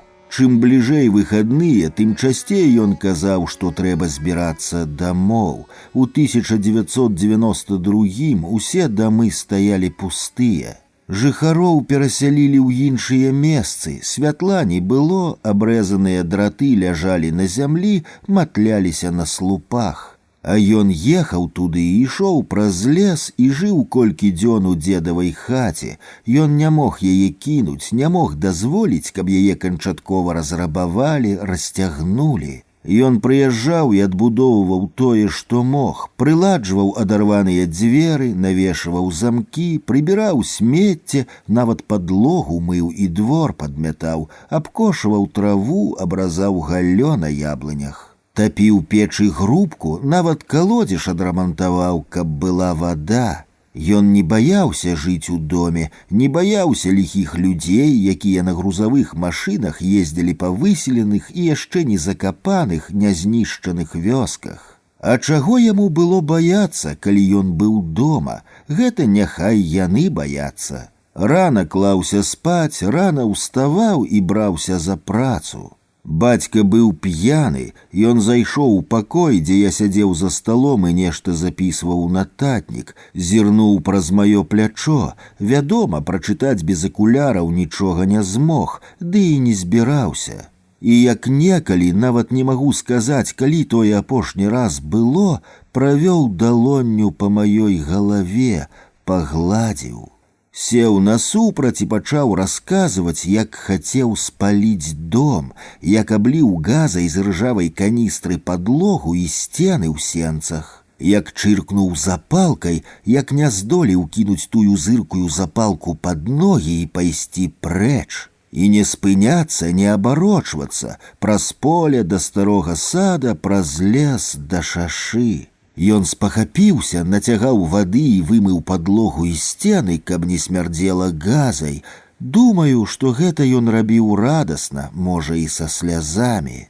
Бацька папрасіў, каб яго пахавалі на вясковых могілках, каб завезлі дамоў. Дым. Кастрычнік, восеньская імжа, вялікае неба бела-шэрага колеру, руды іржэўнік, невялікі статак кароў, цяпельца, бялёсы, як малако ў вадзе дым, што ціснецца да колкай зямлі. Я сяджу пры вогнішчы і пяку бульбу, побач ходзяць каровы, яны пазіраюць на мяне сумнымі вільготнымі вачамі. Сваёй карове я даю скарынкі хлеба, і яна беражліва бярэ яго з далоні мокрым і мяккім ротам. Суседскім каровам я нічога не даю, але ад цяпла не адганяю. Час не рухаецца, а можа гэта мне 11гадоваму так здаецца. Адна птушка ўздымаецца ў дробны дождж і тут жа ўслед тысячы. Яны пакружляюць пад нізкім небам і апусцяцца зноў у іржэўнік, і толькі агонь патрэсквае, і толькі жывёлы працягваюць нудна і аднастайна жаваць траву. Поле на пагорку паміж лясоў, вось я і пазіраю на карычнева-зялёны лес. Бацька адышоў паглядзець грыбоў, а мяне пакінуў за пастуха. Нарэшце ён з'яўляецца, ідзе нетаропка ў сваім цёмным брызентавым плашчы, кепка ў руках, а ў ёй грыбы, а якія не памятаю, вось і ўся карцінка, вось і ўсё кіно. Тады мне надакучыў дождж, каровы, недапечаная бульба і бацька з яго грыбамі. Цяпер жа той шэра-руды восеньскі краявід, прапахлы дажджом і дымам, люблю. Бо і я, і бацька, і птушкі, і каровы яго частка, а сам краявід частка мяне.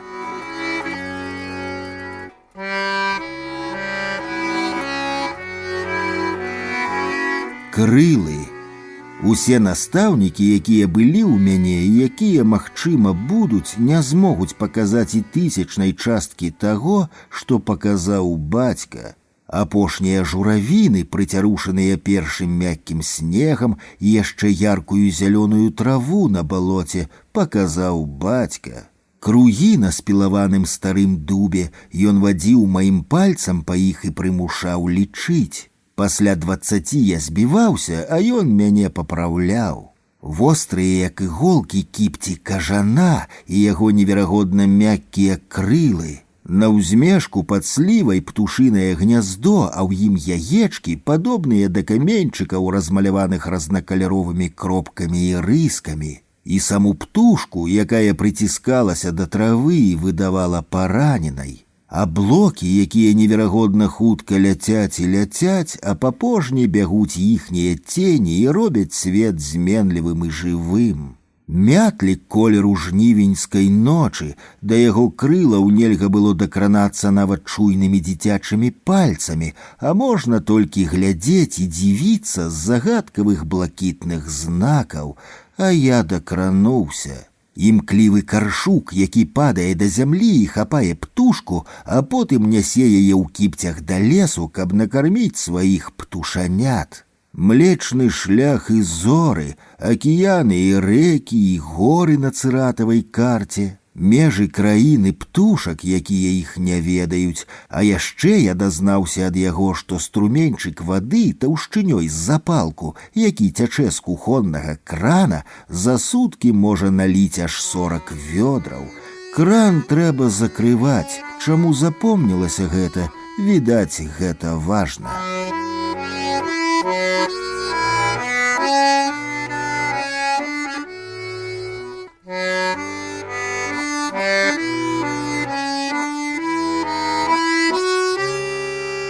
Конь.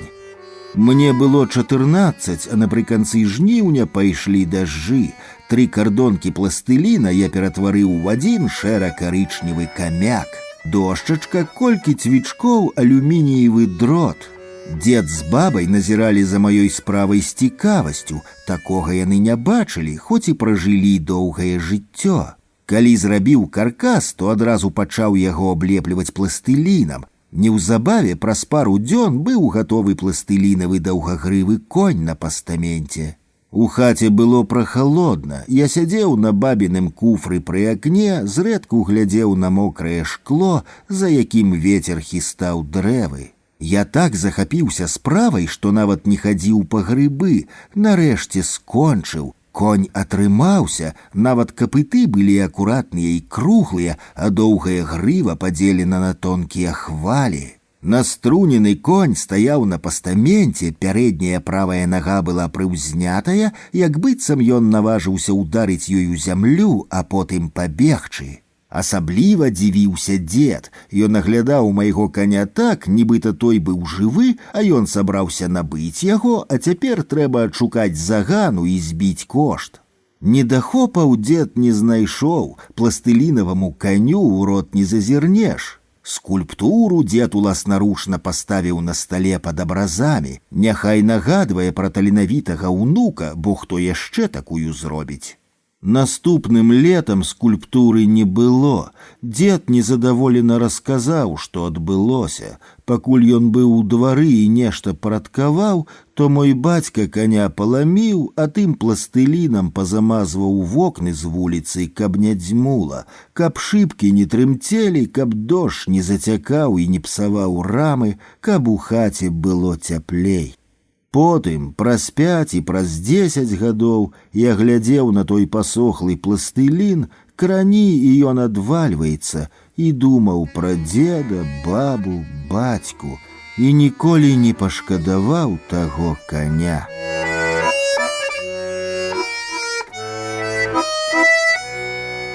Сланы. Зимой 64-го мне было 6, мама не могла нагнуться, замінаў вялікі, як подушка, живот. Валёначкі мне ўздзеў бацька, яму трэба было пільна перастрэцца з сябрам Віктарам, добрая нагода прагуляцца і пакатаць мяне на санках. Палазы вішчэлі па ўтаптанай цвёрдай скарынцы снегу, сцежкі, над імі вялізныя сумёты, а над сумётамі ноч з незлічонымі зоркамі. Я сяджу на саначках, бацька цягне, піўнуха, піва, гарэлка, а мне цукерка, дым, гамана, зноў піва, гарэлка, цукерка. Потым буфет пасялковай лазні, піва, гарэлка, мне кіслы яблык. Бацьку хістала з боку ў бок, я сядзеў стомлены, нават не плакаў, двойчы ці тройчы бацька паслізваўся і падаў. Абтрасаў снег, пасміхаўся мне і цягнуў санкі. На сцежцы каля парку бацька кульнуўся, а я выпаў сумёт. П'яны бацька рушыў далей і пацягнуў за сабой санкі. Чаму я не закрычаў, не ведаю. Снег забіўся ў рукавы, пад шапку, ў валёнкі. Снег быў такі халодны, што апякаў. Цемра змяніла свет да непазнавальнасці. Я ішоў праз глыбокі снег уздоўж бетоннага паркана. Шары, вогненныя шары. Гэта шаша, а на ёй машыны. Колькі разоў я спрабаваў узлезці на адхон, але так і не здолеў. Пайшоў уздоўж дарогі, памятаю, што моцна плакаў, па шашы праносіліся машыны, на мяне ляцеў цвёрды і брудны снег, дом убачыў, калі не было моцы ісці. Дом не наш, незнаёмы, вокны гарэлі жоўтым і цытрынавым, як ледзяшы, стомлены і ўзрадаваны я сеў сумёт, каб адпачыць, мне было цёпла, і я пачаў засынаць, замярзаць. І тады з'явіліся яны. Хто? Залатыя сланы, чарада магутных залатых сланоў. Магутны хобат падхапіў мяне, камячок, усярэдзіне якога слаба пульсавала цяпло, выцягнуў сумёта, павольна ўзнёс над зямлёй. Бацька знайшоў мяне. Мне было за 40. Мы сядзелі на кухні, і я расказваў яму пра ўнучку. Не памятаю, як я прыгадаў той выпадак. Бацька спахмурнеў, вінавата апусціў вочы, разліў па чарках гарэлку, выпілі, а потым ён крыху сарамліва спытаў, а пра якіх такіх сланоў я трызніў, пакуль ён нёс мяне дамоў, а потым на досвідку ў бальніцу.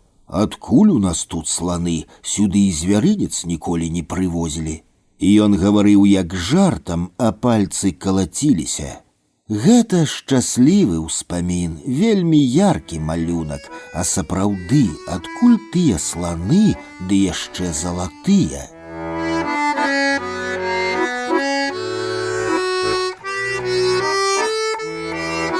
Час.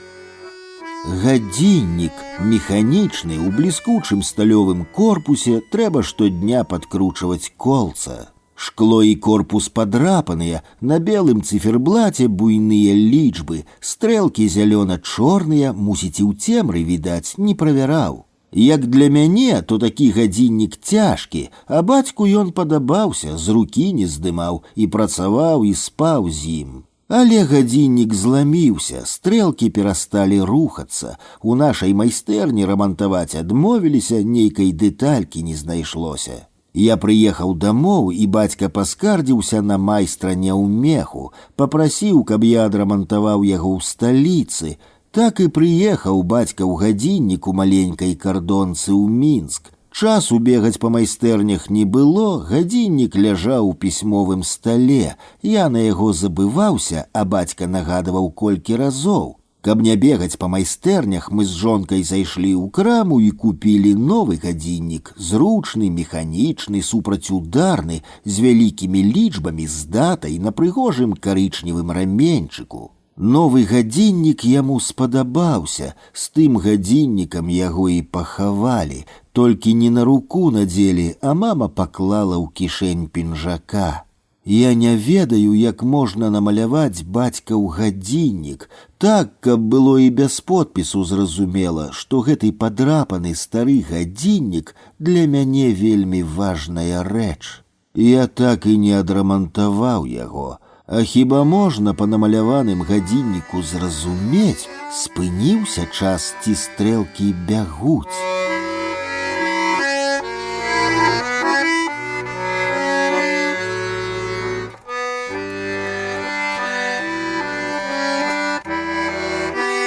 Берагі. Рэчка Ліпа, як для мяне пяцігадовага, была за даляглядам, далёка. Перабрацца на другі бок можна па мосце, а можна і бродам. Бацька прывёз мяне на мулкай раме ровара, бо на багажніку стаяў кошык.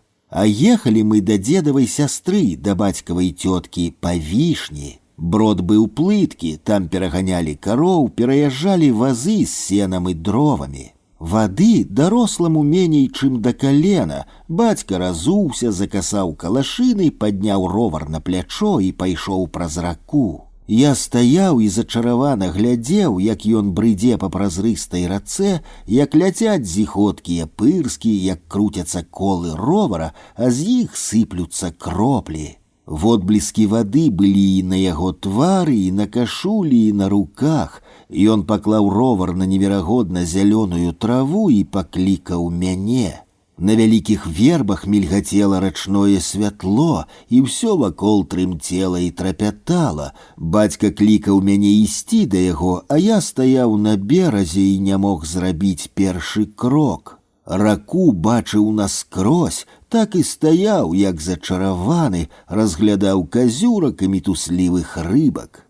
Бацька не ўмеў плаваць, ён быў лясным чалавекам, але пераходзіць рэчку не баяўся, а мама плавала добра, бо нарадзілася і вырасла на беразе Сожа. Я так і не перайшоў тады рэчку. Потым я бегаў на Ліпу купацца, сотні разоў пераплываў плёс, скакаў з невысокага берага бомбачкай і салдацікам, даваў нырца. Але назаўсёды рэчка Ліпа застанецца такой, якой паказаў яе бацька, не кранутай меліярацыяй, не спрамленай, як канава, не плыткай, а жывой. Гэта чыстая праўда, што рэкі дзяцінства працякаюць праз сэрца, так напісаў мой любімы пісьменнік. І яшчэ праўда, што яны ніколі не перасыхаюць і не мялеюць, яны заўсёды поўныя празрыстай вады.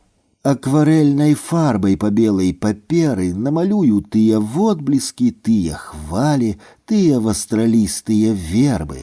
І, вядома ж, мужчыну з роварам на плячы, які пераходзіць на той бок Ліпы.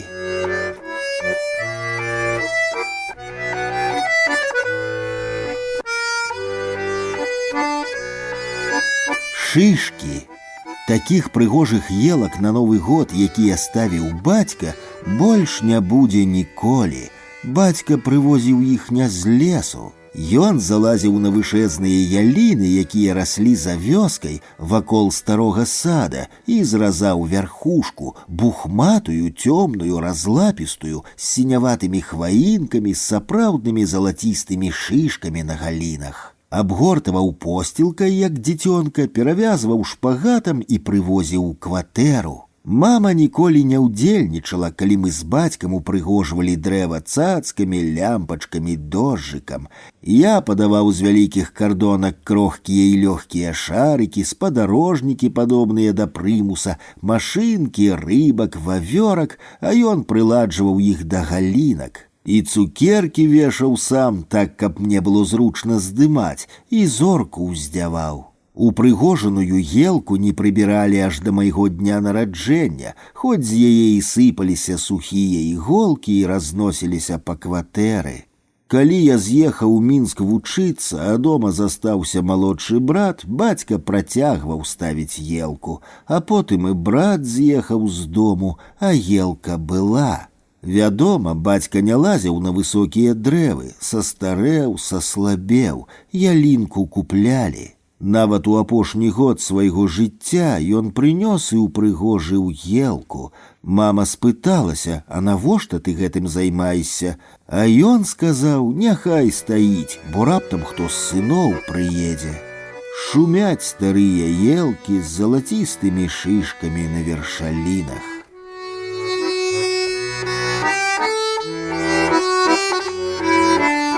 Усмешка. Не любяць беларусы немцаў і не палюбяць, і колькі б немцы не прасілі прабачэння, не каяліся, колькі б не плацілі і не дапамагалі, адносіны не зменяцца. У бацькі былі два старэйшыя браты, Павел і Мікола, абодва загінулі.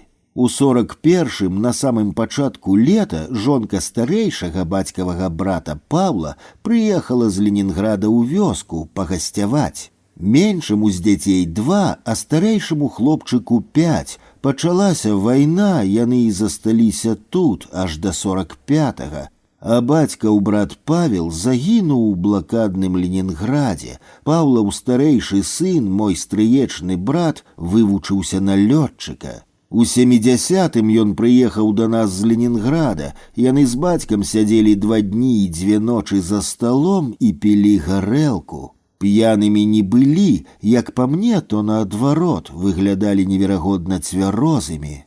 Яны гаварылі пра вайну, але не пра тое, як ім было страшна, як кепска, як не было чаго есці, а як ім было добра. Яны згадвалі тыя 4 гады і смяяліся, не гучна, не рагаталі, але смяяліся. Беларусы, адрозна ад многіх, не рагочуць, а пасміхаюцца. Так і мой бацька з пляменнікам палілі Беламор, пілі, гаманілі і пасміхаліся.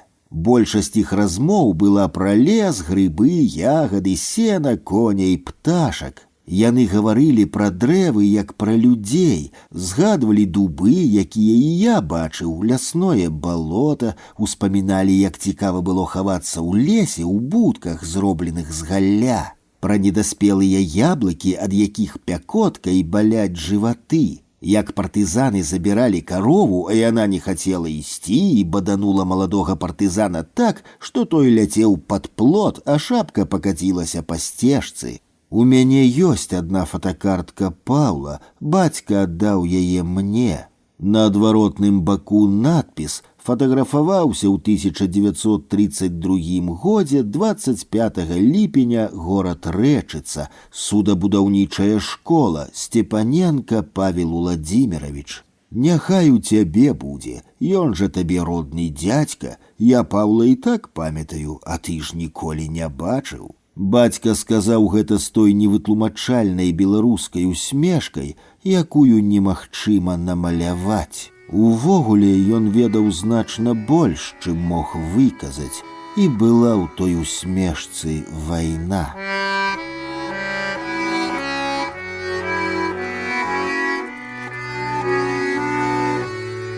Ветер. Бацька ў царкву не хадзіў, не бачыў я, каб ён калі маліўся, але рэлігійныя святы ведаў і выпіваў, лічыў, што хрысціць дзіцёнка трэба, а вось на пахаванні можна і без папа абысціся. Вось так, не надта складана, па-беларуску. Калі мой стрыечны брат нечакана кінуў выкладаць ва ўніверсітэце і пайшоў вучыцца на святара, то ўсе сваякі абурыліся, кожны лічыў, што праз гэта займее непрыемнасці на працы, падтрымаў пляменніка тады адно мой бацька. Яны сядзелі пры хаце на жэрдках старога плота і гаварылі. Пра дзеда, які па маладосці спяваў у царкоўным хоры, пра аднавяскоўцаў, пра сваякоў, сярод якіх ёсць інжынеры, настаўнікі, электрыкі, дактары, мастак, лётчык, вайскоўцы, вадалаз, ляснік, а цяпер і поп свой будзе.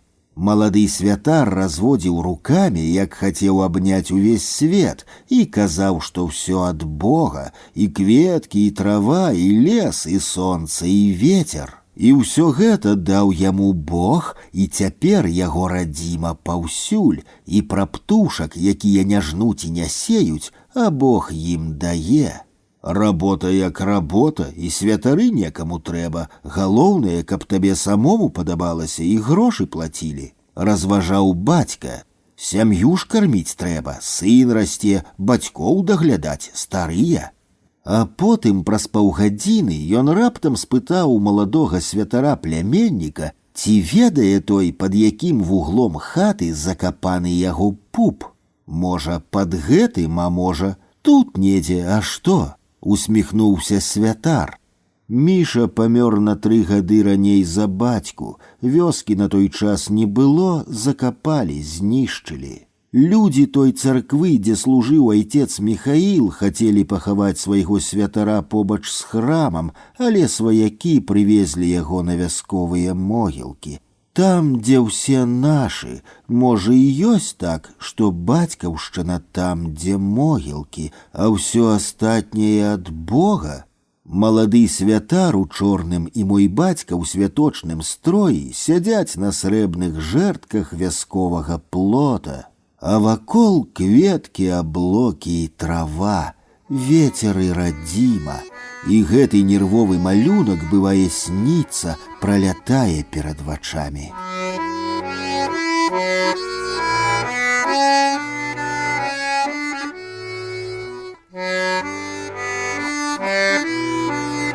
Чамаданчык. Я памятаю той фарсісты чамаданчык яшчэ новым і прыгожым.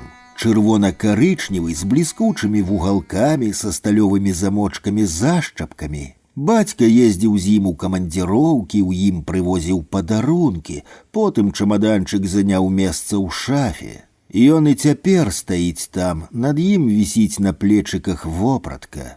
Раней адзенне вісела цесна, а цяпер вольна, бацькавай вопраткі няма.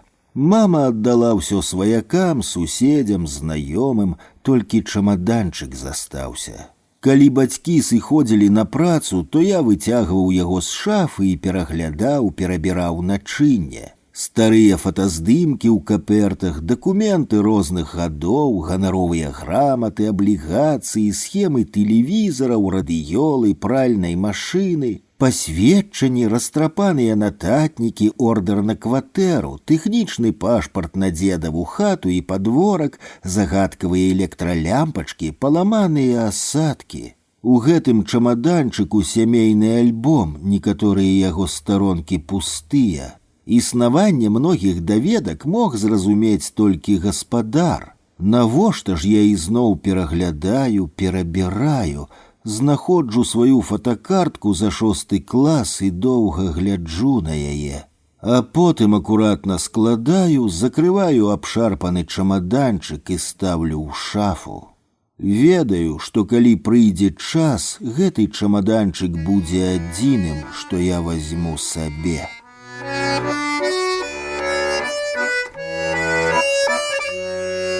Крэсла. На сваё вяселле мой дзед зрабіў мэблю, ложак, 2 драўляныя канапы, 2 сталы, 2 крэслы і колькі зэдлікаў. Было тое да рэвалюцыі, мэбля перажыла гаспадара. На сённяшні дзень цудам засталося толькі адно крэсла, другое дзед аддаў на вяселле адзінай дачцэ.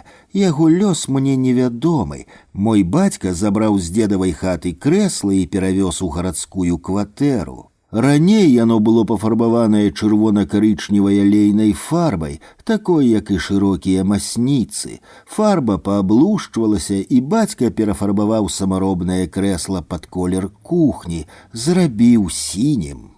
Зручнае крэсла, хоць і цяжкое, ледзь пасунеш. По-свойму нават прыгожае, з высокай разной спінкай, на крыху выгнутых пярэдніх ножках, з рэйкай падстаўкай, каб можна было абаперціся абцасамі. Бацька любіў гэтае крэсла, падоўгу сядзеў на ім. Я забяру яго і перавязу ў Мінск, але няхай гэта будзе не хутка, бо і мама часта сядзіць на ім і глядзіць у акно.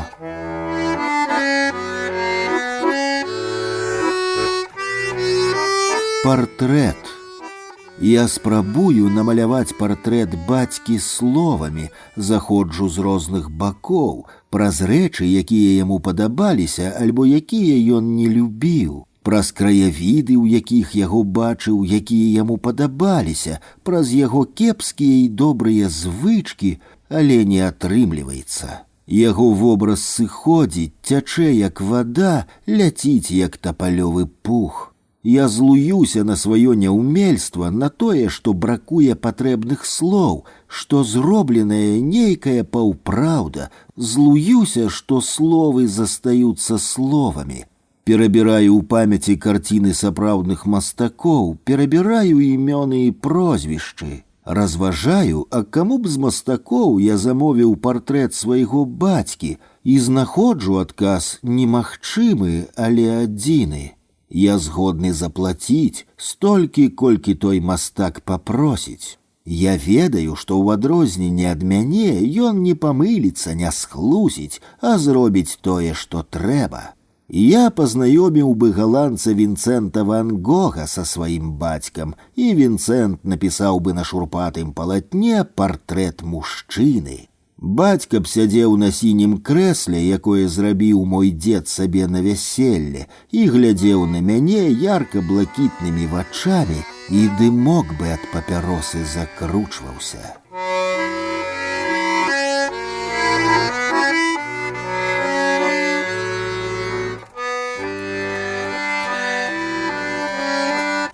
Жонка. Шкло можна ірваць як тканіну, ламіць як тонкі лёд, правільна прарэзанае шкло ломіцца пад уласным цяжарам. А яшчэ можна ціхенька пастукаць пад шурпатым следам алмаза і ўбачыш, як расколіна пабяжыць па рысцы, а шкліна хрумсне, абломіцца. Бацькі вырашылі зашкліць балкон. Бацька сабраў і замацаваў раму, шкло стаяла ў гаражы. Бацькі і я пайшлі, каб парэзаць яго па памеры, прынесці і ўставіць. Па дарозе я расказваў, як робяцца сапраўдныя вітражы, як спрытна навучыўся ў інстытуце рэзаць шкло. Мама слухала уважліва, а бацька не. Мама паклала на стол абцягнуты суконнай коўдрай вышчарблены кавалак шкла, правяла па шкліне далонню, як пыл сцёрла, указальным пальцам намалявала круг, а потым адным рухам чырканула сваім алмазам. Намаляваны круг быў памерам са сподак, колькі разоў ударыла знізу шкларэзам, ляпнула далонню, і шкло пасыпалася. У няроўнай шкліне засталася круглая дзірка. Я здзіўлена войкнуў. Мама паставіла дзіравую шкліну пад сцяну і ўзяла наступны кавалак шкла, намалявала на ім вільготным пальцам круг, а потым прарэзала яго. Ад таго круга правяла шкларэзам 3 промні, пастукала знізу, і шкло абсыпалася, а ў руцэ застаўся шкляны круг. Паклала на стол дзіравую шкліну, а потым свой круг. Ён увайшоў у дзірку, як там быў. У мяне слоў не было, а што я мог сказаць? Мама пачырванела, я зірнуў на бацьку, ён разгублена пасміхаўся. «Ну, а что ты хотел? Яна ж моя жонка, а твоя?» Мы с бацькам несли праз пасёлак парэзанае мамай шкло, несли як памагатыя, як носяць зброю. А мама ішла следам і трымала ў руцэ звычайны шкларэз, як незапаленую свечку.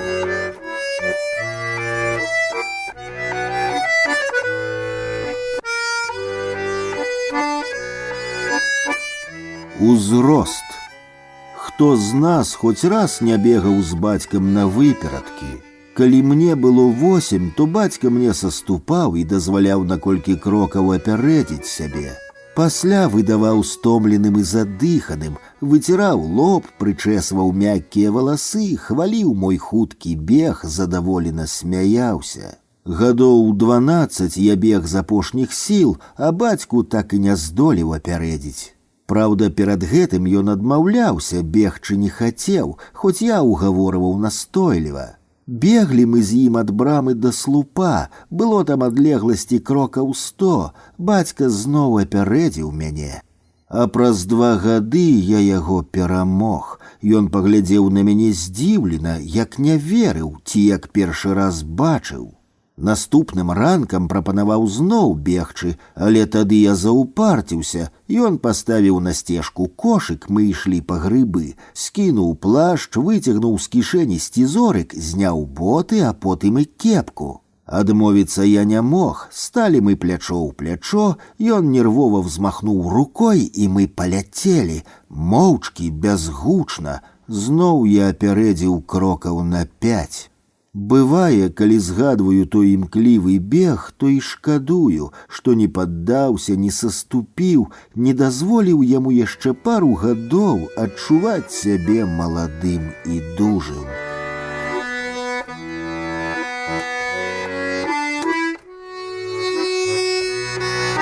Манеты.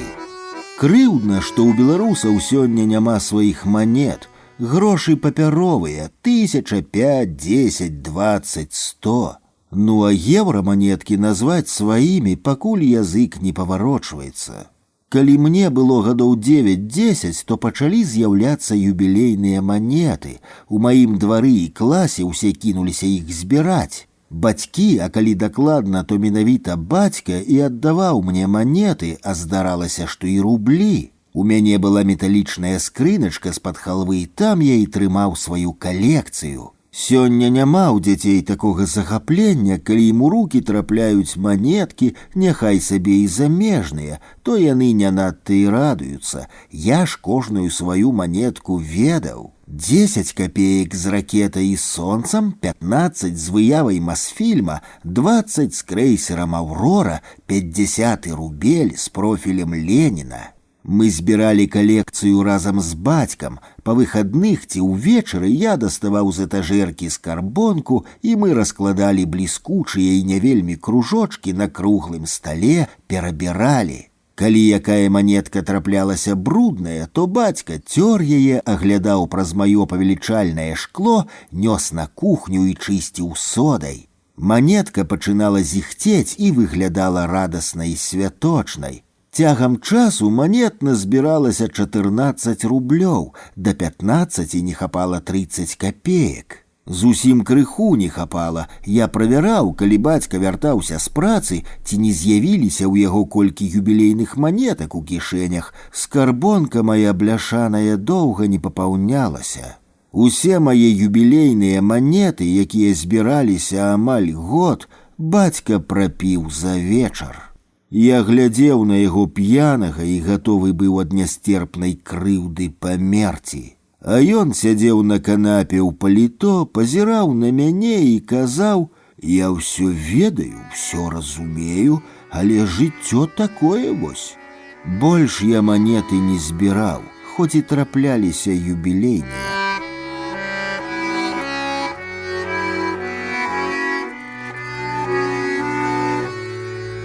Схованка.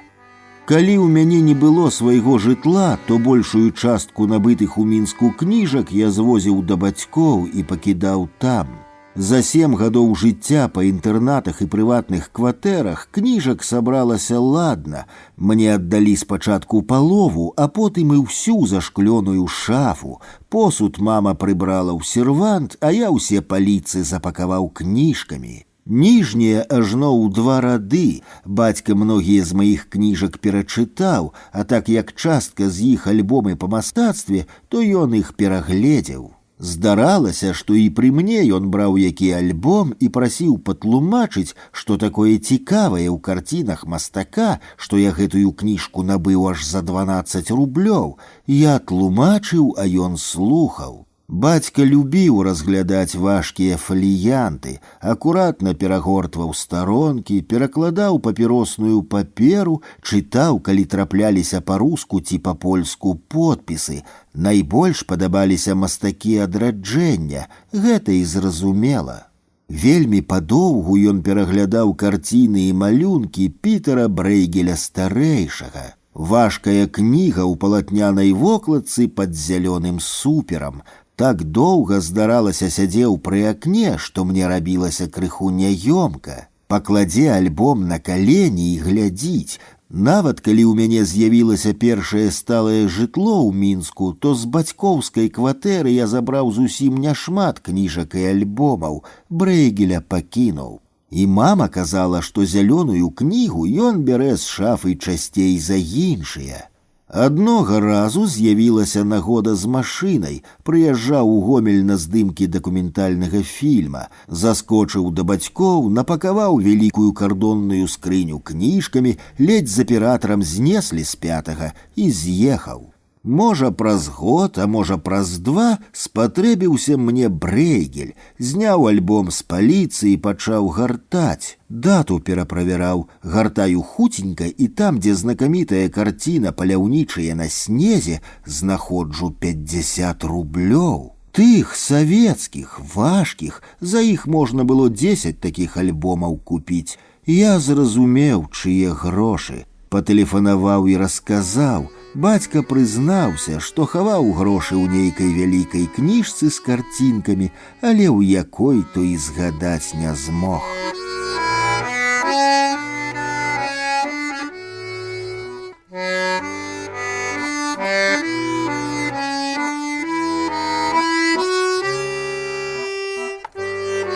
Сасна. Ад вёскі тое месца, куды мяне 7гадовага вёў бацька, было далёка.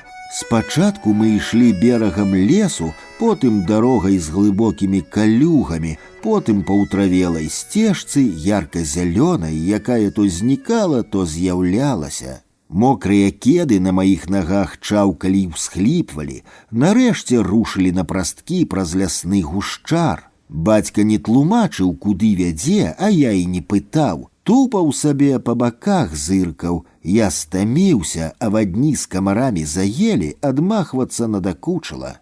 «Глядзі», — сказаў бацька, калі мы выбраліся за лешніку. Пад нагамі жоўта-зялёнымі хвалямі ляжаў мох. Месца гэтае называлася Сцяпаненка ў мох. Нехта з продкаў нашых ездзіў сюды драць той мох на будоўлю. Ну, мох і мох сабе, нічога дзіўнага. На імху тым буйныя і цёмныя, як вішні, суніцы, па 2-3 на кусціку. І сосны вялікія, як залатыя, на кожным дрэве падсочка і ржавыя бляшаныя лейкі з жывіцай. Пахне тая жывіца неверагодна востра, а галоўнае не адмываецца і не адціраецца з пальцаў.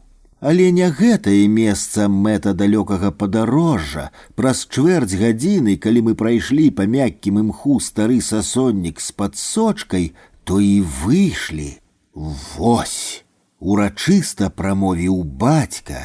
Дрэва стаяла на невялікай паляне, вакол быў злінялы парудзелы мох. Вялікія сосны супраць гэтага дрэва выдавалі першакласнікамі побач з настаўнікам. Сасна, а гэта была яна, падалася мне большай за гомельскую тэлевежу, вышэйшай, чым цагляныя коміны касцюкоўскага шклазавода. Бацька пераможна зірнуў на мяне і пайшоў да яе. Дакрануўся, як парукаўся, а потым сеў пад ёй і прываліўся спінай да камля. А я хадзіў вакол, агаломшаны і расціснуты веліччу, хадзіў і маўчаў. Думаў пра тое, што калі ўзлезці на самы верх, убачу чырвоны дах дзедавай хаты, навакольныя вёскі, лясныя і палявыя дарогі. Я быў упэўнены, што там, наверсе, выцягні руку і можна крануць аблокі.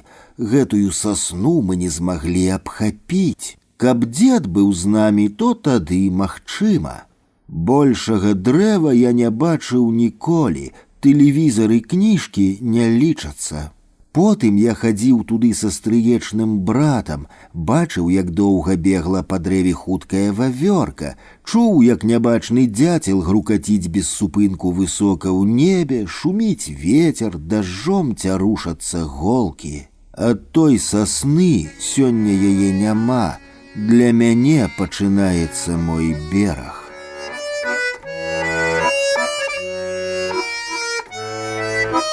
Татуіроўка. Было гэта ў 1980 годзе на 3-м курсе інстытута, але я і сёння памятаю непрыемна вісклівы гук электрабрытвы, пераробленай у турэмную машынку для біцця на колак. Тады ў мяне і з'явілася татуіроўка. Не выкшталцоная, стылёвая, разнакаляровая тату, а сапраўдная мужчынская масцюха. Мне яе зрабіў сябар, я ўзамен зрабіў другому сябру. Не надта каб і хутка, але прывык да выразнага знака на скуры, прыехаў дамоў да бацькоў, скінуў швэдар, кашулю, бацька глядзеў на маё плячо паверх акуляраў, а потым паправіў акуляры, пасунуў іх да вачэй. «Пакажы, пакажы, а што гэта азначае?» Дакрануўся да майго левага пляча. Нічога, так, кінуў, бо хацеў аджартавацца. Бацька памаўчаў, мне зрабілася няёмка за маю татуіроўку, з якой ён не зводзіў позірк.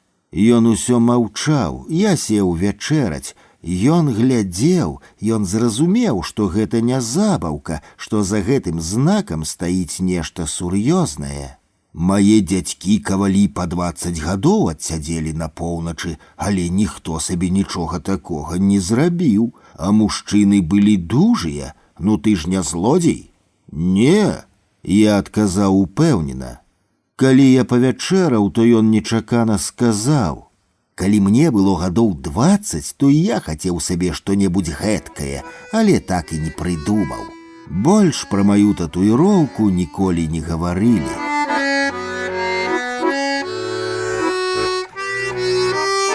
Шрот.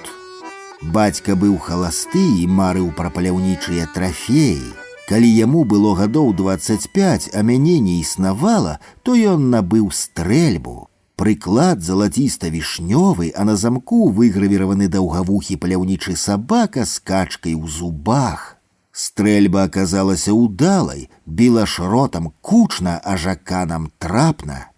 Вядома ж, зброя справа мужчынская, жанчыны зброю не любяць і правільна робяць. Ад мяне малога стрэльбу хавалі ў шафу. Я навучыўся тую шафу адчыняць лязом сцізорыка, адно каб толькі патрымаць зброю, пацерціся шчакой аб прыклад, пазабаўляцца. Вялікая і цяжкая стрэльба смачна пахла порахам, агнём, дымам і машынным алеем. Аднойчы стрэльба бахнула ў маіх руках, хоць я і быў упэўнены, што яна не зараджаная. Мне споўнілася 12, і я страляў качак на балоце. 3 качкі збіў і выцягнуў з вады. Другі раз я настрэліла, калі бацькаў малодшы брат зняў яе са сцяны і пачаў круціць. Дзіўна, як мой бацька застаўся жывы. Шрот пасек фотаздымкі ў рамках на сцяне, пасек фотаздымкі нябожчыкаў і жывых, а бацьку ніводны свінцовы шарык не зачапіў. Каб далей ад граха, то дзед загадаў ад стрэльбы пазбавіцца. Бацька тую стрэльбу прадаў суседу па пад'ездзе за 25 савецкіх рублёў і пляшку гарэлкі. Сусед быў сапраўдны паляўнічы. Наша незараджаная стрэльба бахнула, калі дзядзька Хведар пераплываў забалочанае возера на гумовай лодцы. Шрот прасек балоны, і сусед аказаўся ў халоднай вадзе. Суседа паспелі выцягнуць, а стрэльба ляжыць у муле на дне балота. Мне здаецца, што калі праз 1000 гадоў яе знойдуць археолагі, то яна зноў бабахне. А вось на шэрым фотаздымку яна не стрэліць ніколі, а бацька будзе пасміхацца вечна.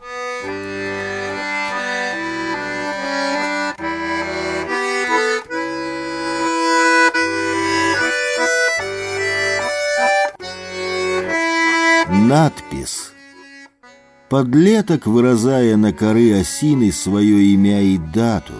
Надпіс 5 літар і 4 робіць на вышыні сваіх вачэй. Спачатку шнары на дрэве яркія, бела-жоўтыя, мокрыя, па іх цячэ сок.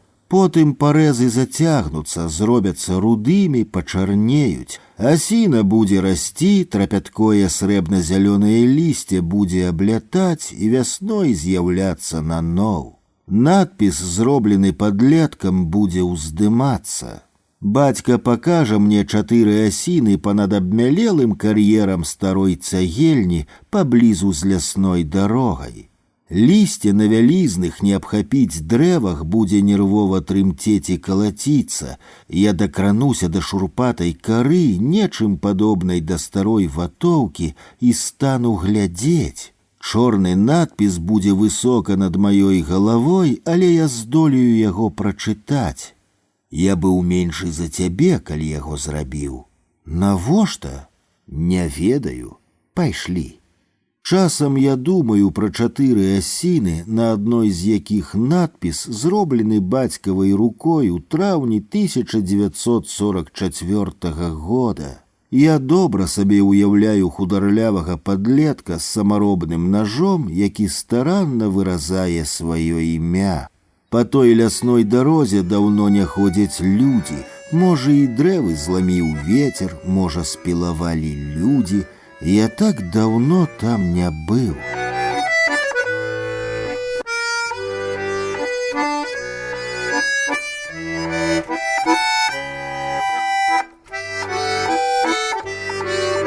Совы.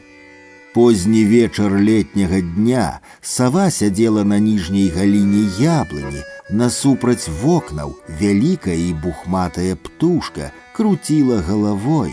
Яе нават з ганка дзедавай хаты было добра відаць, хоць сонца і села за лес. Падалі ў бульбоўнік яблыкі, саву мне паказала баба, у яе голасе чуўся сполах. Я забег у хату, а вярнуўся на ганак са стрэльбай, прыладзіўся і стрэліў. Сава упала пад яблыню, і яблыкі пасыпаліся. Потым я прынёс яе ў двор і паклаў на ганак. Было цемнавата, добра не разгледзеш, і я перацягнуў скрываўленую саву ў сенцы. Баба глядзець на яе не захацела. Гэта была вялікая птушка з моцнай дзюбай і гострымі кіпцямі. Да наступнага дня яна ляжала ў сенцах, прыкрытая начоўкамі.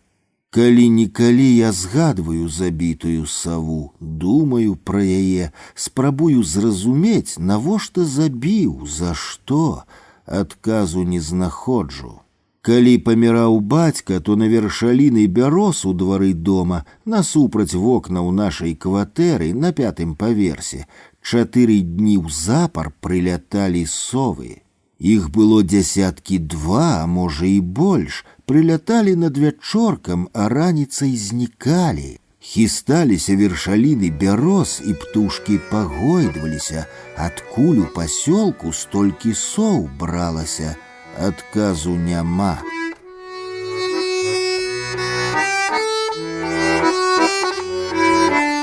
Звычкі.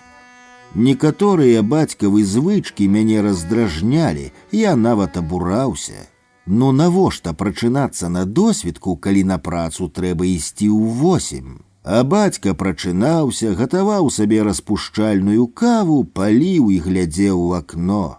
На ранішняе неба, на аблокі, на вершаліны дрэў, хадзіў па кватэры, тупаў, замінаў спаць. Навошта вырошчваць бульбу, гуркі, памідоры, цыбулю? Прасцей пайсці і купіць у краме ці на базары. І паліваць не трэба, даглядаць, скарадзіць, капаць, перавозіць. Чаму ў вёску трэба абавязкова ехаць самым першым аўтобусам, які ідзе о 6 раніцы, а вяртацца апошнім? Але ён рабіў так. Чаму, калі выходзіш на вуліцу, то трэба апранацца ў чыстае, як на свята? Чаму трэба галіцца з вечара, а не раніцай ці ўдзень? Чаму трэба стрыгчыся і не хадзіць кудлатым? Навошта садзіць дрэвы перад домам? Зломяць дзеці, машыны. А бацька садзіў, абкопаваў і паліваў, майстраваў агароджы, ставіў штыкетнік. Насіў з 5-го паверха вёдрамі ваду і паліваў не толькі тыя, якія пасадзіў сам. Чаму трэба спалоханаму дзіцёнку дапамагчы шукаць у траве згублены ад кватэры ключ, старому суседу адчыніць паштовую скрыню з непаслухмяным замком, тысячы звычак, пра ўсе і згадаць немагчыма. Я цяпер раблю многае так, як рабіў бацька. Нават кепку надзяваю так, як ён, і не задаю сабе больш пытанняў, а навошта ўставаць на досвітку, навошта доўга глядзець у неба і чысціць чаравікі. Раблю і не пытаю.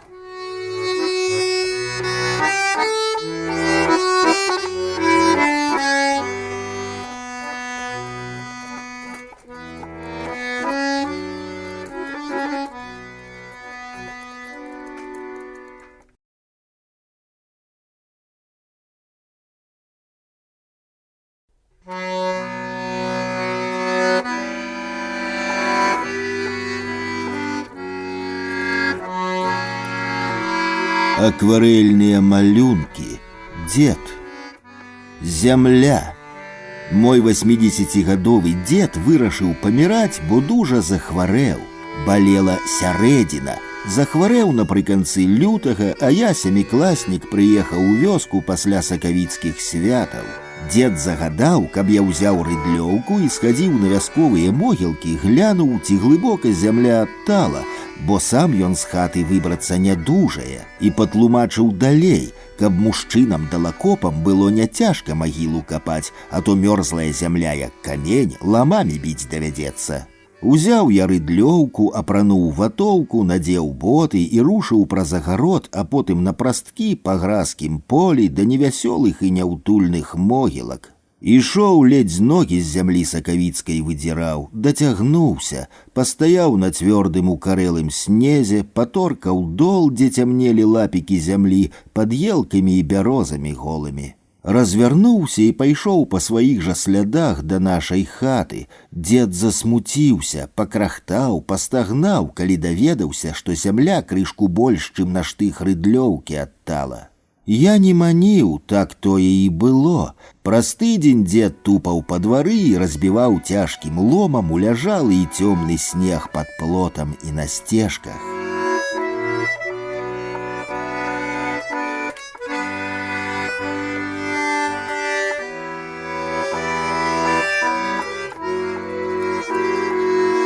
Кузня. Конь чырвоны, нават залаты, зваць коня сокал, на лбе белая зорка. Ён, як усе прыгажуны, капрызны, злосны. Я хацеў даць яму скарынку хлеба з соллю, пакуль дед парадкаваў на калёсах рознае жалезе. Сокал скарынку з'еў і нямоцна кусануў мяне за плячо, а потым мы паехалі з дедам у кузню. Гэта далёка-далёка, за лесам. На ўсе мае пытанні дед адказвае падрабязна і ахвотна, толькі ні пытанняў, ні адказаў не запомніў. У лесе дед перадае мне 6гадоваму лейцы, вось таму я і шчаслівы, а ў шчаслівых памяць павярхоўная. Торгаю шырокія лейцы, пакрыкваю, сокал бяжыць па лясной дарозе, хвост яго чорны матляецца перад вачамі. Калёсы падскокваюць на каранях, якія выпінаюцца на дарозе, быццам жылы на дзедавых руках. Дзіўна, запомніў з той паездкі мала. З цёмнага лесу выязджаем, вялікае поле і агромністае летняе неба з белымі аблокамі. І яшчэ запомніў, як дзед сказаў, што калі яго не будзе, я стану жыць заместа яго. Тады мяне праблема бессмяротнасці не займала, а вось сляпні на ўзмакрэлай спіне коня здаваліся ворагамі. Я іх забіваў.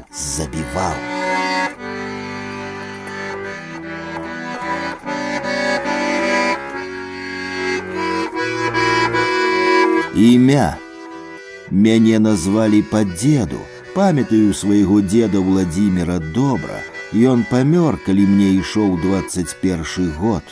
Ні разу дзед не сказаў мне кепскага слова, не пакрыўдзіў, не ўдарыў і бацькам не дазваляў на мяне сварыцца. Ні разу, калі я сядзеў за кніжкай ці маляваў, не выключыў святло, не загадаў і нават не папрасіў, каб я ішоў нешта рабіць па гаспадарцы. Ён ставіўся да кніжак і да малявання з павагай неверагоднай. Ён навучыў мяне касіць, кляпаць касу і гайстрыць яе шурпатай мянташкай, пілаваць і калоць дровы, араць і скарадзіць, вадзіць каня і хадзіць за плугам, запрагаць і выпрагаць каня, правільна валіць дрэва так, каб яно не захрасла і не паламала іншыя, меншыя. Ён цярпліва паказваў і тлумачыў, як і што павінен рабіць мужчына, і ён радаваўся і пасміхаўся ў вусы, калі бачыў плён сваёй сялянскай навукі. Ён зрабіў мне маленькую рыдлёўку і касу пад мяне, і малаток у мяне быў свой, спрытны, маленькі, з ясеневай ручкай. Здавалася б, а што мне, гарадскому чалавеку, з той сялянскай навукі, дзе я магу яе скарыстаць сёння? Але за кожным з гэтых заняткаў стаіць зямля, лес, пожня, жывёлы і птушкі, дождж і снег. За гэтым хаваюцца родныя словы, і няважна, што зараз многія амаль выйшлі з ужытку, зрабіліся старажытнымі. Але музыка захавалася, тая сапраўдная, адзіная, не руская і не літоўская, не польская і не украінская, а свая. Хацеў напісаць пра дзеда, а напісаў пра выхаванне, і гэта справядліва.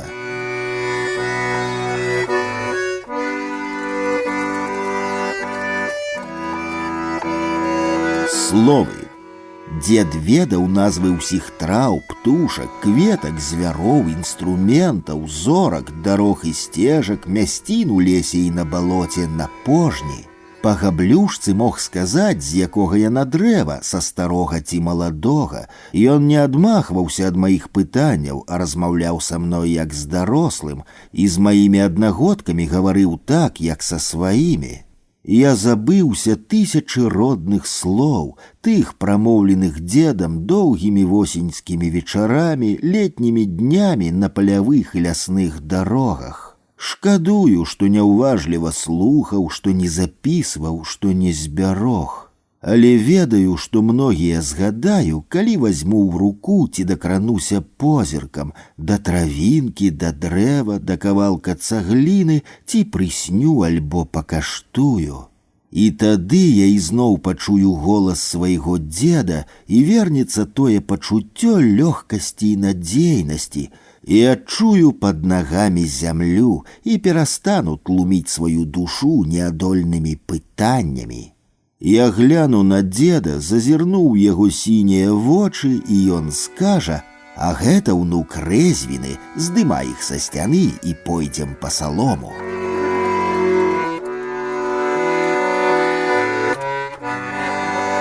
Узрост.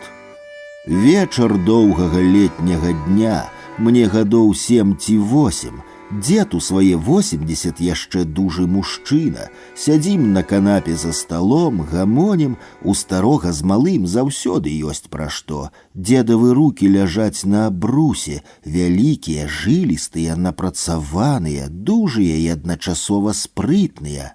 Скура на іх як пергаментная, як паверхня дубовага ліста, коўская. Разглядаю звілістыя жылы, дакранаюся і пальцамі сціскаю скуру над суглобамі. Яна не разыходзіцца, застаецца стаяць, як скамечаная. Здзіўляюся і шчыпаю сябе з руку. Дзед смяецца, а я палохаюся. Стары я, Володька, і скура на руках старая, цвёрдая. Ідзі кладзіся, што сядзець без справы. Кажа дзед і падымаецца з-за стала. Доўга не магу заснуць, баюся скуры, як у дзеда. Учора гуляў з дачкой, яна сціснула скуру на маёй руцэ і здзіўленая сцішэла, як я даўным-даўно.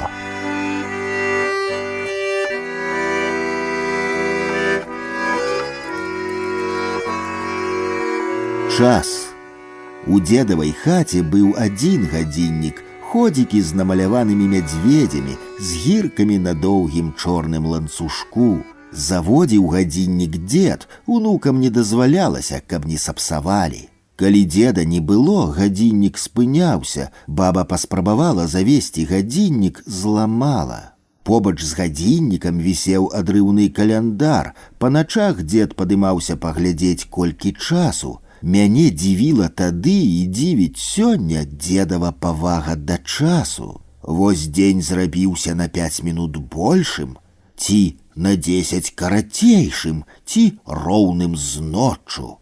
Казаў ён перад гадзіннікам, як перад абразом. Нікуды спазніцца мой дзед і баба не маглі, адкуль у іх такая павага да хвіліны гадзін, якая ім розніца, карацейшы гэты дзень за папярэдні ці даўжэйшы. Карову выганялі не па гадзінніку, спаць клаліся па сонцу. Пра справы дамаўляліся так: зайду, як паснедаеце, прынясу, як каровы прыйдуць, заходзь апоўдні, убачымся, як пошту прывязуць.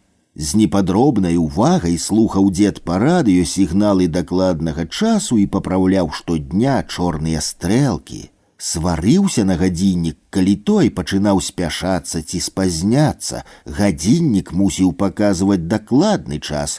Калі дзед памёр, гадзіннік перастаў цікаць. Ён так і вісеў з нерухомымі, як намаляванымі стрэлкамі, а баба мая нават заўважаць яго перастала.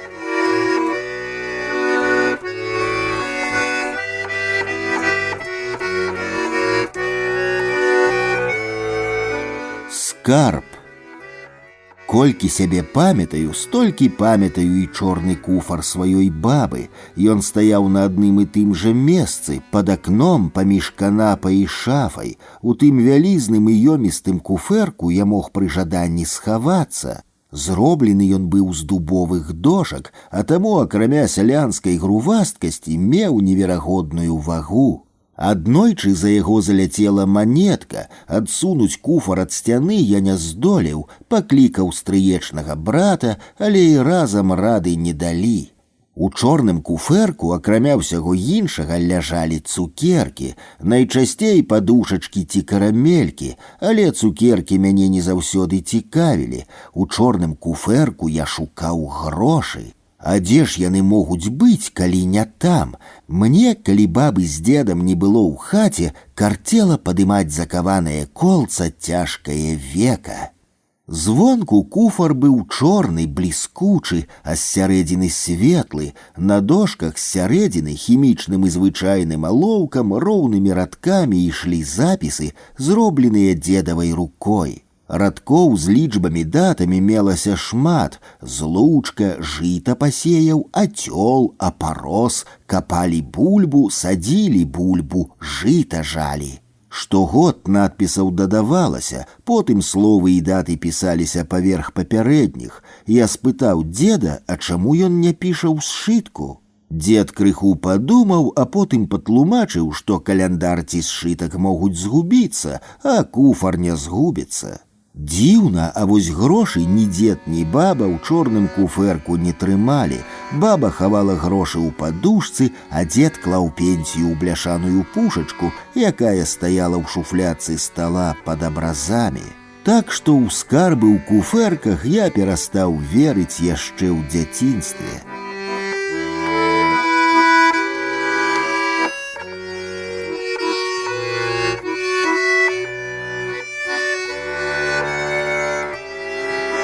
Піла. Мы з дзедам пілуем дровы, мне гадоў 7. Пілуе дзед, а я дапамагаю. Цягаю аберуч вялізную чорную пілу, напінаюся, стараюся. Вострымі зубамі ўгрызаецца чорная піла ў бярозавае бервяно, струменьчыкам сыплецца пілавінне. Дрэва цвёрдае, а пілавінне мяккае і духмянае. Мне гэта падабаецца. Я люблю працаваць з дзедам на пару. Ён не прыспешвае, не сварыцца, калі нешта не атрымліваецца адразу. Дзед добры. Яшчэ ў чорнай пілы новая адпаліраваная ручка, гладзенькая такая, прыемна яе сціскаць пальцамі. Піла ці не большая за мяне, яна пагрозліва гудзе і ўздыхае, бывае выгінаецца, калі захрасае ў бервяне. Мы ўжо напілавалі шмат, я крыху стаміўся, але не прызнаюся, а дзед бярэ наступнае бервяно, кладзе яго на сталюгу, прыкладае да бервяна пілу. Паленца павінна быць на палову палатна пілы. Я адзначаю на бервяне рыскай тое месца, а ловак замяняе кавалачак вугалю, пачынаем пілаваць. Памятаю, што калі прыйшоў стрыечны брат Міша з фотоапаратам, дзед адставіў пілу і ўзяўся зашпільваць на кашулі каўнер. Дзед саромеўся фатаграфавацца непрычасаным, непрыбраным, а мне было без розніцы. Міша паставіў нас побач са сталюгай, мне даў у рукі пілу, адышоўся на 5 крокаў, апусціўся на калена, шчоўкнуў, застаўся фотаздымак. Няма майго дзеда, няма той пілы. Даўно згарэлі і дровы, якія мы напілавалі. Застаўся ўспамін пра летні дзень, пра дзеда Владзіміра, пра пах пілавіння і новую ручку для пілы, якую зрабіў дзед, каб мне было зручна яму дапамагаць. Гэта можна намаляваць, толькі малюнак, як і фотаздымак, не змесціць усіх тых пачуццяў, якія выклікае ў маёй душы такая простая і дасканалая рэч, як вялікая чорная піла.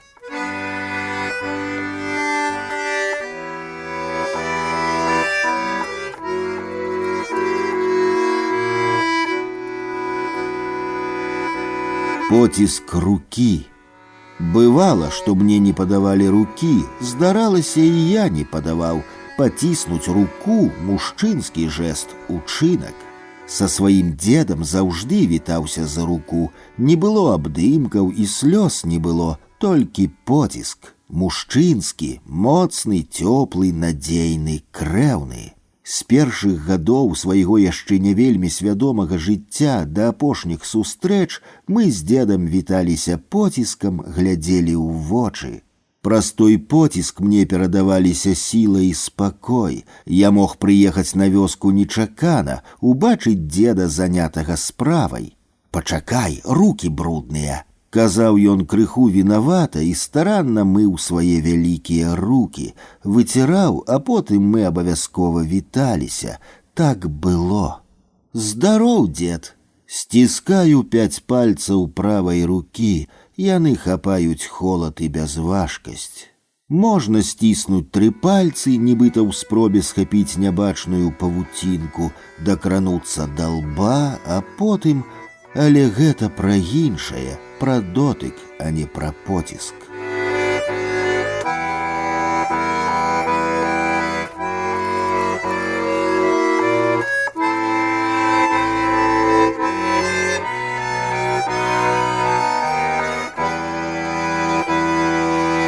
Фрэска. Мацак, сокал, плісіца, малы, бэня. У свае 5 гадоў я ведаю імёны калгасных коней. Яны ўсе як адзін прыгожыя, а мацак найпрыгажэйшы, бо менавіта на яго і пасадзіў мяне дзед. Я трымаюся за блытаную грыву стомленага коня. Мацак ідзе цяжка, глуха тупае капытамі па ўтрамбаванай сцежцы. Мацака вядзе дзед. Ён стрымлівае наравістага коня, праплываюць платы, замёты, гусі, штыкетнік, аблокі, яблыкі. Я прашу дзеда, каб ён даў мне зашмальцаваны потнымі рукамі повад, але дзед ведае, што конь можа пабегчы да канюшні, можа упудзіцца, можа раптам стаць і не дае аброць. Яны ідуць мерна, крок у крок, мой дзед і шэры вялікі конь. Яны ідуць урачыста, святочна, і мужчыны, і жанчыны, і паштарка на ровары зайздросцяць майму дзеду Владзіміру, бо яго 5гадовы ўнук Воўка сядзіць на кані, як клешч, і не падае. Калі мы будзем вяртацца з канюшні, то мае далоні будуць пахнуць канём, а стомленыя ногі крыху падгінацца.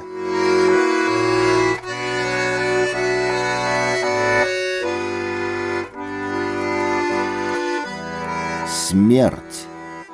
Першае маё сутыкненне са смерцю і нябожчыкам адбылося ў 1963.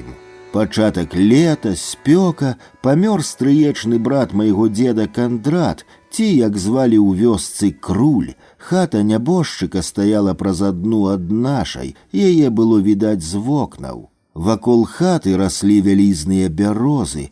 Мне і 5 гадоў тады не было. Дзед узяў мяне на пахаванне. У хаце быў невыносна цяжкі дух. Труна стаяла на доўгай лаве.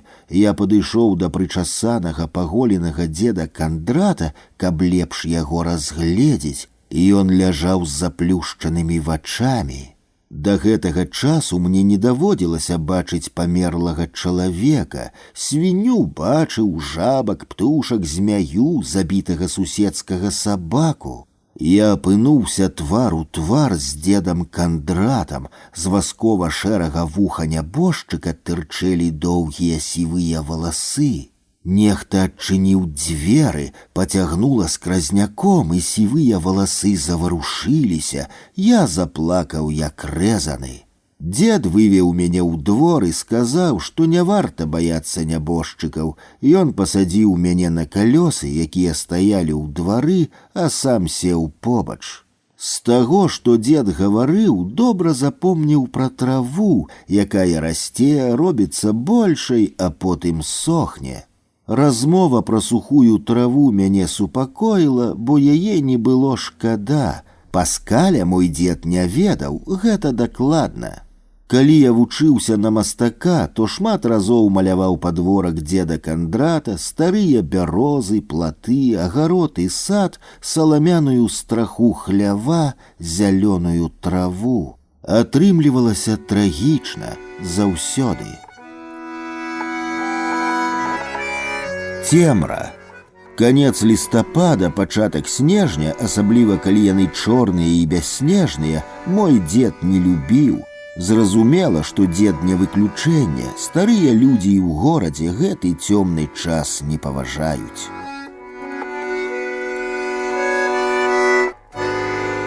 Абраз. У дзедавай хаце было 3 абразы, адзін на дошцы. Дзеду яго даў бацька на вяселле, а да таго часу ён вісеў у хаце майго прадзеда. Фарбы пачарнелі, і цяжка было разгледзець выяву Марыі ў бурачкова-карычневым адзенні і маленькага Хрыста, да якога яна схіляла галаву.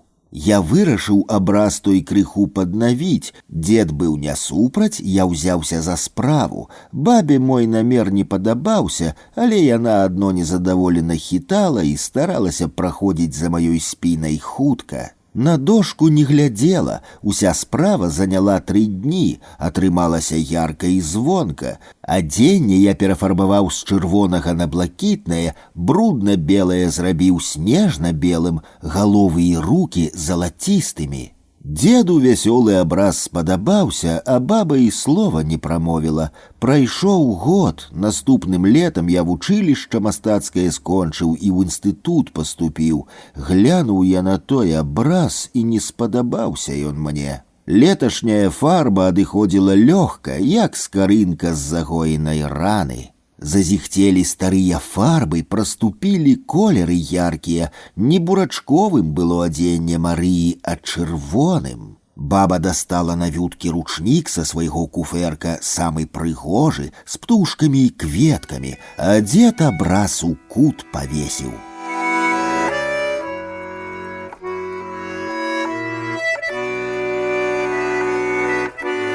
Малітва.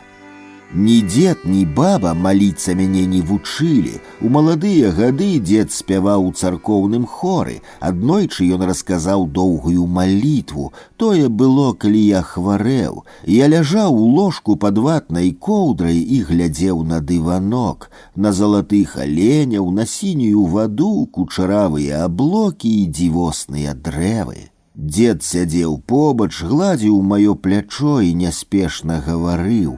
Незразумелыя словы не давалі заснуць. Сніліся мне алені і бліны.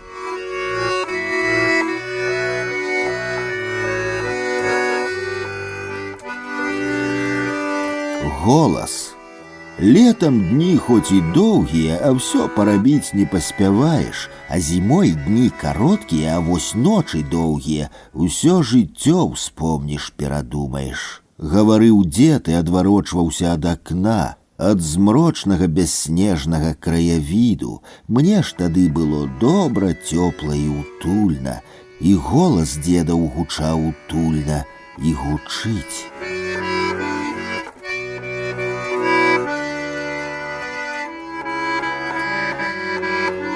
Мяжа. Не памятаю, вясной тое здарылася ці па восені. Дзедаў агарод межаваў з агародам нашага суседа Лявона. Сусед парушыў мяжу, адхапіў баразну, а можа і дзве, узараў мяжу.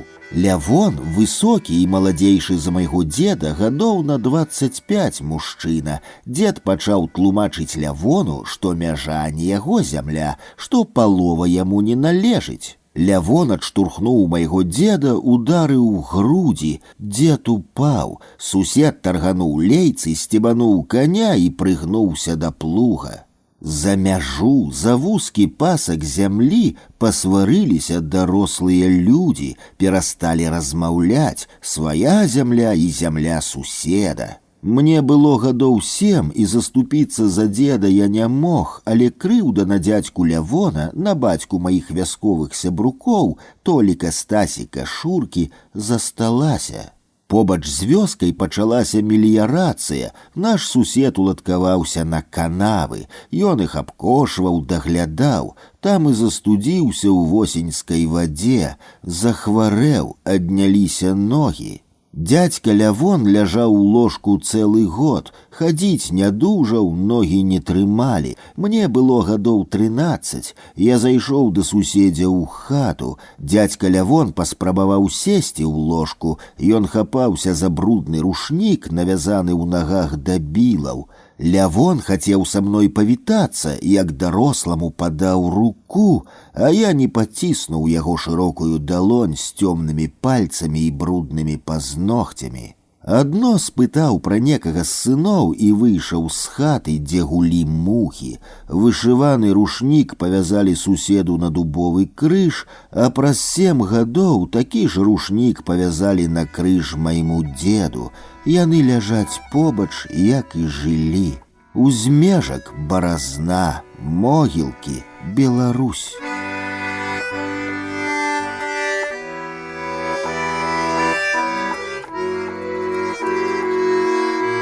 Лекі. Па мурашкі мы хадзілі з дзедам, закопвалі ў мурашнікі паўлітровыя бутэлькі, а праз дзень забіралі поўныя рудых лясных мурашак. Памятаю, як дзед клаў на мурашнік рукі, як іх аблеплівалі вялікія мурашкі, і я свае рукі ў цыпках апускаў і чакаў, цярпеў, пакуль іх мурашкі абсядуць. Потым хутка расціраў, далоні доўга і востра пахлі расціснутымі мурашкамі. Мы прыносілі бутэлькі дамоў, дзед выціскаў з мурашак сок, працэджваў. Той брудна-карычневы сок настойваўся на гарэлцы, а потым ім мазалі спіну, плечы, рукі, ногі, шыю. Дзед лічыў, што гэта лепшы сродак ад раматузу. Мне падабаўся яркі водар тых самаробных лекаў, і нават калі ў мяне нічога не балела, то я прасіў, каб дзед ці баба памазалі мне спіну, а спаць паклалі не на ложку, як звычайна, а на печы. Апошнім часам баліць правая рука, і тады я думаю пра мітуслівых рудых мурашак і свайго дзеда. Боль крыху адпускае, быццам дзед дакранаецца да майго пляча.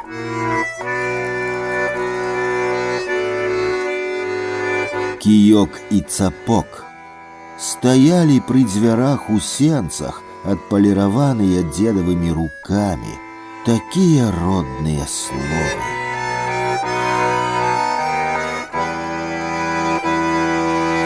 Пастка.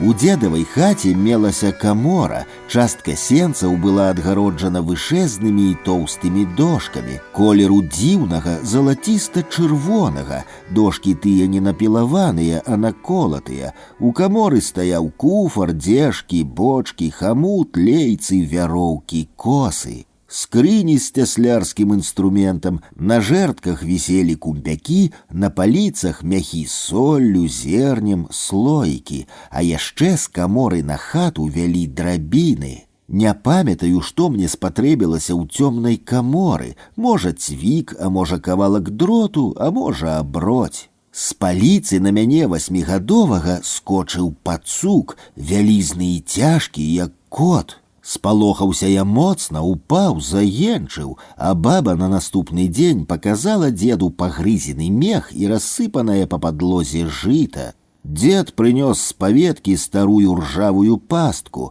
за ёй цягнуўся такі ж ржавы ланцуг. 2 дні дзед рамантаваў пастку, а я дапамагаў, то абцэнгі падам, то напілак, то малаток. Зрабілі, колькі разоў трэсачкай выпрабавалі, пастка шчоўкала і вакамгненна трохкутнымі зубамі перакусвала трэску. Ланцуг прыкруцілі да драбінаў, а пастку з кавалкам свіной скуры паставілі на паліцы побач са скрыняй з салёным салам. Мне заходзіць у камору забаранілі, але я туды і не хацеў. Сполах ад сустрэчы з пацуком пакуль не прайшоў. 3 дні палявання прайшлі безвынікова. Мы з бабай стаміліся чакаць, а дзед здзіўлена разводзіў рукамі, паціскаў плячамі. Я стаяў у двары і піў з калонкі сцюдзёную ваду. Сенцы расчыніліся, на ганак выйшаў дзед. Ён трымаў за ланцуг пастку. Жалезныя сківіцы сціскалі вялізнага пацука з кароткім хвастом. Вось і трапілася, бач ты, цяжарная, а пастка добрая, секанула, аж шлунне павылазіла. Дзед узяў у паветцы рыдлёўку, і мы з ім пайшлі закопваць цяжарную пацучыху пад плот. А пастку дзед павесіў высока ў паветцы, сківіцы скруціў дротам, каб я, крый Божа, не расціснуў. Мне радасна, калі згадваю тыя дні.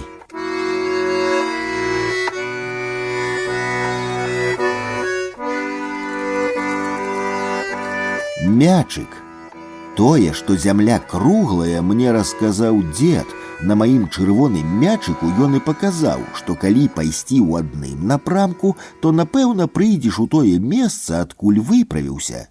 Вядома, дзеду свайму я паверыў, на наступны дзень і вырашыў спраўдзіць яго словы. Раніцай выправіўся ў кругасветную вандроўку. Мне было 5:30. Выган, лес, дарога, галоўнае ісці і не зварочваць. Я ішоў. Мяне знайшлі позна ўвечары, за 4 кіламетры ад вёскі. Прывёз на кані дзядзька Кандрат. Я пазнаў знаёмага каня Мацака і падышоў, каб пагладзіць. А вяскоўцы і дзед з бабай нават калодзежы абшукалі і па лесе хадзілі, гукалі.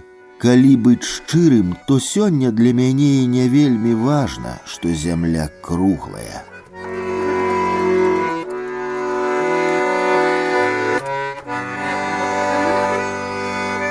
Войска. Быў пахмурны восеньскі вечар, і мой дзед быў пахмурны, і яго ватоўка. Мы з ім стаялі на шашы пад старой таполяй, а па мокрай дарозе, якую нам трэба перайсці, паўзла вайсковая тэхніка. Вялікія машыны, крытыя цёмным брызентам, выдыхалі дым, гулі і паўзлі, не спыняліся. Мы з дзедам стаялі больш за гадзіну, а тэхніка ўсё ішла. У кодабах сядзелі стомленыя салдаты ў пілотках. Не ведаю чаму, а гэтая пахмурная карцінка засталася ў памяці, як і словы дзеда. Пайшлі, унук, дамоў. Добра, што табе ў войска яшчэ не скора. Мы ішлі пад пахмурнымі вербамі і таполямі, я азіраўся на шашу, а дзед больш не глядзеў на машыны, гарматы, цягачы. Ён маўчаў усе 5 кіламетраў, думаў пра нешта сваё, а мне падабаўся пах таго дыму над шашой і яго сіняваты колер. Гэта быў 1967 год, верасень, войскі вярталіся з вучэння ў Днепр.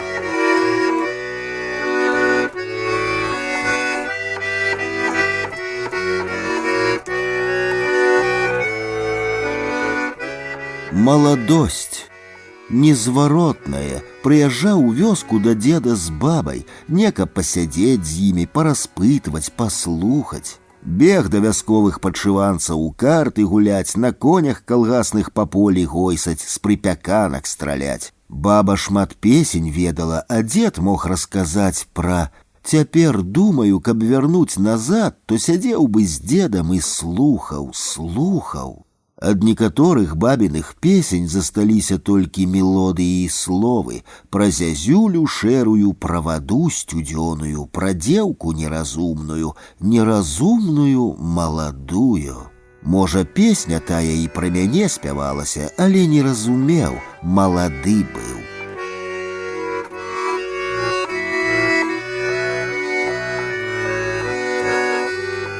Крыжы. Мой дед нарадзіўся ў 1886 годзе, трапіў на Першую сусветную вайну, ваяваў далёка-далёка ад дому ў Румыніі і Турэччыне. Яго ўзнагародзілі 3 георгіўскімі крыжамі, адкуль ведаю, бачыў 2 фотаздымкі. На адным дед мой малады і прыгожы ў гімнасцёрцы, а на грудзях 2 крыжы, а на другім у доўгім шынялі на грудзях 3 крыжы.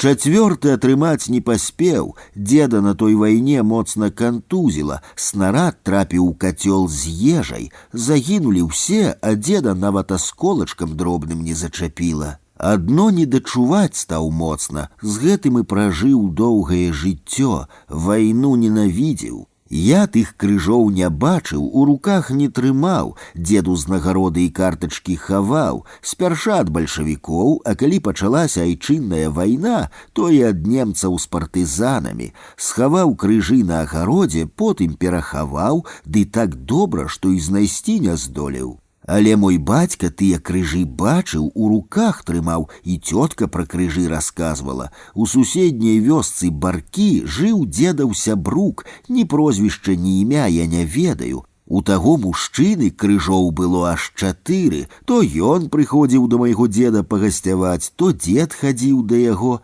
Трэба было героям пагаварыць, выпіць трэба было добра. А я меў мару знайсці дзедавы ўзнагароды, але акрамя патронаў іржавых нічога вайсковага на агародзе не траплялася. Мне здаецца, гэта вельмі па-беларуску хаваць узнагароды. І яшчэ блаславёныя тыя кулі, бомбы і снарады, тыя асколкі, якія нікога не забілі.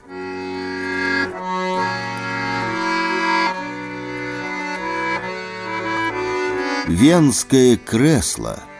Бацька на той час ляжаў у бальніцы, мама яго даглядала. На вёску з маладой жонкай мы паехалі адны. Ішлі 5 кіламетраў праз лес, цалаваліся, абдымаліся, гаварылі.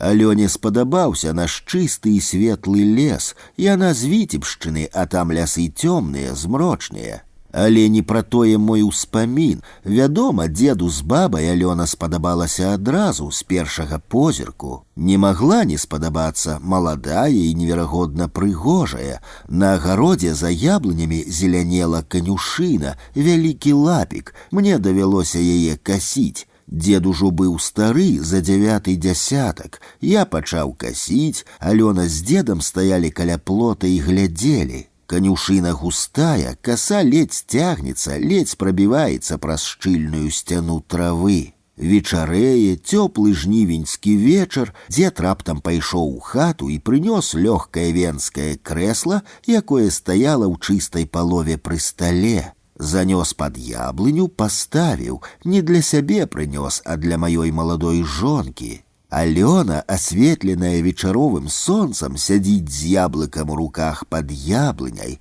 Я кашу канюшыну і адчуваю яе позірк. Дзед стаіць каля плота і дзівіцца на маю Алёну. Я скасіў усю канюшыну да вечара, хоць збіраўся пакінуць палову на раніцу. Успамін з венскім крэслам, якое прынёс дед Владзімір для Алёны, застаецца ў маёй душы як адзін з самых каштоўных.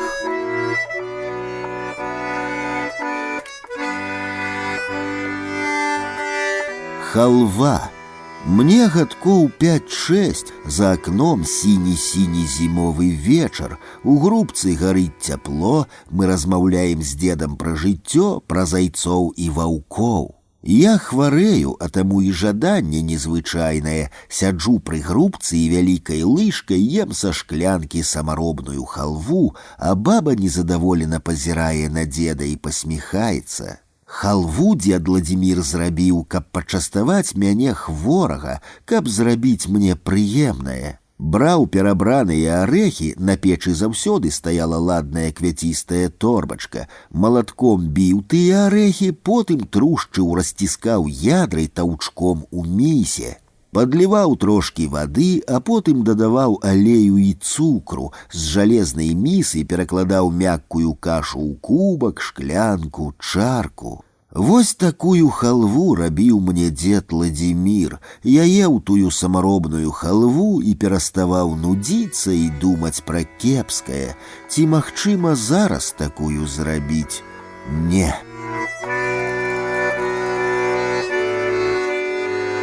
Снег. Темная сцяна лугінскага лесу, а перад лесам белае-белае поле. Можна перайсці тое заснежанае поле і не пакінуць сваіх слядоў. Да лясной дарогі дзед нясе мяне на руках. Ну а далей унук сам. Кажа ён і хукае на мае азяблыя рукі.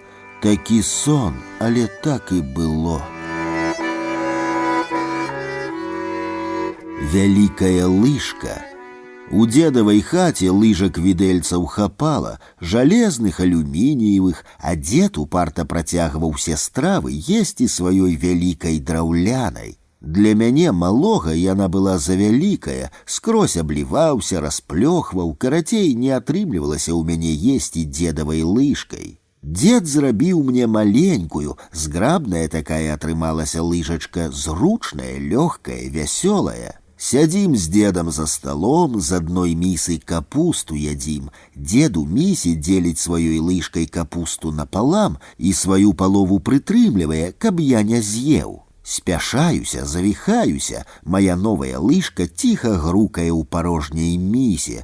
Тут я разумею, што дзед мяне падмануў, але зусім на яго не крыўдую. Чаму дзед Владзімір не паленаваўся і зрабіў мне драўляную лыжку? Відаць, разумеў, што ў памяці дзіцёнка застаецца толькі незвычайнае, выбітнае, непадобнае.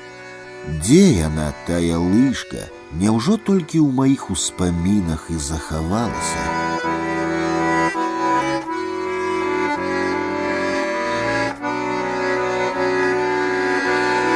Мора. Майму дзеду Владзіміру было добра за 80, калі ён трапіў у Будакашалёўскую бальніцу. Дзеду зрабілі тэрміновую аперацыю. Паставілі катэтар, малады хірург з'едліва пацікавіўся, а ці шмат дзядуля выпіў за сваё доўгае жыццё. Сівавусы пацыент крыху падумаў і разважліва адказаў: а мора выпіў, як ёсць мора. Колькі памятаю свайго дзеда, то п'яным ніколі яго не бачыў, а вось як ён піў, то бачыў штодня, калі прыязджаў у вёску. Бутля з гарэлкай на 9 літраў стаяла пад ложкам, а ў старым шкапку пры акне жыў яе меншы брат зялёны графін. Побач карагодзіліся чаркі, класічныя 100-грамовікі. Дзед наліваў чарку, выпіваў і працягваў працаваць. Пілаваў, касіў, складаў, разграбаў снег, падмятаў двор, карміў жывёлу. Праз гадзіну заходзіў у хату, казаў, што стаміўся, выпіваў чарку і сыходзіў. Нават ноччу ўставаў мой дзед Владзімір, каб глянуць на гадзіннік і глынуць гарэлкі. Я думаю, што не мора ён выпіў за сваё доўгае жыццё, а ўсё ж крышку меней.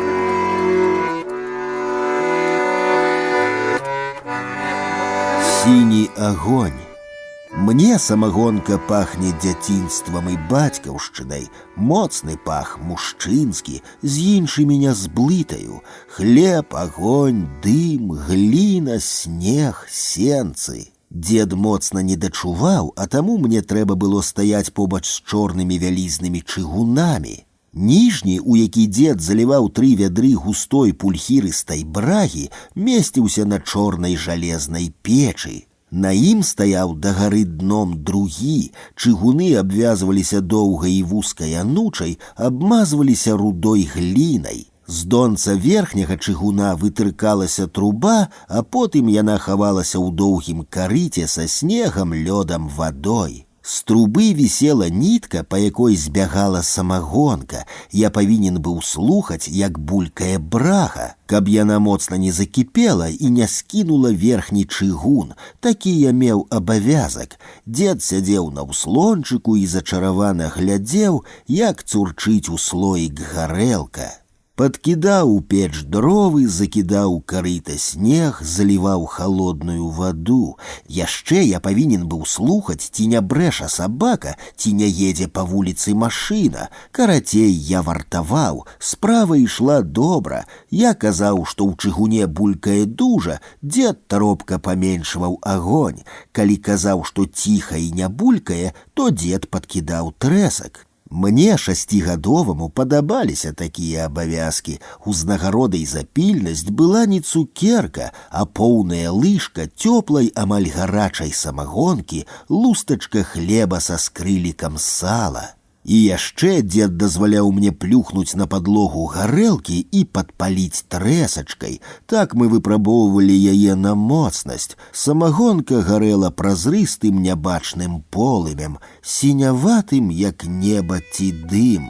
Агонь, дзед, неба, дым.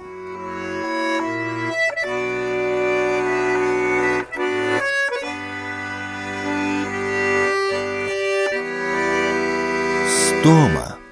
Млосць, уваччу то белыя зоркі, то разнакаляровыя колы, то пісягі зялёныя. Пальцы не згіналіся і не разгіналіся, як драўляныя, ногі падкошваліся. Але я перамог 50 сотак травы, не адзін з хросным. Ён мужчына дужы, важыў удвая больш за мяне. Падначваў, каб я не спыняўся, бо 5 паадразае. Вось такі вясёлы хросны. Загадаў, каб я паперадзе ішоў, а ён са сваёй касой следам. На далёкай пожні пачалі касіць на світанні, а скончылі апоўдні. Мазалі на маіх далонях паздзіраліся, каса ў крыві, але я перамог траву і сябе самога. Як даехаў да вёскі, не памятаю, і хто падвёз, не згадаю. Сеў за стол і лыжку ў руках трымаць не магу. Міргаю, на дзеда з бабай гляджу, як тая рыбіна на беразе. Баба ежу на стол выстаўляе, каб мяне, работніка, пакарміць. Дзед пайшоў да свайго шкапка і прынёс графін зялёны з гарэлкай. І не чарку паставіў, а шклянку малінкоўскую. І не сабе, а мне, 16гадоваму. Я адмаўляцца пачаў, баба на дзеда сварыцца, а ён поўную, як вока, шклянку ў руцэ трымае, мне ў руку ўкладае, прымушае выпіць. Выпіў. Дзед яшчэ палову шклянкі наліў і да мяне пасунуў. Я зноў выпіў. Есці не змог. Потым, калі на ложак лёг, то дзед бабе загадаў мне рукі тлушчам гусіным памазаць і чыстай тканінай загарнуць. Балюча не было, поўная абыякавасць і трава перад вачамі, кветачкі, пчолкі і гук, калі жалеза сухую траву зразае. Прачнуўся, дзед сядзіць побач, на мяне глядзіць, акно ў сад адчынена. Жывы, то ўставай памалу, а я цябе чакаў, каб палуднаваць разам. Я праспаў 26 гадзін, дзед не дазволіў мяне будзіць.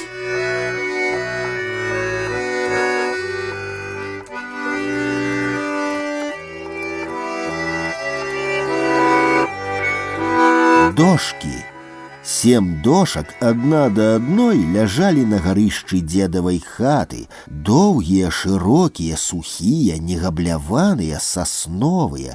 Мне падабалася сядзець на іх, раскладаць старыя рэчы, праглядаць бацькавы школьныя сшыткі. Дзівіцца праз маленькае акенца на сіні лес, на залатое поле лубіну, на злінялае летняе неба. Гула і караскалася па расколатай шкліне стракатая і драпежная аса. Яна мяне не чапала, і я яе не чапаў.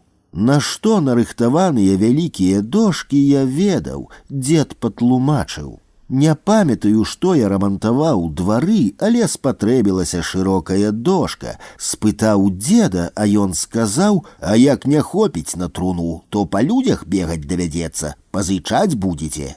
Тыя шырокія дошкі не прыдаліся, пахавалі дзеда ў куплёнай труне. Вяскоўцы зайздросцілі, якая труна прыгожая, а мне крыўдна было, але ведаю, што труну рабіць не было каму, а я б сам і не змог. Жанчыны, у адрозненне ад мужчын, пра свой знешні выгляд клапоцяцца, пра дробязі думаюць: хустка якая, насоўка, кофта, спадніца. Мужчыны ж пра дом разважаюць, пра архітэктуру і месца. А куды тыя 7 дошак сышлі, і не згадаю, і спытаць няма ў каго.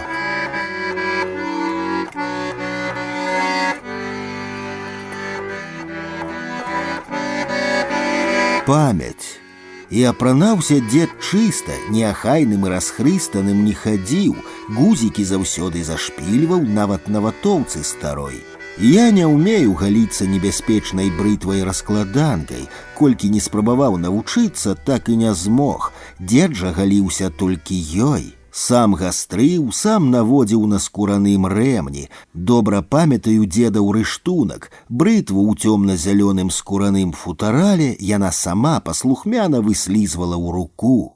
Тронкі былі касцяныя, мядовага колеру, лязо бліскучае, вузкае, а памазок і місачка жалезныя, звычайныя, нічога асаблівага. Дзед галіўся ўдзень 3 разы на тыдзень і абавязкова напярэдадні святаў. Станавіўся насупраць акна, каб святлей, правіў брытву. Намыльваў твар, пальцамі левай рукі прытрымліваў вусы, а ў правай цьмяна бліскала брытва. Нават маладзейшыя за дзеда мужчыны хадзілі па вёсцы няголеныя, а мой дзед сабе такога не дазваляў. Вядома, як усе старыя, маршчыністую шыю добра пагаліць цяжка, але гэта не толькі ў нас, па ўсім свеце ў старых шыі паголены кепска.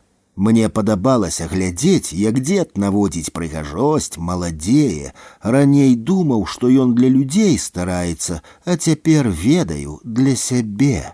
Здаралася, што і пакідала брытва шнарок на шчацэ, калі я пад руку што спытаю. Шнарок дзед заклеіваў кавалачкам газеты, потым яна падсыхала і адвальвалася. Здаралася гэта раз на год, і я памятаю кавалачак прысохлай газеты на дзедавай шчацэ.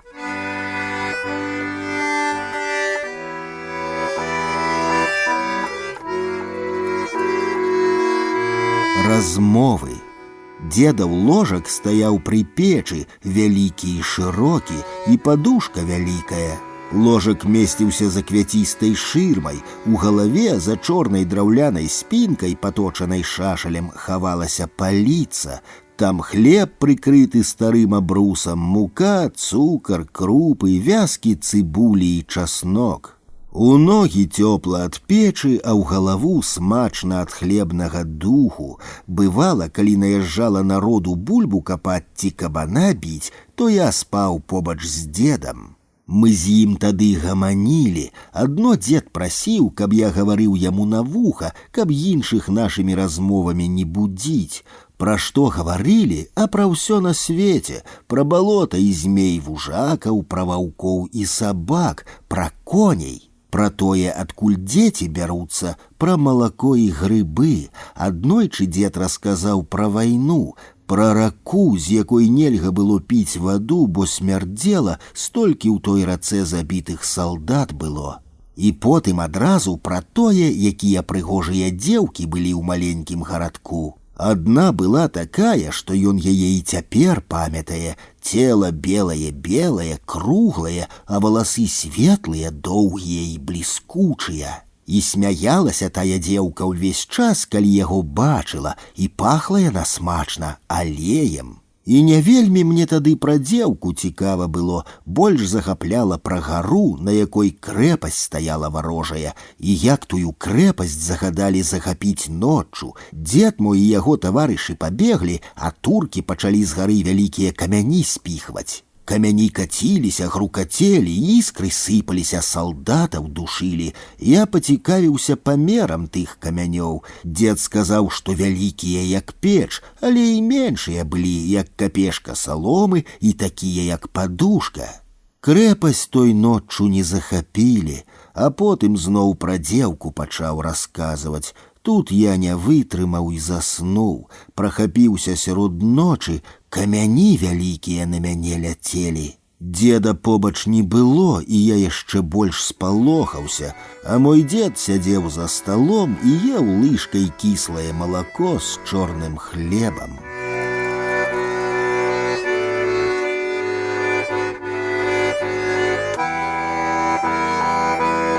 Смак.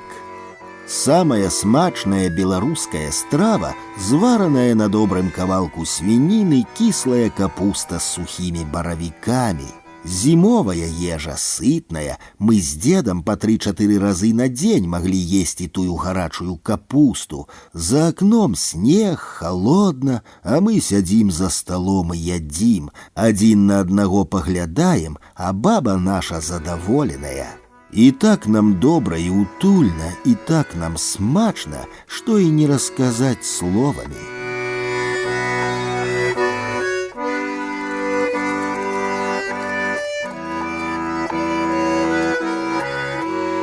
Грошы.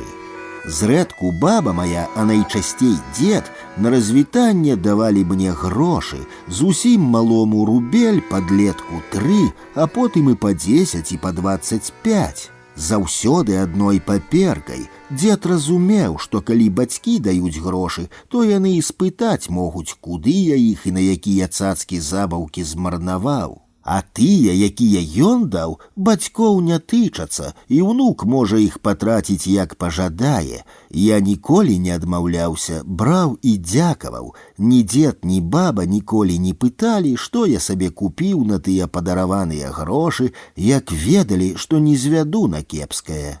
Перад тым, як прысесці на канапу пад акном, дзед ішоў на чыстую палову хаты, грукала шуфляда самаробнага стала, бразгацела ў пушачцы з-пад чаю дробязь. Дзед выходзіў і даваў мне грошы. На гасцінцы ад мяне з бабай, толькі не згубі, пакладзі ў кішэні, гузік зашпілі. Казаў ён і строга глядзеў на маіх бацькоў.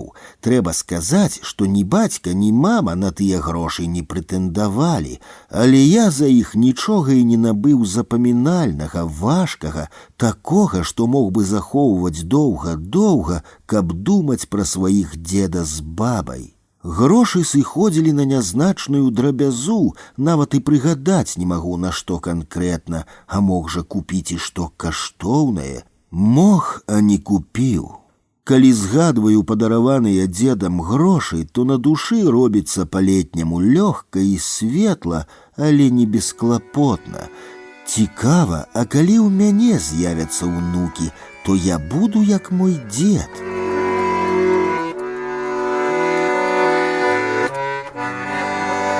Дзічка. На яблынях яшчэ віселі дзе-нідзе крамяныя ранеткі, а лісця амаль не было, і сланечнік пад акном выглядаў абгарэлым са сваёй адкручанай галавой. Гразка і цемнавата, але дзед надзеў паверх ватоўкі вялікі брызентавы плашч з башлыком. Ён яго і да кароў заўсёды браў, хоць і не было дажджу. Сёння ж дождж ішоў, аднастайны і дробны, кастрычніцкі. З рыдлёўкай у гумовых ботах дзед рушыў праз выган да лесу. Я ведаю, куды ён. Каб не дождж, то і мяне б абавязкова ўзяў, я капаць умею. А дзед выправіўся да лесу, чорны сланечнік захістаўся як п'яны, дождж пачаўся сапраўдны, касы з ветрам. Праз гадзіну я заўважыў кропку, якая аддзялілася ад ржавай сцяны лесу. Потым кропка пабольшала, нарэшце можна было разгледзець і дзеда. Яго брызентавы плашч зрабіўся цёмна-каляным, а гумовыя боты блішчэлі. Дзед прайшоў пад вокнамі хаты, я пагрукаў у шыбку, але ён не пачуў. Тады я выбег у сенцы, каб паглядзець на невялікае дрэўца з каранямі, прынесенае з лесу. Гэта была дзічка. На наступны дзень мы разам пасадзілі яе на агародзе за хатай. Я сам капаў ямку. Як прыжывецца, то прышчаплю, і будуць вам дулі, і не будзеш па чужых садах гойсаць. Дзед паспеў пакаштаваць тых ігруш, салодкіх і даўкіх, але паспявалі яны па восені, а не напрыканцы лета, як разлічваў мой дзед.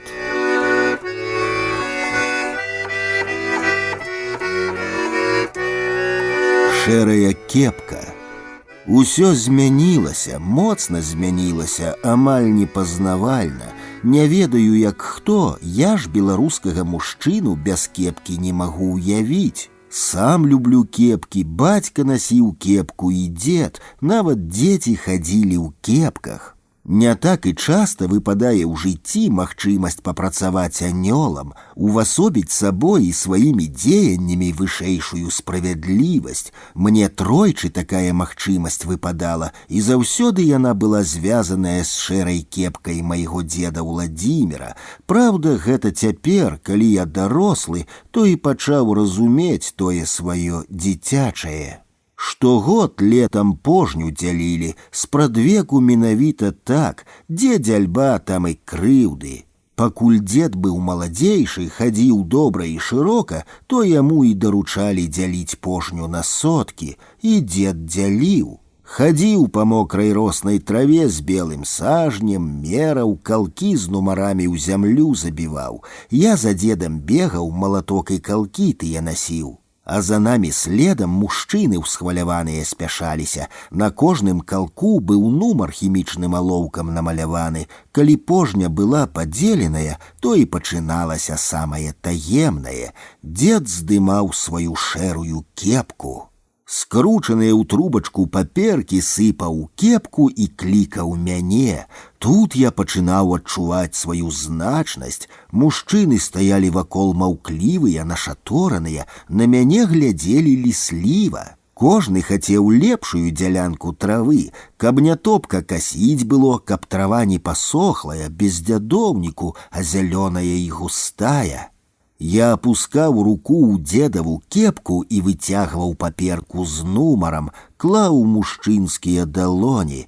Нам жа з дзедам заўсёды заставалася апошняя паперка. Дзед з кепкай у руцэ ішоў глядзець нашы соткі і заўжды казаў, што я малайчына, бо пакінуў калі і не самую лепшую траву, то і не горшую. А каб не тая дзедава кепка, то я хіба ведаў бы, што адчувае сапраўдны анёл.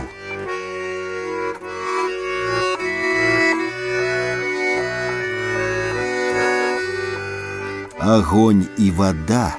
Вельмі мала на свеце людзей, якіх не хвалюе агонь. І старыя, і малыя, і мужчыны, і жанчыны могуць доўга і зачаравана глядзець у полымя. Хаця што там такога ўбачыш, але глядзелі нашы продкі, мы глядзім і глядзець будуць нашыя нашчадкі. Таямніцу агню не вытлумачыць ні паэту, ні чараўніку, ні навукоўцу. Я не дацягваўся да пячуры, бо быў вельмі малы, прысунуў слончык, узлез на яго, а потым дастаў скрыначку запалак, якую ад мяне малога і хавалі так высока. Мне ж хацелася пагуляцца з агнём, хацелася ўбачыць, як агонь нараджаецца ў маіх руках. Хацелася зыркага і гарачага цуду, колькі запалак я падпаліў у хаце, а ў скрынацы іх яшчэ заставалася незлічоная колькасць. Са скрыначкай у руцэ я пайшоў праз агарод за хлеў, пад бярозы, там і пачаў вогненныя гульні, падпаліў адну трэсачку, потым скрутак бярэсты, потым... Каб не прыйшоў дзед, то хлеў і разам з ім падворак згарэлі б. Лета было сухое, дым убачыў сусед, які каціў ровар і прыпыніўся, каб павітацца з дзедам. Думаеце, што дзед мяне пакараў, насварыўся? Не, ён зрабіў хітрэй. Ён паказаў, як можна засікаць агонь. Мы разам і патушылі тое невялікае цяпельца пад вуглом хлява. Стыхія нашай вады перамагла стыхію агню. Іншае адкрыццё было зроблена ў той жа дзень.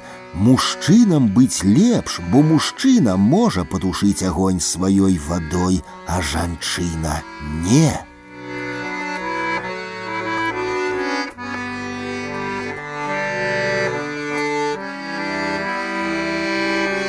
Брахня. Дед мог доўга слухаць радыё, сядзе на самаробную канапу, кепку побач пакладзе, вуха да рэпрадуктара прыцісне, гучнасці дадасць і сядзіць у акно пазірае. Хто куды паехаў, хто куды пайшоў, што панёс. Радыё на ўсю хату крычыць, будакашалёўскія навіны былі ці не самай любімай перадачай. Заканчвалася слуханне аднолькава, што учора, што сёння. Пра вываз на палеткі азотна-тукавых угнаенняў дзед яшчэ слухаў. Калі ж казалі, колькі цэнтнераў сабралі з гектара, дзед браў кепку. Брахня! Казаў ён і надзяваў кепку, і пра прагноз надвор'я казаў тое ж самае, але заўсёды даслухоўваў. Адзінае, чаму насамрэч верыў, былі сігналы дакладнага часу, а цяпер і я веру толькі гэтаму піканню.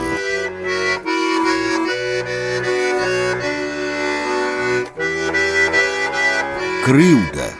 Мама плакала, дзед на яе сварыўся, дурніцай абзываў. Яна так моцна плакала і прыціскала мяне да сябе і цалавала, што мае валасы зрабіліся мокрымі.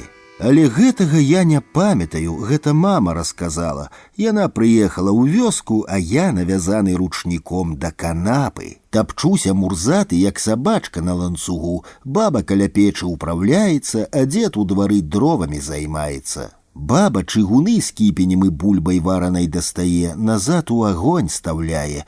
Пара, дым, грукат. Я да печы бліжэй хачу, бо там цікава, толькі не магу адысці ад канапы цяжкай далёка, можа, на якіх пару крокаў. Прывязаў дзед ручнік добра, вузел за спінаю дзіцёнку двухгадоваму не развязаць. Цяпер я разумею, правільна дзед рабіў, бо бярог мяне ад бяды, а раней, калі мама расказвала, то заўжды сябе і яе шкадаваў.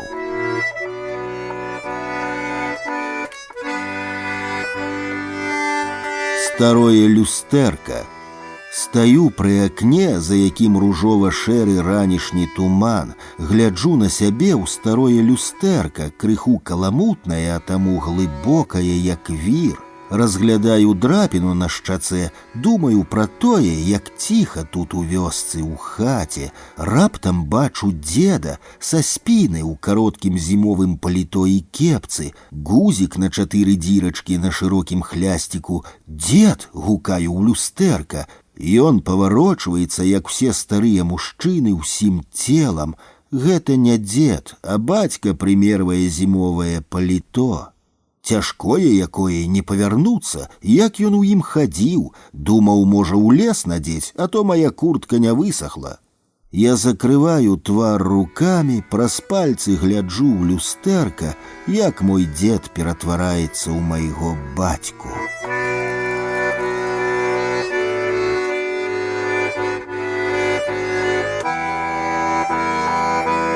Іскры. Прыкладна такой парой, снежаньскімі днямі, калі святло прыходзіла позна, а цямнела рана, дзед збіраў усе, якія меліся ў хаце нажы. Адбывалася гэта пасля сняданку. Адзін нож быў вялікі, як меч, лязо цёмнае, а ручка з драўлянымі тронкамі. Нажоў тых 6, мы з дзедам ішлі да тачыла. Я трымаў нажы, а дзед, уздзеўшы акуляры, гайстрыў. Круціўся шэра-бэзавы шурпаты камень, сыпаліся іскры, былі яны неверагодна зыркія, але зусім не гарачыя. Мне падабалася лавіць іх далонню. Дзед засяроджана і старанна гатаваў рыштунак, гуло каменнае кола, звінела жалеза, я задаволена шморгаў носам. Самы вялікі нож рабіўся падобным да селядца, чорная спінка, срэбнае пуза. І на душы ў мяне рабілася святочна, бо сёння ўвечары прыедуць бацькі, а заўтра мы будзем калоць свінню. У дзеда настрой сумнаваты, ён пакрыквае, каб я не здымаў з рук вязёнкі, не развязваў шалік, не смактаў снег. Гэта ніколі не паўторыцца.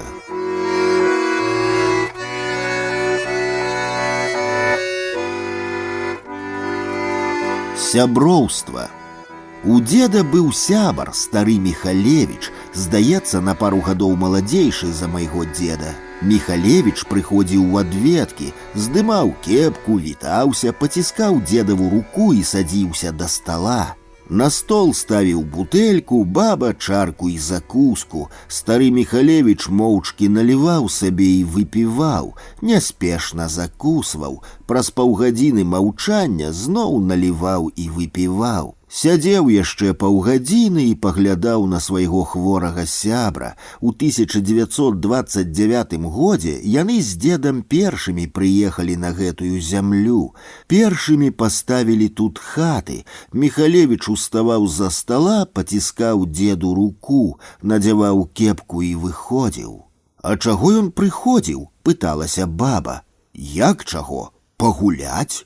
Адказваў дзед і глядзеў на пакінутую сябрам палову пляшкі. Баба закаркоўвала гасцінец і хавала ў шкапок.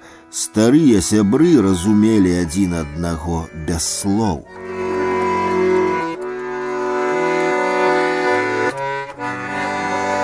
Крыж. І цяпер, нават з завязанымі вачамі, знайду тое месца ў лесе, той пагорак, дзе рос гожы дубок. Ехалі са стрыечным братам, на калёсах ляжалі піла і сякера. Перад лагчынай я саскочыў з калёс і павёў каня за повад. Мы не баяліся, што нас можа злавіць ляснік. Нам трэба быў дуб, каб зрабіць дзеду крыж. Я ўсё зрабіў, як некалі вучыў дзед. Падпілавалі дубок пры самай зямлі, павалілі, каб ён не захрас у соснах, каб не паламаў маладзейшы дубок і 2 бярозы. Абсеклі галлё, на якім дзе-нідзе сярод лісця паблісквалі жаўтлявыя жалуды, распілавалі на 3 часткі камель, самую тоўстую пакінулі доўгай. Нам ніхто не трапіўся на лясной дарозе. Мне казалі, каб я сам не рабіў дзеду крыж, але я хацеў і таму не паслухаў дарадцаў. Абчэсваў бярвёны яшчэ дзедам нагойстранай сякерай, стараўся, каб было роўна і прыгожа, абпілаваў чыстыя і светлыя брусы, выбраў далатом колькі было трэба, а потым сабраў, збіў крыж. Ручнік на крыж павязала цётка, дзедава дачка. Крыж стаяў на ганку побач з векам труны, неверагодна светлы і чысты, як той дубок на пагорку. І я тады яшчэ падумаў, што дзед быў бы задаволены маёй работай. Можа, і не пахваліў бы, але і ганіць не стаў бы.